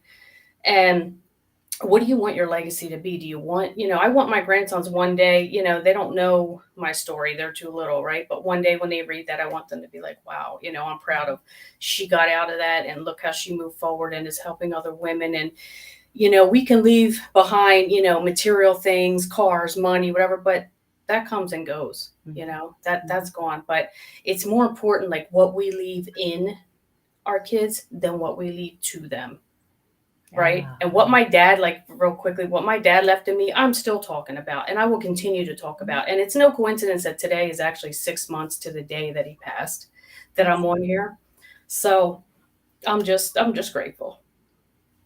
And that touches, you know, I lost my dad to cancer, and in 2011. And, you know, you look at the impacts that happen when you're young, that influence over so many other choices that you make in your life. And you know, when he left when I was young, and so to lose him again, you know, we became close. I fought for that relationship. I wanted that with my dad. So to lose him again and him, you know, pass away from cancer and be there in that moment, right at that time is when I heard from the man that I married. And I knew it wasn't good. Like I knew in my gut, this is not a good thing, but dealing with the loss at the same time, I was so weak. I didn't even care. You know what I'm saying? Like I just wanted somebody. So sometimes when you get into those relationships that are not healthy, that they're not, people wonder, you were a smart girl. How did that happen? And you know, how do you do that? And I do know that I saw it and I knew it and I felt it, really didn't care. And so those things are important to share too. Like don't beat yourself up. You know, you didn't, but do the work to heal and move on. So I thank you for sharing that. Yeah. Thank you, Elena. And you wouldn't be the woman you are right now, and I wouldn't be the woman I am if we didn't go through those things. So I'm grateful for it all. Yes, me too. It's all part of it. It's all part of it. What is next for you? Well, if you see my posts, I don't know if you noticed my food pics. I'm passionate about cooking. Like that's my ultimate passion. And I have Daniela's Delicious Delights, which is, you know, catering to events. I'm going to be having something online teaching. So that's what I'm really passionate about. Because like I said, I've been in the kitchen since I'm 7. And it wasn't by choice at that time. But you know what? I always enjoyed it. And it was never a chore to me. And I just love doing that. So look out for that. I am going to look out for that because tell me, we still have a couple more minutes. So tell me about the online, like, are you going to be teaching like so people can cook at home while you're like telling us what to do? Or like, Ladies like, yes, can I learn? Yeah, exactly. Well, just like, oh my gosh, because no, the men cooked and my mom didn't cook. Like, I don't cook. Like I can cook some things, but I don't really cook. So that would be so interesting to know, like maybe somebody else tuning in. Are you going to do like online? Yeah, I'm going to be developing a course where I can teach. We can be on, you know, like this, and you have all the ingredients, everything you need. And it's also going to be, you see, for me, cooking has always been therapy for me. You know, it helps me through whatever I've gone through. So it's also like, you know, I wanted people, not just women, you know, if men are interested, fine. And it's more also for the busy entrepreneurs. So I want to teach because, you know, you're busy, right? And a lot of people, even if you know how to cook, you don't have time. But I'm going to make it simple because I can help you develop a meal for your family in 30 minutes or less and healthy. And I put a healthy spin on unhealthy meals because Italians don't have the healthiest food. You know, it's a lot of cheese and, you know, but I have that healthy spin on it. So yeah, it's going to be teaching, and food safety. And there's so many things that you need to know in the kitchen that a lot of people don't That know. is so exciting. I love it. I'm like, put me on the list to know more when you get ready to Yes. launch that, because Mhm. I mean, even with my son, Right. like because he actually does more of the cooking, he just enjoys it. He's learning his things. And so I think what a fun thing to be able to do together also, just, Yeah. as a family over here. So Yeah. yep, and Tessa's on here too. She's like, that's awesome. So Mhm. definitely we'll have to connect on that when you get ready to launch that or push it Yes. out there, because yeah, I want to cook in Absolutely. the kitchen, and I've seen pictures of your food. And so if Mhm. mine can come out looking a little bit like that, Yeah, it can. You can do it. I You can. And love it's it. great for your kids because my son, he cooks. His wife is a lucky woman because he learned from me. He cooks. You know what I mean? My brother, he cooks just as good as I do. And this is the thing about life skills. You have to teach them young, right? Because my brother, he's a bachelor. So he doesn't have someone to cook for him, clean for him, but he does it all. So that's, it's good to teach your kids these things, because you never know. You They never need know. to know. Yep. And actually for my son, he enjoys it. So it all works for me. I'll be There you like, go. I'll sit here with my glass of wine and watch you fix us dinner. Yep, and wait. That's awesome, though. That's awesome. Oh, thank you so much for sharing your story, sharing your Yeah. heart, sharing the impact and that hope and inspiration that you are to many. I really appreciate you starting your morning with us and being part of the second annual Christmas in July 24-hour live Stream-A-Thon. It's a joy to have Yes, you it's join been us. awesome. All the Thank you. speakers have been wonderful. Thank you so much, Elena. Thanks. All right. Have a Bye-bye. great afternoon. Yep. You too. Oh my goodness, that was amazing. And I know, like, if I want to know about the cooking thing, so follow my page and follow Daniela, and we'll make sure that all of that information is out there. But number two, if you're in that dark space, speak to somebody, share your story. Healing can be done, forgiveness, it just all of it, but know worthy to break free. And we talk about those beat downs turning into blessings, and you might not see it right now, but you will someday. And we're going to keep on moving. We are on one of my the Prince of Positivity over here. I'm bringing Spencer Jones on. And good morning, Spencer. How are you this morning? Good morning. I am fantastic because I get to be here with you and this amazing, incredible event. How are you doing? Are you tired this morning? Are you wore out? Are you energized from all of the amazing speakers? I'm not sleepy, so I don't know if I just bypass that or like what happens, but the time honestly goes so fast for me, because for every half hour that I'm feeding, we're feeding good stuff out there, but what I'm receiving and taking, I think you all are giving me some energy, because it's really, I remember this happening last year when we get done and I walk out and see like the light, then it feels weird. It's like, okay, now this is weird. Right. But no, It's it's amazing. awesome. It's awesome. It's amazing what happens when you are chasing your passions, you're doing things you love to do, and for a cause that's meaningful to you. Time flies by, and then you're like, oh, a 24-hour, telethon, live-a-thon, anything like that. You're like, this sounds crazy. Who could do this and stay up the whole time? But when you're passionate about it, it flies by, and you just stay energized. And then once it's over, you're like, okay, that was a whirlwind. All this energy and love from everyone else and from me and the world. Now, okay, let me crash for a little bit. Let me regain some sleep, so then you can keep chasing that. But it's incredible to see, and I'm just so honored to be here and love all of the amazing speakers you've had on so far. So thank you for including me in this amazing lineup. Awesome job. Oh my gosh, you are welcome. And it's been the pour into people throughout these 24 hours. Like I'm like, wow, in a year's time, there's so many that you can just see and feel and hear the growth in so many of us because we're so connected. And so with that, I actually want to just give you the screen time. I want to give you the stage for a little bit, and we can come back and like chit chat a little bit after. But I've shared with you, and I will tell everybody listening, like, I think you are a phenomenal speaker.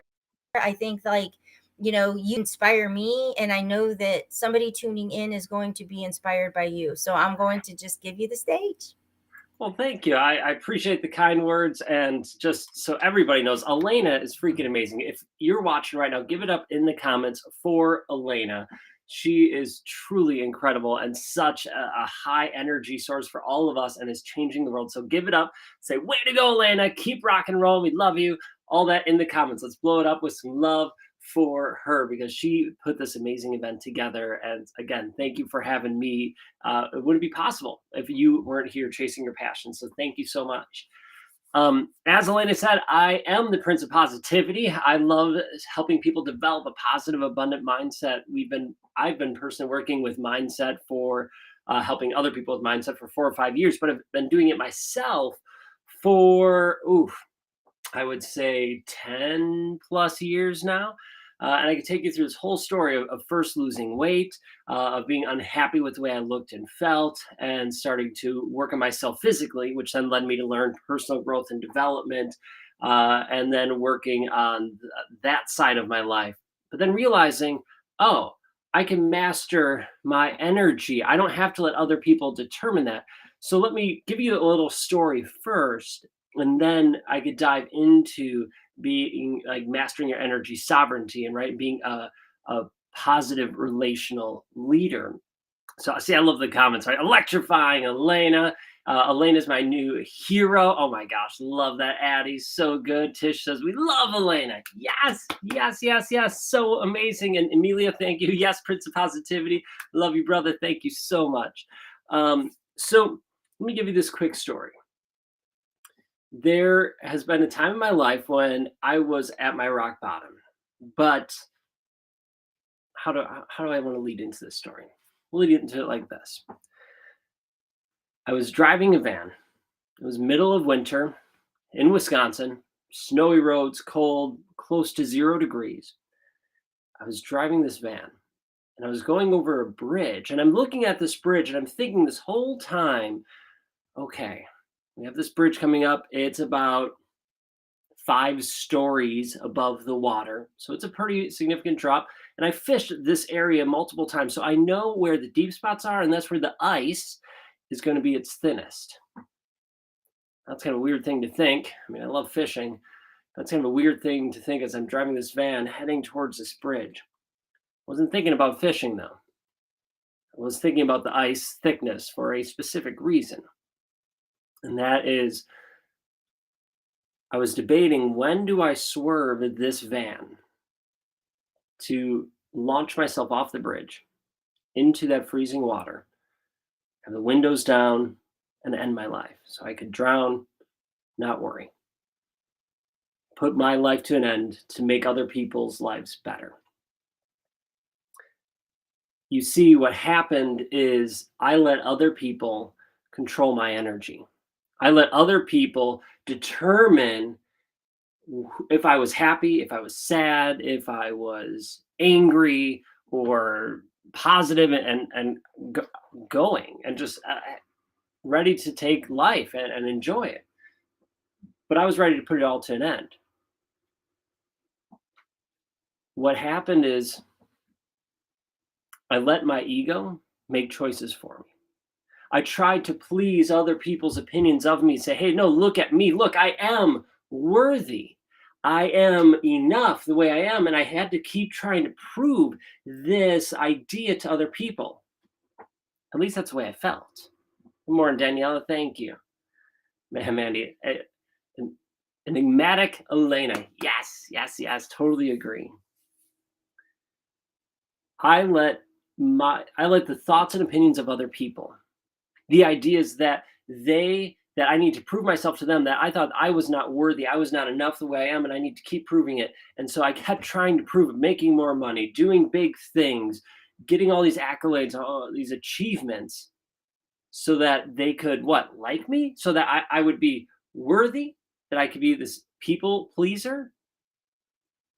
And it drove me to make some really stupid decisions that hurt me, decisions that hurt my family, people I love. And it totally changed the trajectory. I could talk. It's tricky though, apparently this morning. It totally changed my direction in life. Because what happened is, you know how life checks you at points, like you're working on something and then life checks you, right? It kicks you a little bit to see if you're there. And for the longest time, I would let my ego that, hey, look at me, say, hey, you know what? Nah, I got this, whatever. That was nothing. That little kick, nothing. I'm good. I got this. We're good. And I would keep going. And I would just double down and go bigger. Well, I kept making these stupid decisions, not realizing that life was checking me and saying, hey, Spencer, take a moment. Look at this. Look what's going on. And I ignored the people in my life who were giving me little like smoke signals and saying, hey, watch out. Watch out. These decisions might not be the best. They were caring, but I didn't notice. I didn't care. I was so stuck in my own ego. I was like, nope, I'm going to go up, up, up, and up, and I'm going to prove myself.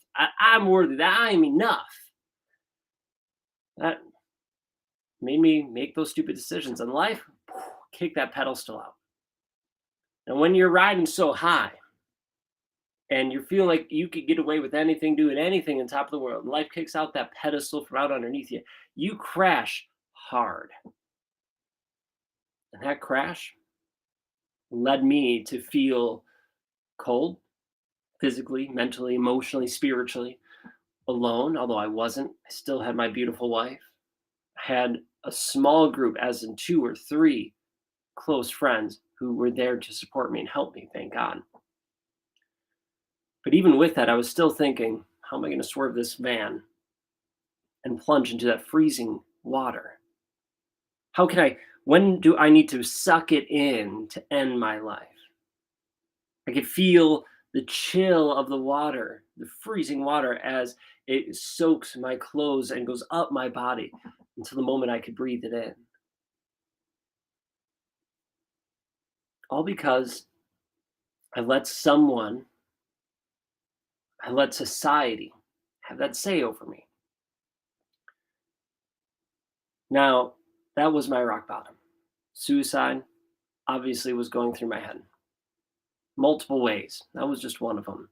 That I was thinking of ways I could end the pain that I felt.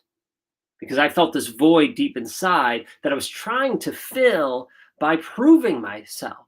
But I realized I didn't realize it at the time, that no matter how much I tried to fill that void, no matter what I tried to do, improve myself by doing this, doing the other thing, there was no way I was going to fill that void within. The only way I could fill that void is, I realized after I hit rock bottom, to love me for me, to know that I am worthy, that I am enough just the way I am. Now, that didn't happen overnight. That didn't happen right away, or an instant realization that once I hit rock bottom, I realized, oh, look at me, I'm worthy, I'm enough. No. The funny part is I was doing personal growth and development for years until this point happened. But what I realized is I wasn't letting it sink in. I wasn't letting it get to the real or true me.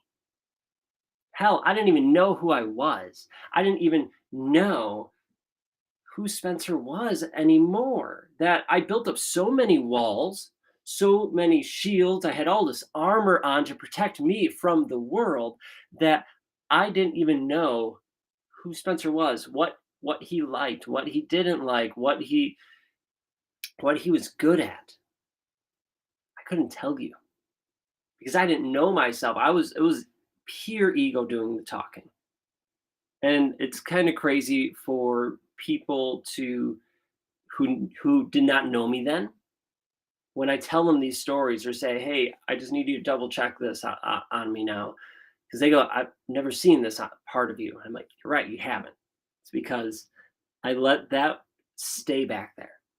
I let that previous self stay in the past because I'm not allowing it to come here. So thankfully, after I hit my rock bottom, the beautiful part about rock bottom All of ours is different, but our rock bottom creates a solid foundation that we could build upon and grow. And that's what I did, is I started to take the tools I already was using with personal growth and development, right? Doing my gratitudes, journaling, doing some of these strategies that I started to implement, but then went all in on them. And I saw a therapist, and we started to discover, where was this urge, this feeling of not being worthy, not being enough? Where did that stem from? How did it occur? And then how can we turn it around? Basically, the way I like to describe it is taking those weeds from the backyard, pulling them, not just clean cutting them or burning them down, pulling them. Because then you get to the root, and you can pull the root, get rid of it, and plant beautiful flowers. So that's what we did. So anytime I'm blessed and able to be on shows like this or podcasts or on stages, I share this, that you are amazing, that you are worthy, that you are enough just the way you are. You don't need to do anything. You don't need to change anything. You don't need to prove anything to anyone. You are all of those things already. But I didn't believe it for years. For 30 plus years of my life, I did not believe that. And even after I hit my rock bottom and I started to work on this, I didn't believe it. It wasn't until, let me do the math here. It wasn't until about a year and a half after that process, after my rock bottom, when I was working, and I mean working at telling myself, no, I am worthy, I am enough. Here's examples of that. I need to embrace that and allow that in and step fully into it. It wasn't until a year and a half where I got a glimpse of that, where for a brief moment I felt fully alive. I felt like I fully accepted it and believed it and owned it. And then it disappeared. And then I worked at having it come back. And thankfully, it came back a lot faster, right? A couple months later, it was there, and it was there longer and longer and longer. To now, I have stepped fully into that light of being enough, being worthy, being who I am without exception, without qualification. Now, I say that about me because I want to share that story, that it is possible. That a person whose nickname was Ego Man, a person who's let the ego do the deciding, making the decisions, trying to prove himself, could do a total 180 and know who he is. Discover who the Prince of Positivity is. I wasn't the Prince of Positivity at that time. I was Ego Man, the king of ego. But now I'm the Prince of Positivity because I started to work on myself. I started to believe in myself and know that I am worthy. I am enough. And so are you. You are worthy. You are enough just the way you are. As we go on this journey, on this human experience, we are told, we are taught, we are instructed that we are not enough, that we need this, that we need that, that we need all these different things to be enough. We see it in advertisements. Well, if you get this car, you'll get this. You'll have this feeling. If you get this, you'll do that, right? If you're able to do X, Y, and Z, then you'll have all these amazing things in your life. I get it. They're trying to sell something. But what is that doing to us? What about the people in our life with the conditional love? The people who says, well, you need to do this for me. If you want my love, you need to do that. You need to do this. So for me, it was some hard realizations. Now, I'm open about the fact that I haven't talked to my parents for almost 17 years now. And this was way before I became the Prince of Positivity, way before I hit my rock bottom. I realized that they were toxic to me. And it was a hard decision. I had to sit and pray and meditate. And I thought about this over and over again, weighed the pros and cons.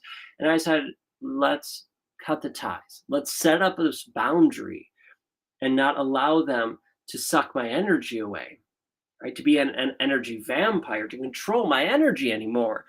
And when I made that hard choice, that was almost like a flip of the switch. I felt alive, I felt energized, I felt full. It was truly incredible.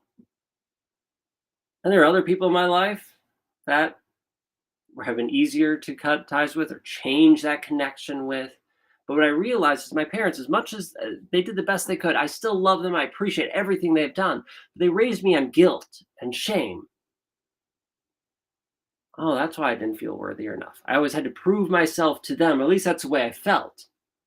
Maybe that's the way they meant it. Maybe not. I don't know. I know they did the best they could, but all I could do and all I felt was to prove myself. So once I realized that, I'm going, oh, where else have I felt this? Where else have I seeked that out? And now let's change that approach. Let's change what I'm looking for. Am I looking now to prove myself? Like, oh no, I'm intentionally not choosing that. Now, right? That was my old programming. Let's get this new programming. The programming say, hey, I'm just going to embrace my light and shine. And it was hard and it was tricky because this is new. This is a new language. This is a new approach. So I had to surround myself with people who I believed supported me, who loved me, who were there and had my had my new life front and center and saying, hey, yeah, you got this. We don't want that old guy. We want this guy. So we'll keep, they're the bumpers. If you ever go bowling with bumpers, right? It keeps the ball in the lane. They were my bumpers in life. And I still have people in my life who help check me, make sure I stay in that lane so I don't go into the gutter. So I challenge you to think of where are those things in my life, whether they're people, places, things, organizations, or your thoughts, those limiting beliefs that you have, the words that you say, that's draining your energy, that's taking your energy away. Is it the thought belief that you are not worthy, that you're not enough, that you have to prove who you are? Is it the thought that you're not beautiful, that you're dumb, that you're stupid, that you are not capable of doing this, that, or the other thing? And it's okay. It's okay if you feel those things. They can be hard realizations. And for me, I would bury that and shove it under a rug and not want to look at that. Because it hurt. Because it wasn't helpful. It wasn't something that, it wasn't pleasant. So what do we do with stuff that's not pleasant? We go, nah, I'm good. I don't want to deal with that. Nope. No, thank you. Nope. And I would let it go. And I would refuse to look at it. But when I took the time to take an honest look at it and go, these things hurt. I realized that I don't feel like I'm enough. Well, I realized that I don't think I'm beautiful. Or whatever it is. I look at that and go, okay, is it true? Is it really true? And why? Why do I think it's true if it is? Or why do I think it's not true? What are the facts in this? Because most of the time, we realize that those limiting beliefs, those thoughts that we think, they're not true. They've been put there by other people. Right? Exactly. I'm good. I'm fine, says Ivy. So not healthy. Right? I'm good. I'm fine. Well, why not be great? Why not be amazing? Why not have amazing things in your life? Why settle for something small just because you think you should sell because it's going to intimidate someone else? Take a look at those thoughts that you think, those limiting beliefs as they come up, and just question, hey, is this true? Do I really believe this?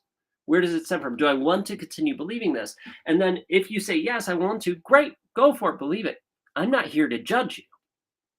Right? I'm not here to judge you. I'm here to support you, encourage you. If you choose to believe that, great, go for it. If you choose to say, this doesn't serve me anymore, I want to change, or I want to change this programming, great, let's change it. That's awesome. So then we work at making a plan to change it. What needs to happen? So going back to that story about me, I had those weeds, the weeds in my backyard saying, I'm not worthy, I'm not enough. and all the little other seeds that planted and weeds that grew up from that. I didn't go in the backyard and face them. And you know what? I freaking hate weeding. It just drives me crazy. Physical weeding and doing this, the mental weeding. As much as I hated it, it allowed me to pull out these weeds and get to the roots and go, oh, that's where this is. That's what this stems from. And then I can let it go. I could throw it out and say, you know what? I'm going to plant a beautiful flower here. So instead of, well, what are the beautiful flowers? Let me say that and share that. For me, that I am not enough, that I am not worthy, I changed it into affirmations. And I planted those affirmations of beautiful flowers in my backyard so they can grow. And I had to water them. I had to tend to them. I had to make sure the weeds didn't come back and watch these things bloom. And then that blooming took a year and a half and then kept going and going until I had this gorgeous backyard of beautiful flowers. So the I am not worthy, that I have to prove myself became, I'm not enough, is I am worthy. I am enough. When I was working with my therapist, we were trying to come up with, I felt like I needed to prove myself. And at first we came up with I do not need to prove myself. I do not need to prove myself. Great intention, right? Good sound, except for the fact that I had a negative in it. So as you go on this journey, as you look at those things in your life, and you're like, okay, this serves me. This doesn't serve me. Let's change it. I invite you, as you make those seeds of flowers and you start planting those gorgeous flowers in your backyard, I invite you to make sure it doesn't have a negative. I do not need to prove. Cool. It's good. It's better than needing to prove yourself. Let's see if we can get that negative. So in between my appointments with my therapist, I thought of it, and it was, I am enough. I am enough. You are enough. You are worthy. You are amazing. You are incredible. You are beautiful.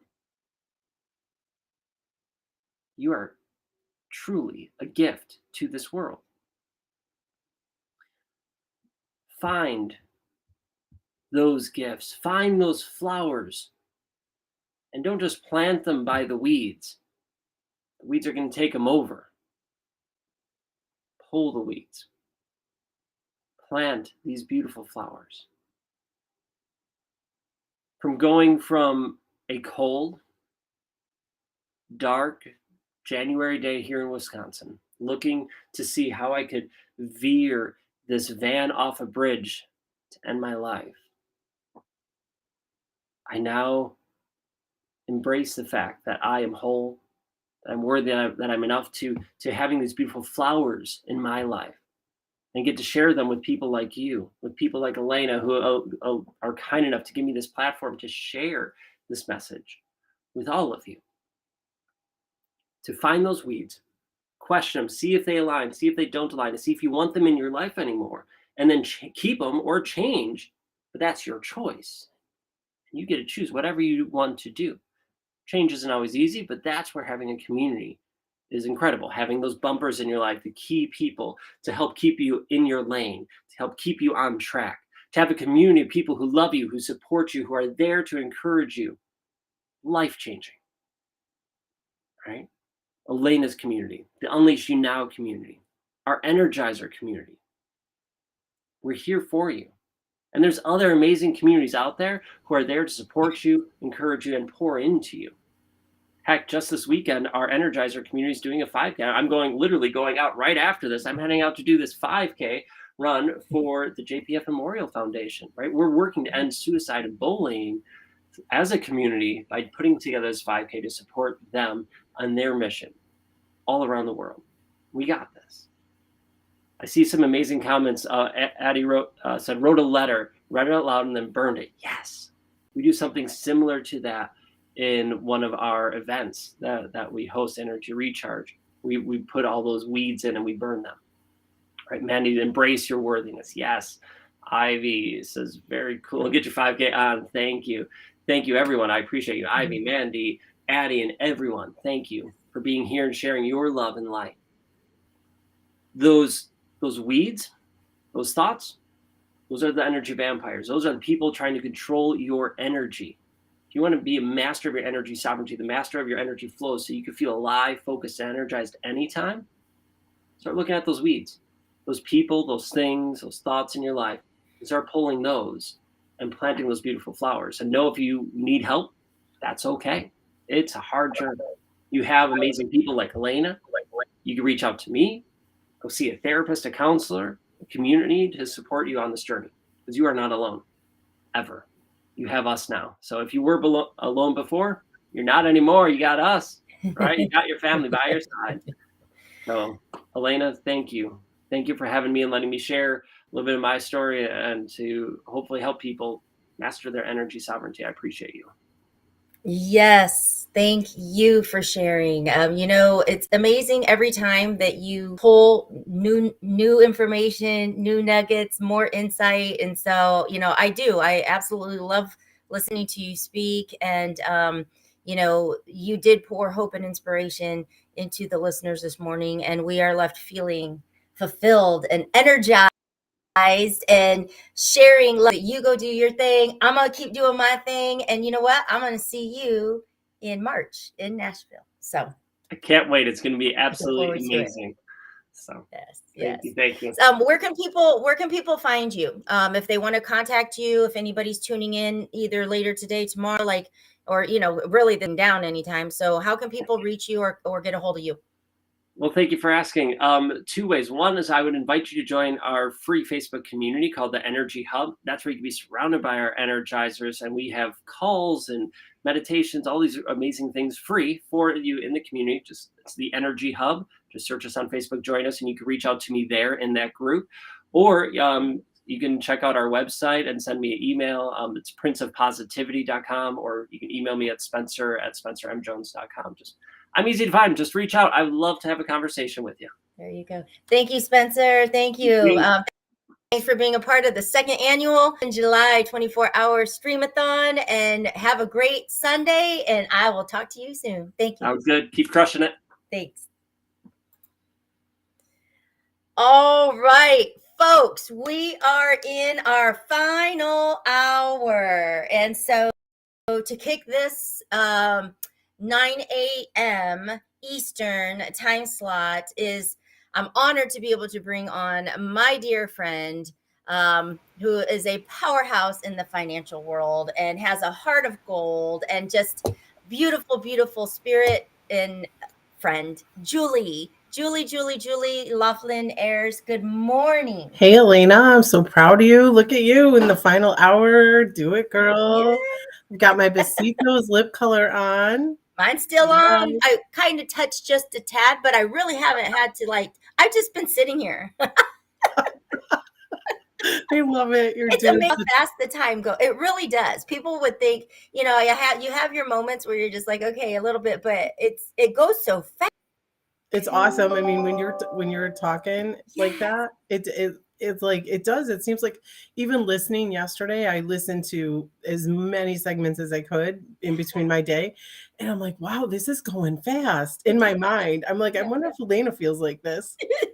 Well, me and Charles had a 3 a.m. He was amazing, and then we kind of just chit-chatted for a while because it's 6-hour time difference. So it just that was fun. So I feel like I've just had this party all night long, and we're still here. So, all right. So let's get into your story of hope and inspiration. And I want to do this because I've been leaving it do you want to conversate through it? Do you want me to just give you screen time and just give you that space to just share?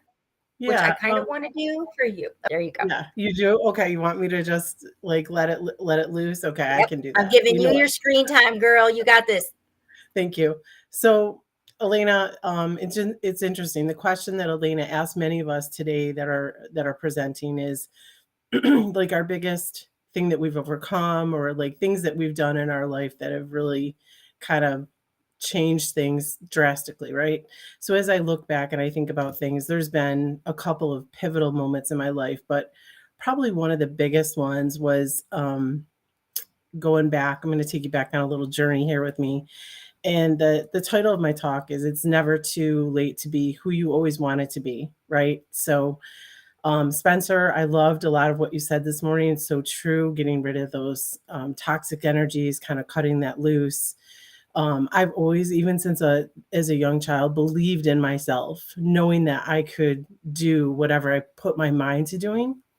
So going back a few years, I was traveling all over the country, recently divorced, had a very young child, and it was actually his 7th birthday, and I had to get on a flight to Texas, and I'm like, oh my gosh, how is this happening? Like, if you know anything about me at all, like if you see me on social media, you see me blowing up your feed with me and my son. Like, my son is my whole heart. He's my whole world. So the day that I had to get on that flight was a really rough day. I pushed back my departure time as far as I could. My dad and mom took me to the airport, and they were like, being supportive, but my dad, gets out of the car. He's tough as nails, my father, right? He had been in corporate America his whole life. And he just looked at me and he's like, your mom and I are really proud of you. Like, you went through a really, really tough divorce. And you're amazing. Like, he's like, you're amazing. And I don't want you to think that, and I'm in any way criticizing you, because I love you. And I respect you, Julie, as my child.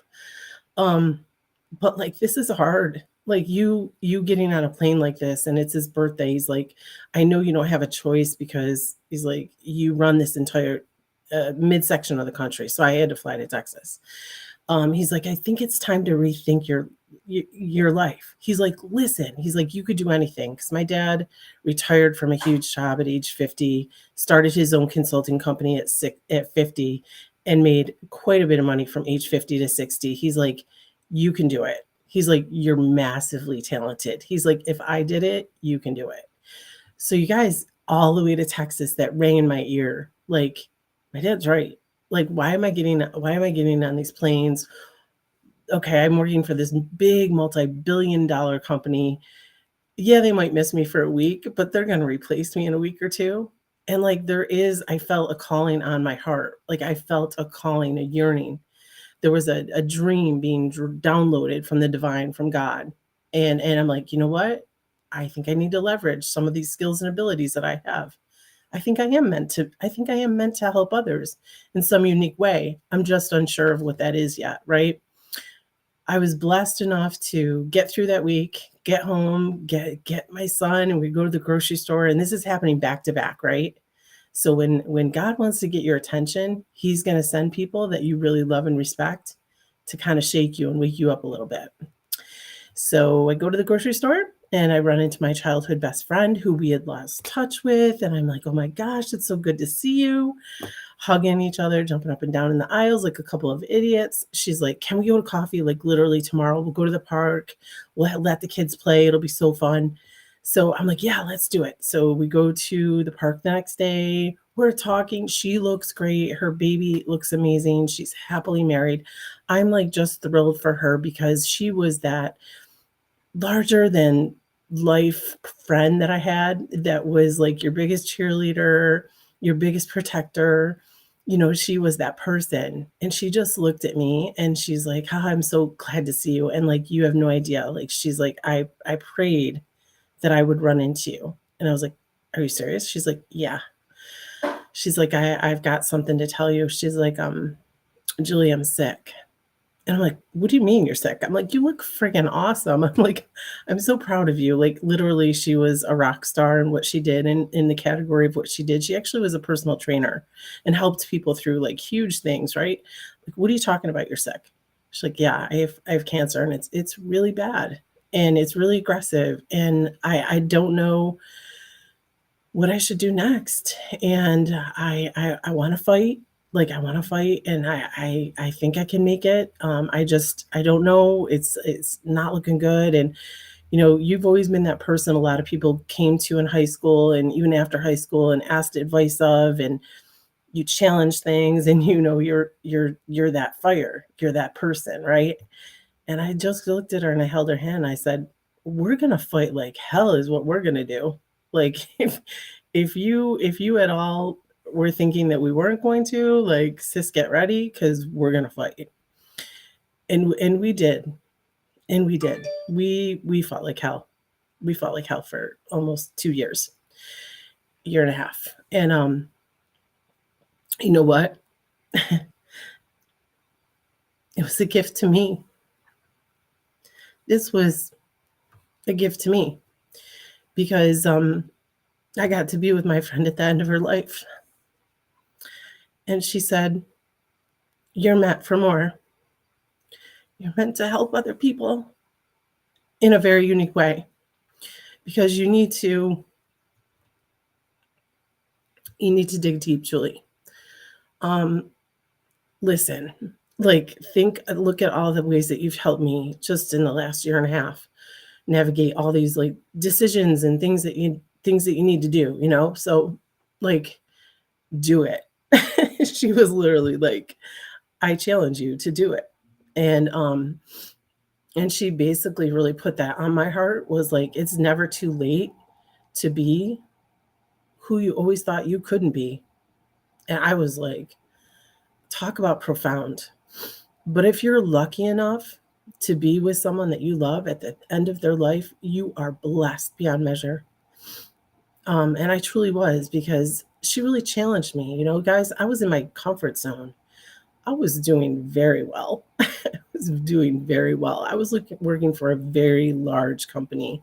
They are globally known, and I was well into six figures. I had stock options, company car, expense account. I flew all over the world for this company. I was top in my category. I did a great job for them. A lot of the things and skills that I had learned over the years, right, which had been a couple of different things. I had done different things consulting wise. So I'd worked with business owners to help them improve their financial outlook overall, increase their profitability, also getting ready to sell the business for succession planning. And I thought, you know what, there's two categories that I'm kind of fired up about. One is financial, the other one is the law, right? So I was at a crossroads.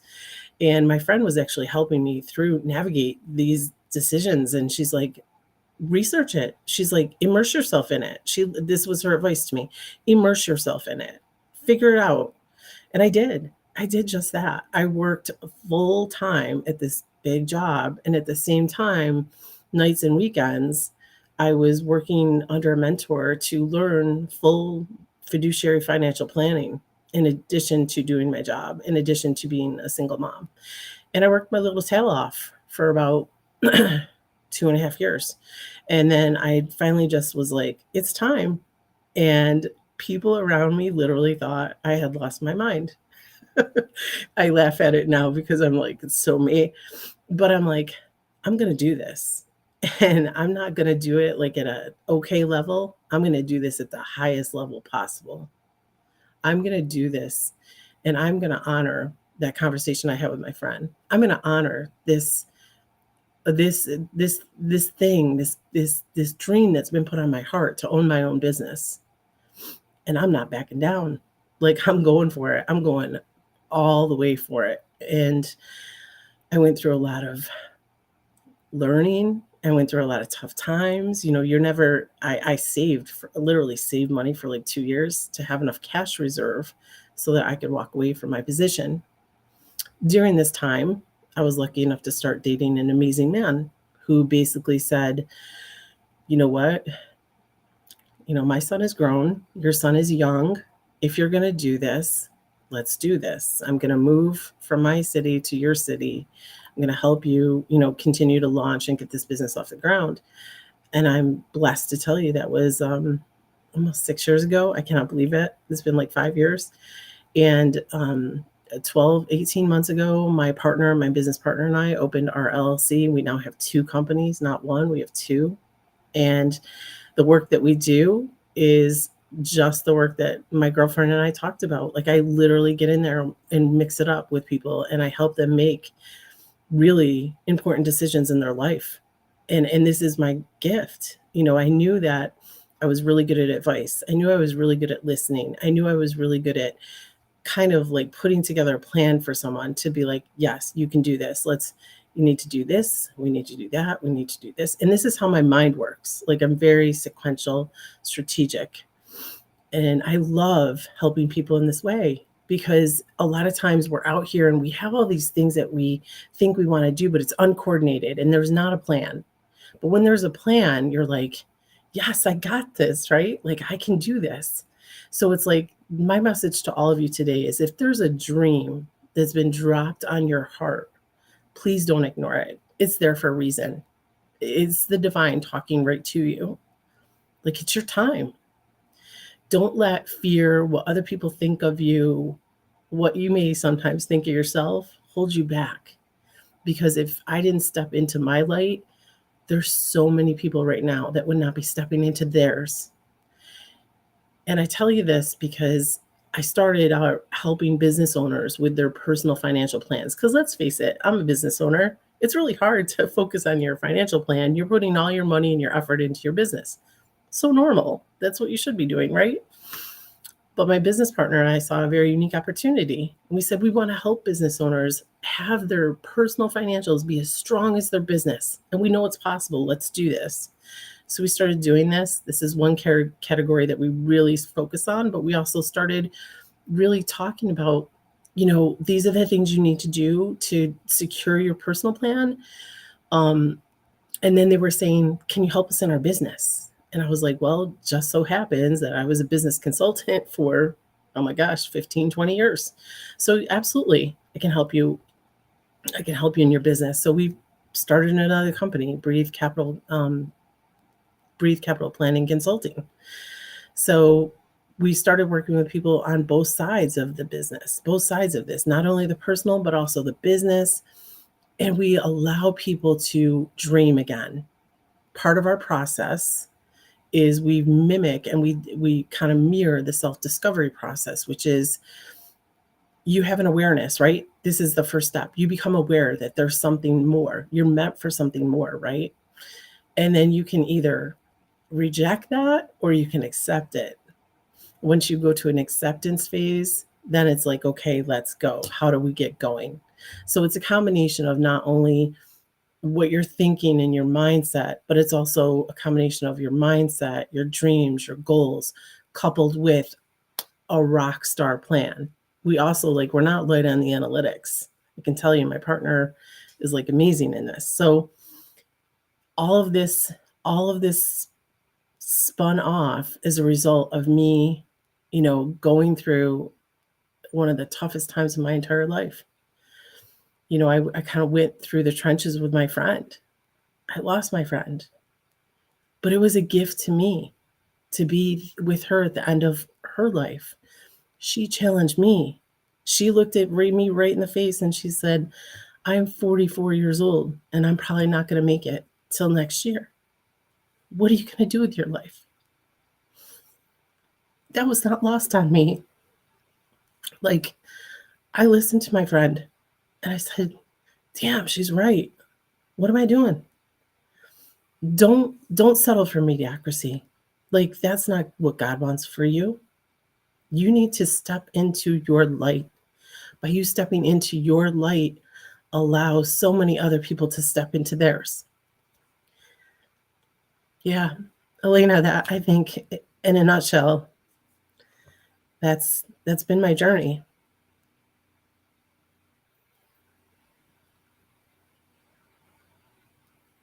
Yep. Yes, here we are, friend. I was going to say, yes, my beautiful friend. Here we are, sis. I love it. This is what it's all about. We need to get in the fields. We need to share the hope and inspiration. And the main thing is we believe in dreams. Yeah. Yep. Period. If that dream is on your heart, I ignored the calling for a long time. I'm going to be honest with you guys. I was like, wow, that sounds like a lot. I'm holy mackerel. I've got my house, I have 2 cars, I have a kid. And listen, and this is a whole book someday you and I are going to write, I know, sis, but like my thing is, and I tell people this, I'm probably one of the only people you'll ever encounter that divorced a millionaire and had zero child support and zero alimony. That's a whole different story someday.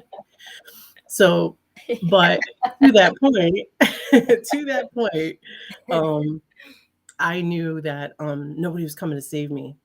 You know what I'm saying? Yeah. So I had to save me. Yes. And I'm blessed enough to have an amazing partner right now, and a business on both sides, a business partner and a life partner that have my back big time. And that's massive, and that's not lost on me. And I prayed for that. I also prayed for that. And I got that, because I feel like the work that I'm doing is important. It's important. It is important, and it is important. We connected on the side of being here for the Christmas widow. There's two sides to it. Yep. Right. There's the side of my heart that wants to help these widowed families, these kids, right? The goodness. But the reality of being widowed from a narcissistic relationship, losing everything, like this is the good out of it. If I can put a smile on some kids' faces, like Yep. then it makes it work. The rest of it is ugly. And so dark. when Yeah. when I talk to you about and I'm not even in a position to build the financial plan yet. Like I was so in the hole that I'm just like, I climb up, I slide down, I climb up, I slide down. And it's anybody looking at me knows I'm not sitting on some couch, chilling and just talking that, oh, I don't have it this week, or I don't have it. Like I am busting ass. And so when I talk power of the work that you do, someday you're going to have to just plan where to put all my money. Oh, I will. I have a plan. Oh my God. I'm like just ready. Like I'm ready. I got your plan. I'm ready. But the reality is it's a hard subject. And so as much as I'm like, no, Julie, you've got to talk about the money. This is a you've been given. And it's because you're able to talk about something that most people shy away from, because the reality is that majority are struggling with it. Okay. But you bring a realness to it, and you don't make us feel bad if we don't have it like coming out the wazoo. But the reality is like I am so passionate about you talking about it, because I'm still in those places of grinding and hustling. And I swear, like I'm getting there, and then I slide down, and then I'm getting there. And it's personal, because I'm a single mom too. Like we got wisdom teeth coming up. We got another 1,500 grand, where it's like, there's always something, but it has to be talked about. We can't hide from it anymore. And you have given me the safe space to be able to talk about it, that I'm okay with saying, this happened. But the gift that you have, you've put a pearl touch on something that most people keep so dry. Yeah, they do. They're afraid. Actually, there's advisors out here that are massively talented. Like they're smart, and they can look at your analytics, and they can put you in a better position, but they struggle to connect on the human level. And so I really feel like it's a combination of like being real and having been through the life experiences that I personally have been through. Like I've been through the fire and back a few times, more than once. And, my divorce itself took 3 years to navigate. It took me 3 years to get divorced, and tons of negotiation, tons. And so much so that other lawyers in town refer their clients to us, because they know that we're going to help the people reestablish their financial life after traumatic loss. So a lot of other people know that we also help people after traumatic loss, which is a sudden death. Yeah. Because I can hold space for people, and I can be there for them. And you need that. And the other thing is, your life implodes through divorce. Like it does. Your whole financials blow up. Your picture looks totally different. So those are two areas that we really are passionate about. My partner and I, unfortunately, both have been through divorce. Tough ones. tough ones. His has been a little bit better than mine because they're able to be a little bit more friendly earlier on than it took me years to get to that place with my ex, but I'm there now. I've done the work. Elena, it's like I've done the work. You and I have had deep conversations about this, about how impactful and how important it is for you and I to continue to encourage women to ask questions about their financials. One area that I get fired up about is financial abuse. You know this. Like, if you are being hidden in the dark, like the experience that you went through, that's financial abuse. Like, let's call it what it is. You have to know. And here's an example. I have to share this. Like, I have to share this because I don't like what people don't realize is I was a corporate leader. I was in a revenue corporate leader over the whole training team that trained the whole. I mean, I had a good job, but my money went into the account. Yep. Like it all went, and it was handled, and it was taken care of. And I so when this happened, when I was and this is just a personal story because we're giving hope and inspiration, and I go raw and real. When I was like, I'm busting at the seams, I need to be my own boss. I need to start my business. And that's when I went and coaching John Maxwell, all the thing. And at the time, I think I needed like $2,500. It could have even been $1,500. Like, I don't even know. That's what it was. Okay. It was just that much. Yeah. And it was horrible. I ended up asking my mom because I didn't get the money. Okay. But get this. Yeah. About a day later, this is getting kind of personal. He drives up and is in this red 69 Corvette that he paid $12,500 cash for. But he couldn't give you $1,500 for a program. I asked my mom. Like, I literally was a grown woman, kids, married, and asked my mom, can I please borrow this money so I can go get certified to build my dream? Meanwhile, all your resources are going to the family budget. Yeah. Yeah. Wrong. So when I say these things, like when people, it's how does that happen? When it happens. It happens. And the thing is when I started getting asked these questions after he passed away, and I'm like, I don't know. Like, I don't know what, it's almost like people looked at me like, how do you not know this? And so then I stopped asking for help because I felt so stupid. I know. So stupid. How did I not know these things? So the work that you do is so important.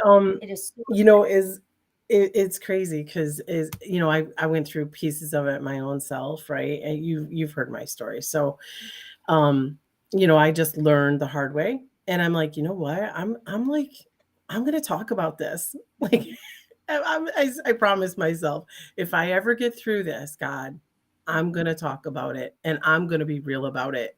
And I'm going to encourage others to seek out the answers. And listen, I don't sugarcoat it. Like, I'm going to be like, let's get real about it, but I can hold space, and I can have love, and I can have empathy for you. And I also don't judge, because listen, there's been times, it's part of my bigger story, which we don't have time for today, but where I actually had to walk out of a VP of sales position because the integrity of the company that I had affiliated with myself, we weren't aligned. So I quickly exited that position. It's the only time in my life I've ever done that, right? And I can remember it was a snowstorm. And I was like, I came home and my fridge was dead. And I'm like, oh, because my son was coming, to be with me for like 4 or 5 days. And I remember asking my ex, I need a short-term loan or something like that. He's, nope. It was right after our divorce because it was super salty. I think if I were to ask the same question today, the answer would be different, in all fairness. But I'm like, okay. And I'm like panicked because I'm like, how am I gonna do this, right? Well, I just didn't know. Right? So I thought about it, and I just sat there for a minute, and I'm like, where do I have money? Well, I happen to have money in a cash value life insurance program, believe it or not. And I borrowed from myself, and I paid myself back. But like, I am literally the MacGyver of getting yourself out of a jam.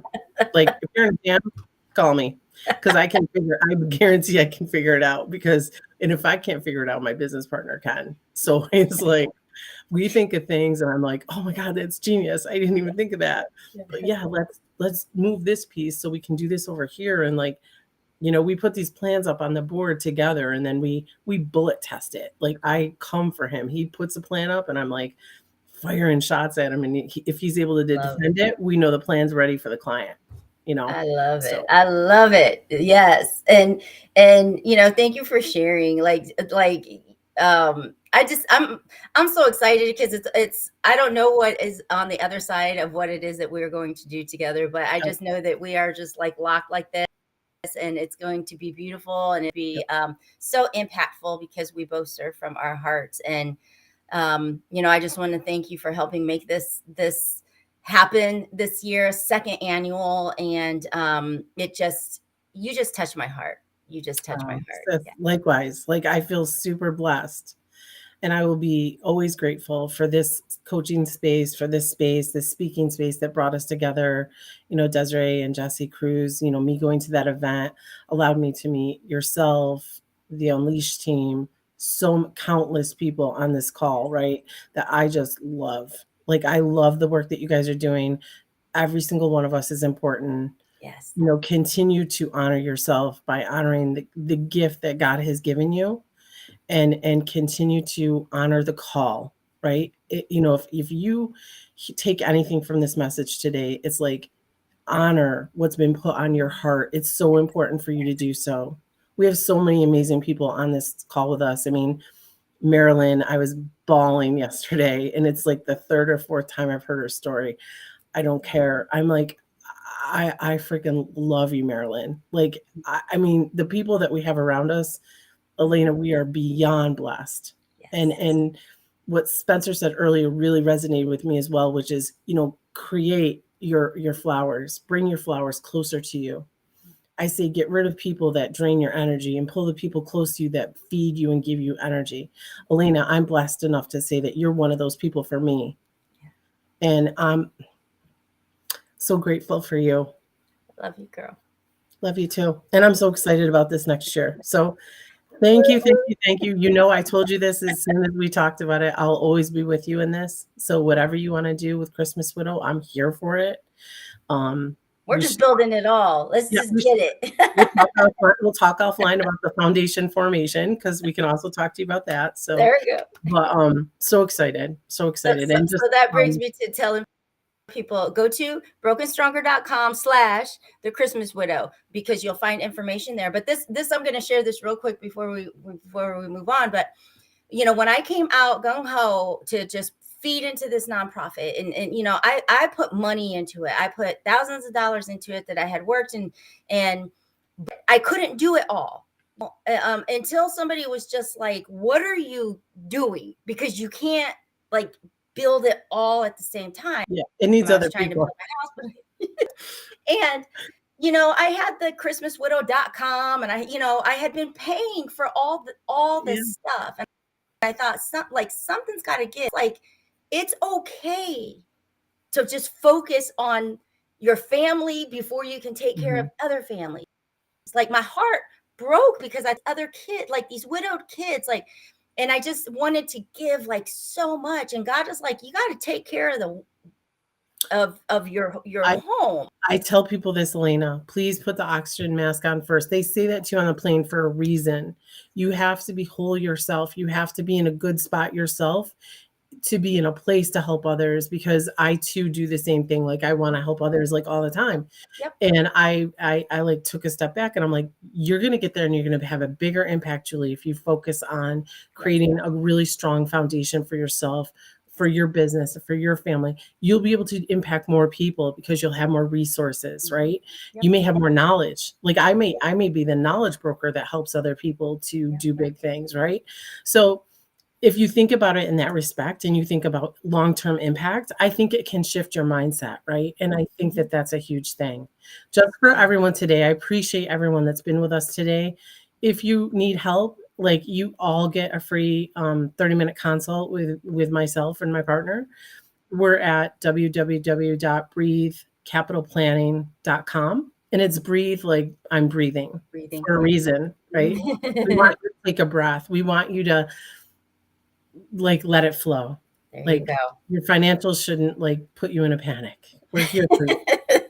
I love you, girl. Thank you you. so much for sharing this morning. And we've got one more guest coming up, and then stick around because we're going to wrap her up. So Thanks, love girl. you. Love you. Have a great day, Elena.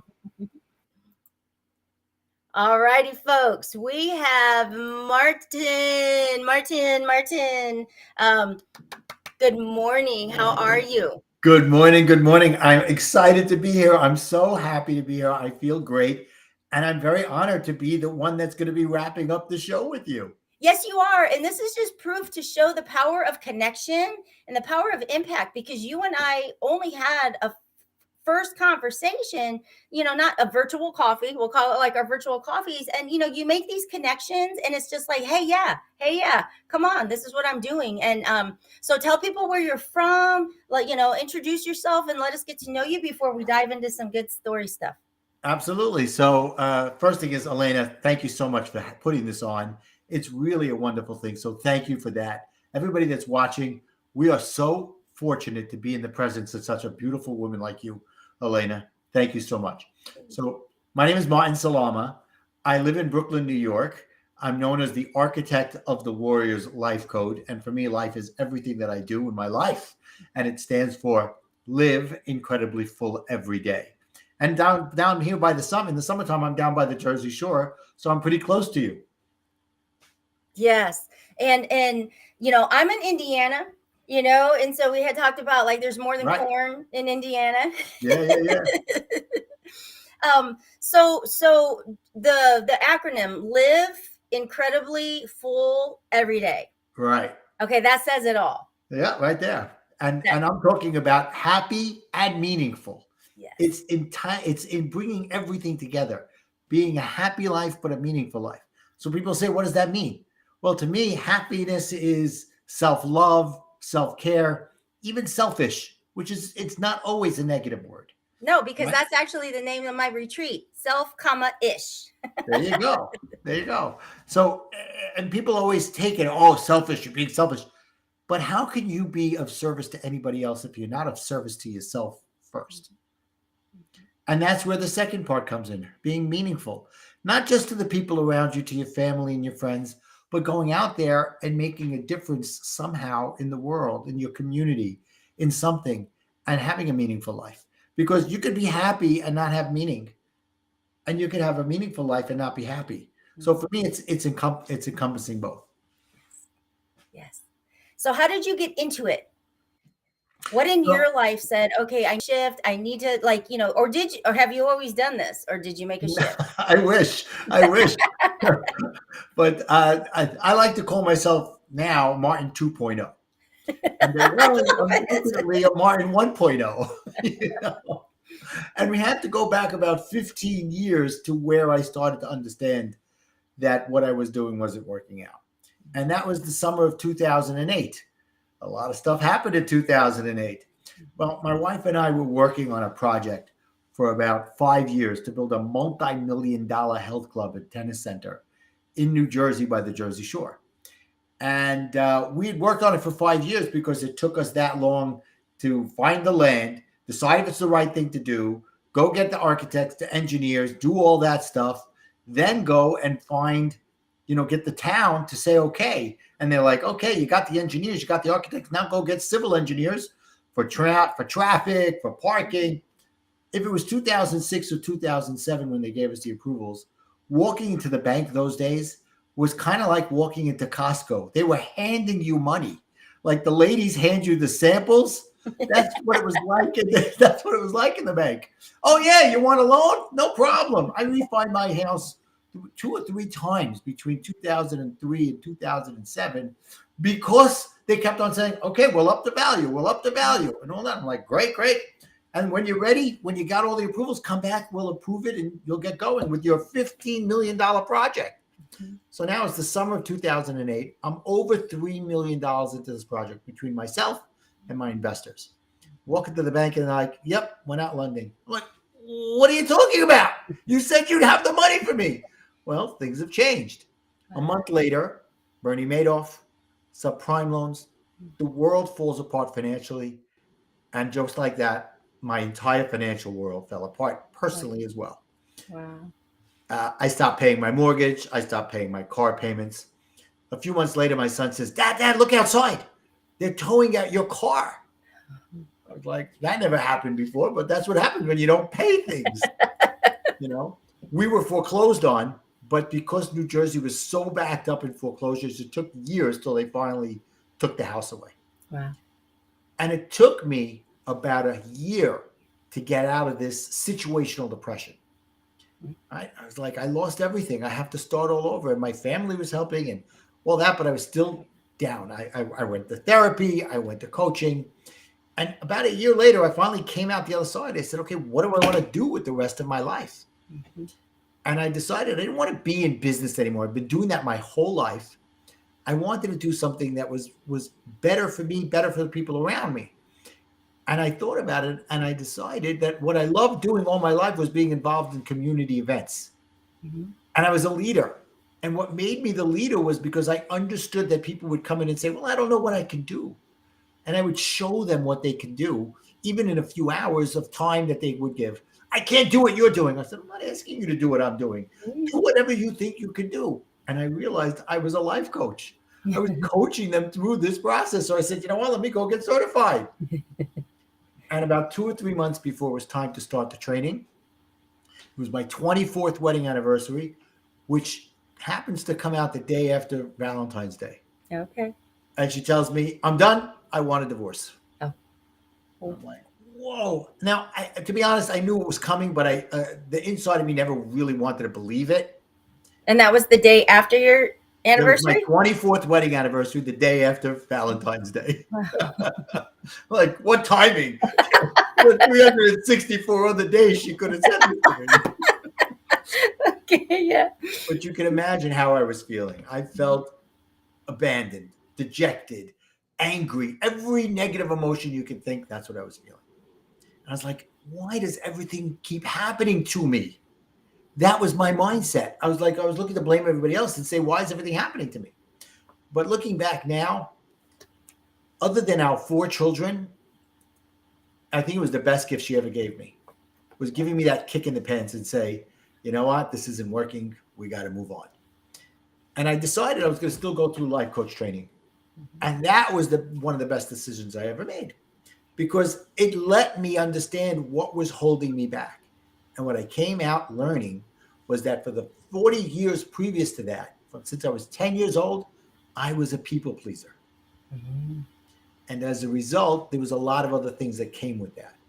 I took things personally. I was a control freak. I needed the recognition. I need people telling me, oh, Martin, you're doing such a fantastic job. You're the greatest thing in the world. I needed that. And when I didn't get all that stuff, I was like, I would explode. I would have the shortest temper. I would react to things, overreact to the point I was like a nuclear reactor. I would leave fallout all over the place. And then I have to go around and apologize to everybody. I'm so sorry I did this. But you did this. You set me off. That's not an apology. Right. But now I recognize these things. And I started off by saying, I'm going to take care of myself first, as long as I'm not hurting anybody. And that was the beginning of my journey, going through life coach training. And they said to me that first weekend, you don't have to be who you think you have to be. You could be whoever you want to be. I was like, really? Cool. And then, was that the 2.0? That's where the 2.0 started.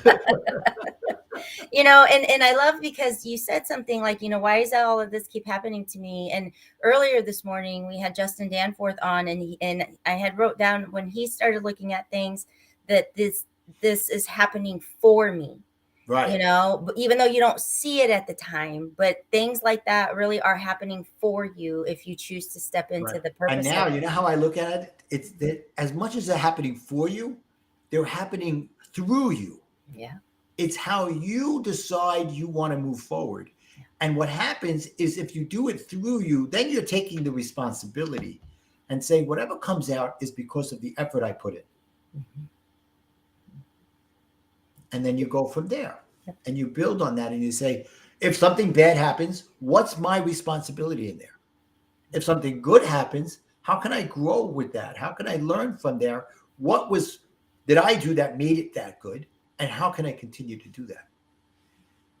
So then take us through, you go into the life coaching. What did people think? What do people think? Well, I remember when I turned to my family and I was telling one of my sisters I'm going to become a life coach, and she said, "You're going to become a life coach? What the heck is wrong with this picture?" And it could have derailed me. Instead, I took it into side. I said, "You know what? That's who she sees me as. Yeah. It's my job to not care what she sees me as, Mm-hmm. and it's my job to take what she's saying and change it for me, not for her, not to prove her wrong, Mm-hmm. but more to prove myself that I'm doing the right thing." Yes. And when I first graduated from, got my degree, a certification in life coaching, I was a divorce recovery coach. Mm-hmm. Because I had just come through it. So I understood the power of coaching and how God put coaching and divorce in the same time in my life for a reason. He tapped me on the shoulder and said, "Oh, you want to go to life coaching? Well, let's make sure you're really down there." And that got me going. And I started coaching people because I understood the emotional pains of going through a divorce, whether you asked for it or you were the one asked for it. And guys, it's okay to show your emotions. It's okay to hurt, but it's not okay to stay down there and be angry at the world and do nothing about it. Yes. Yes. That's so key. And, you make that point, and it is so important. It is so important. We heard from somebody earlier too, of raising young men,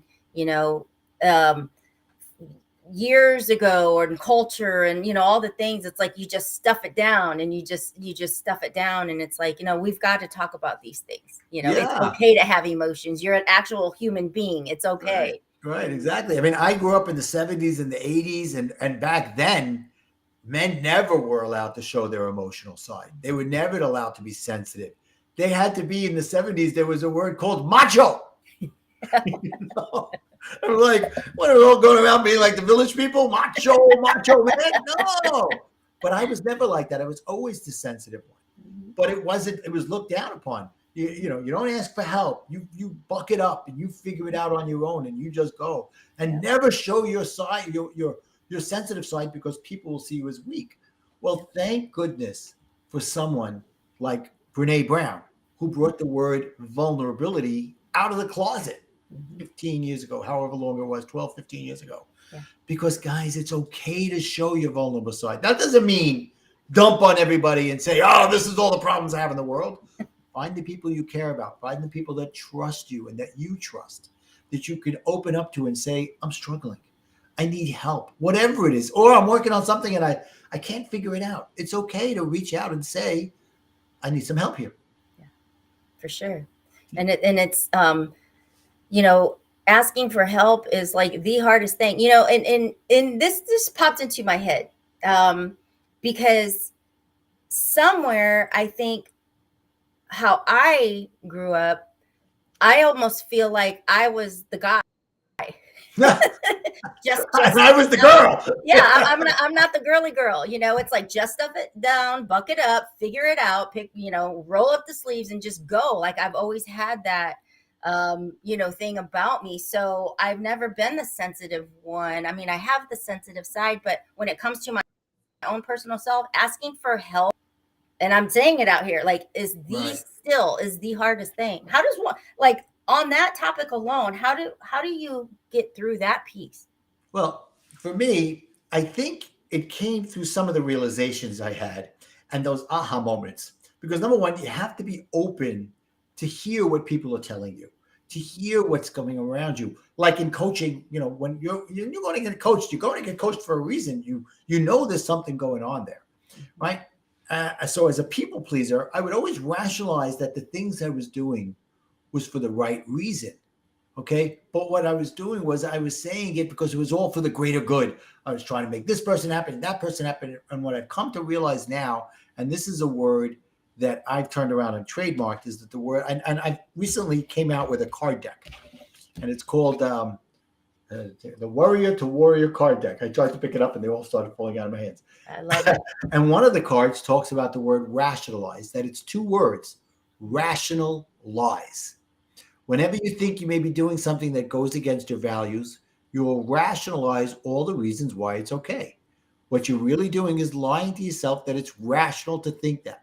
They're nothing more than rational lies. Wow. Wow. So tell us about that deck. Oh, yeah. I want to know about that. So the deck, is called Warrior to Warrior. And what I did was, and I just recently came out with the Warrior to Warrior book as well. Here we go. Love it. Love it. It's taking my course, taking my book and having little snippets that you could carry around with you in kind of like a tangible way to say, what do I need to feel today? What do I need to work on? And finding a card in there that will connect with what you're feeling and help you shift your mindset back to that mindset of abundance, or take you out of that lack of saying I can't and go to how can I? So I love that.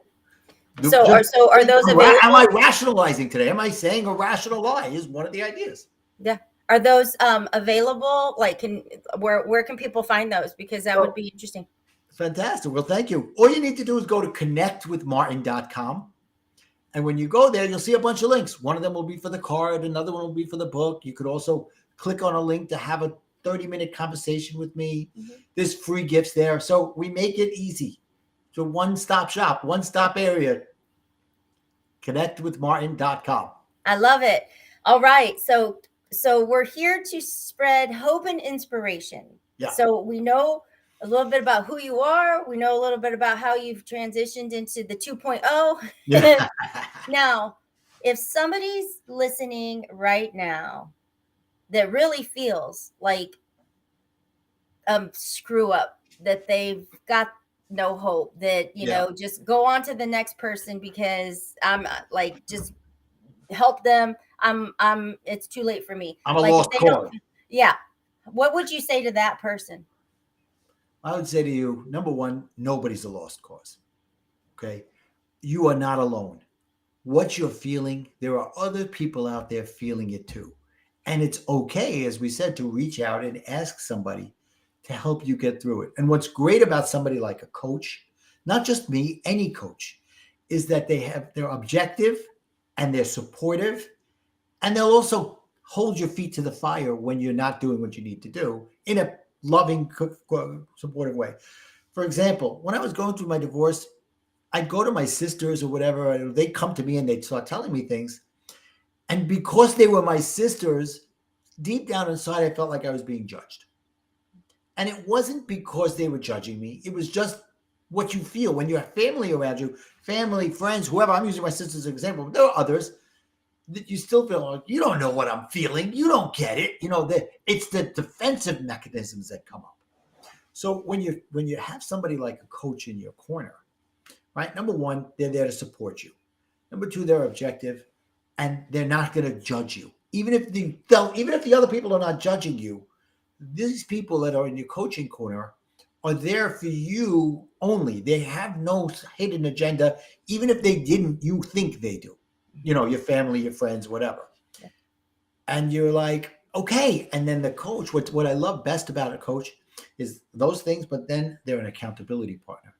You know, it's very easy to be accountable to your boss or to your wife or your husband or your spouse or your children or your family, because you got to answer to them. Your boss wants results.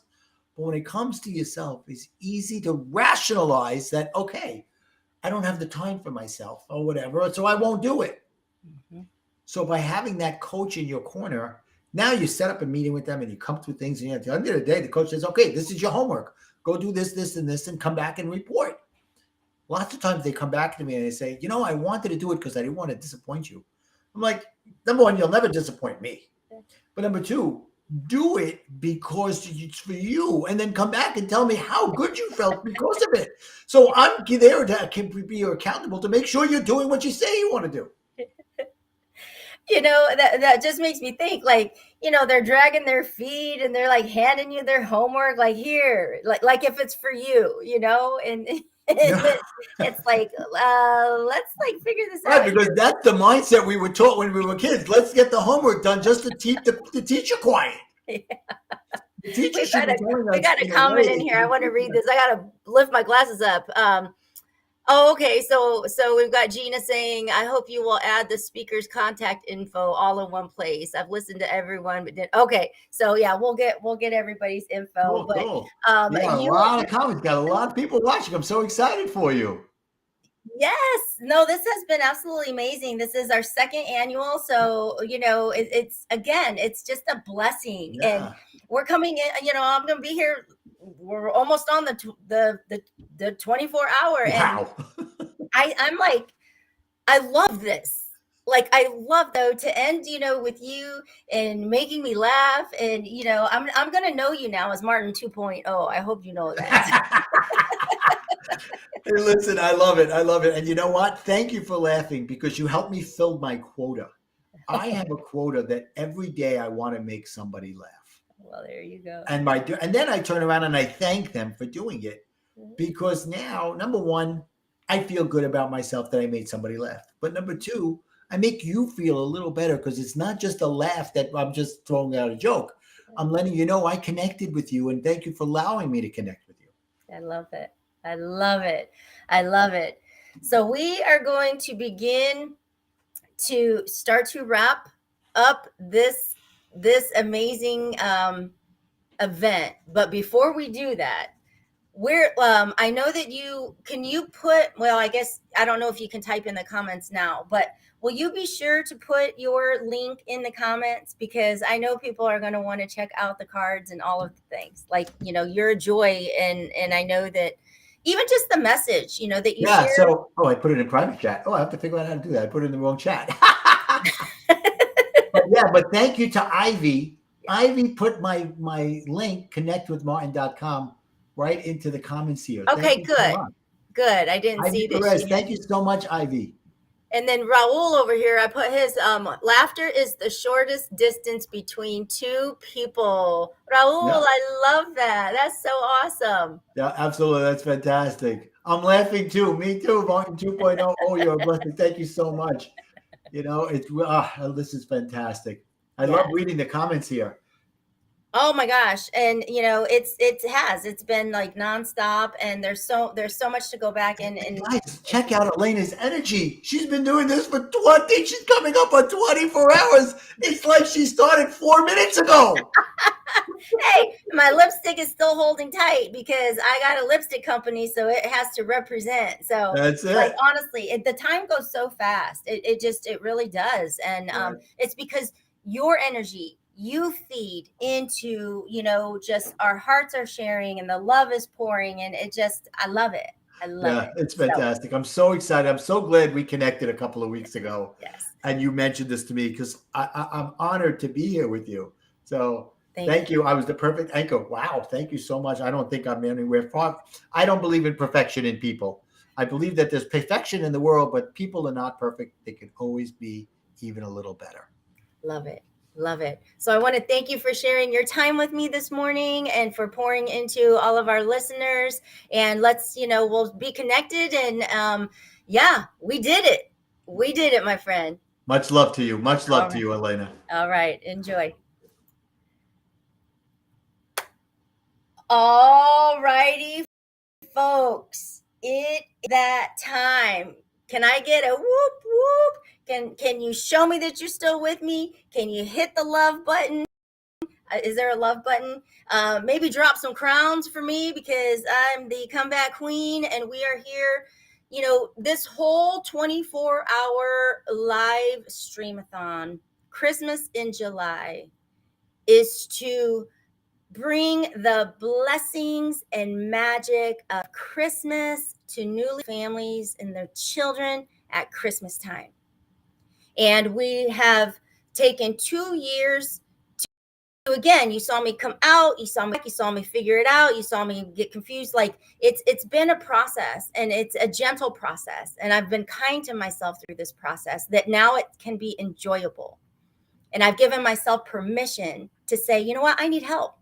I need support, I need team, I need people that believe in this as much as I do. And so please visit brokenstronger.com/the Christmas widow. And like I said, it's because I had to pull back. I had to the .com, I had to just let some things go, and God said that was okay. But 2024 is the year. This coming Christmas, I hope we're able to sponsor another family. We've been able to sponsor one family every Christmas for the past 2 years. So for me, that works. Help one person, and that works. And so to me, this has been so worth it, because if my pain can count for something and it can turn into goodness, then it makes it worth it.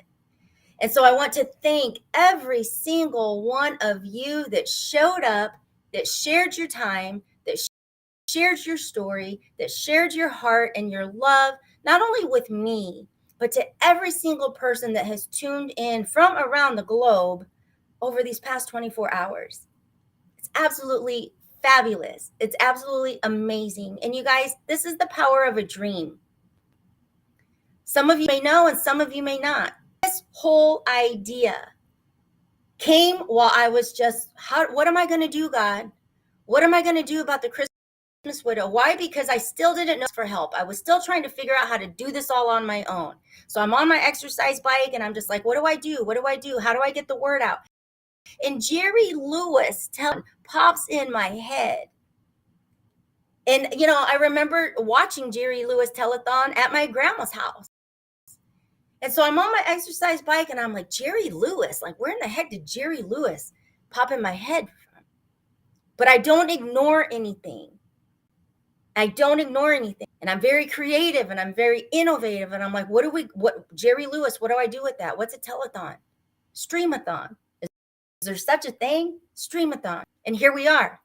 Last year was the first one, and I put it together in a matter of weeks, not knowing what I was doing, and it was beautiful. This one I knew what to expect. I knew we could do it.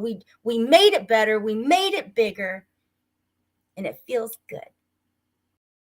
So to have a second annual, guys, I think we've started something. So I want to share with you now, block the last weekend of July off for 2024, because we will be back. We'll be bigger and we will be stronger. And I look forward to having you share your love, share your hope and inspiration, because the world needs that. The world, for no other reason than to just share love. And by creating our circle of hope, HOPE, one person every day, which can also mean hold on, pain ends. That one is a new one. That one I heard not too long ago. By us coming together in arms for these full 24 hours, we poured love and light and healing and acceptance and forgiveness and all the goodness around the globe. We did it. We did it, because I couldn't do this without you. So thank you for sharing your time, your support, your energy, and ultimately your love. And that's a wrap, folks. I'm going to sleep. Love you guys.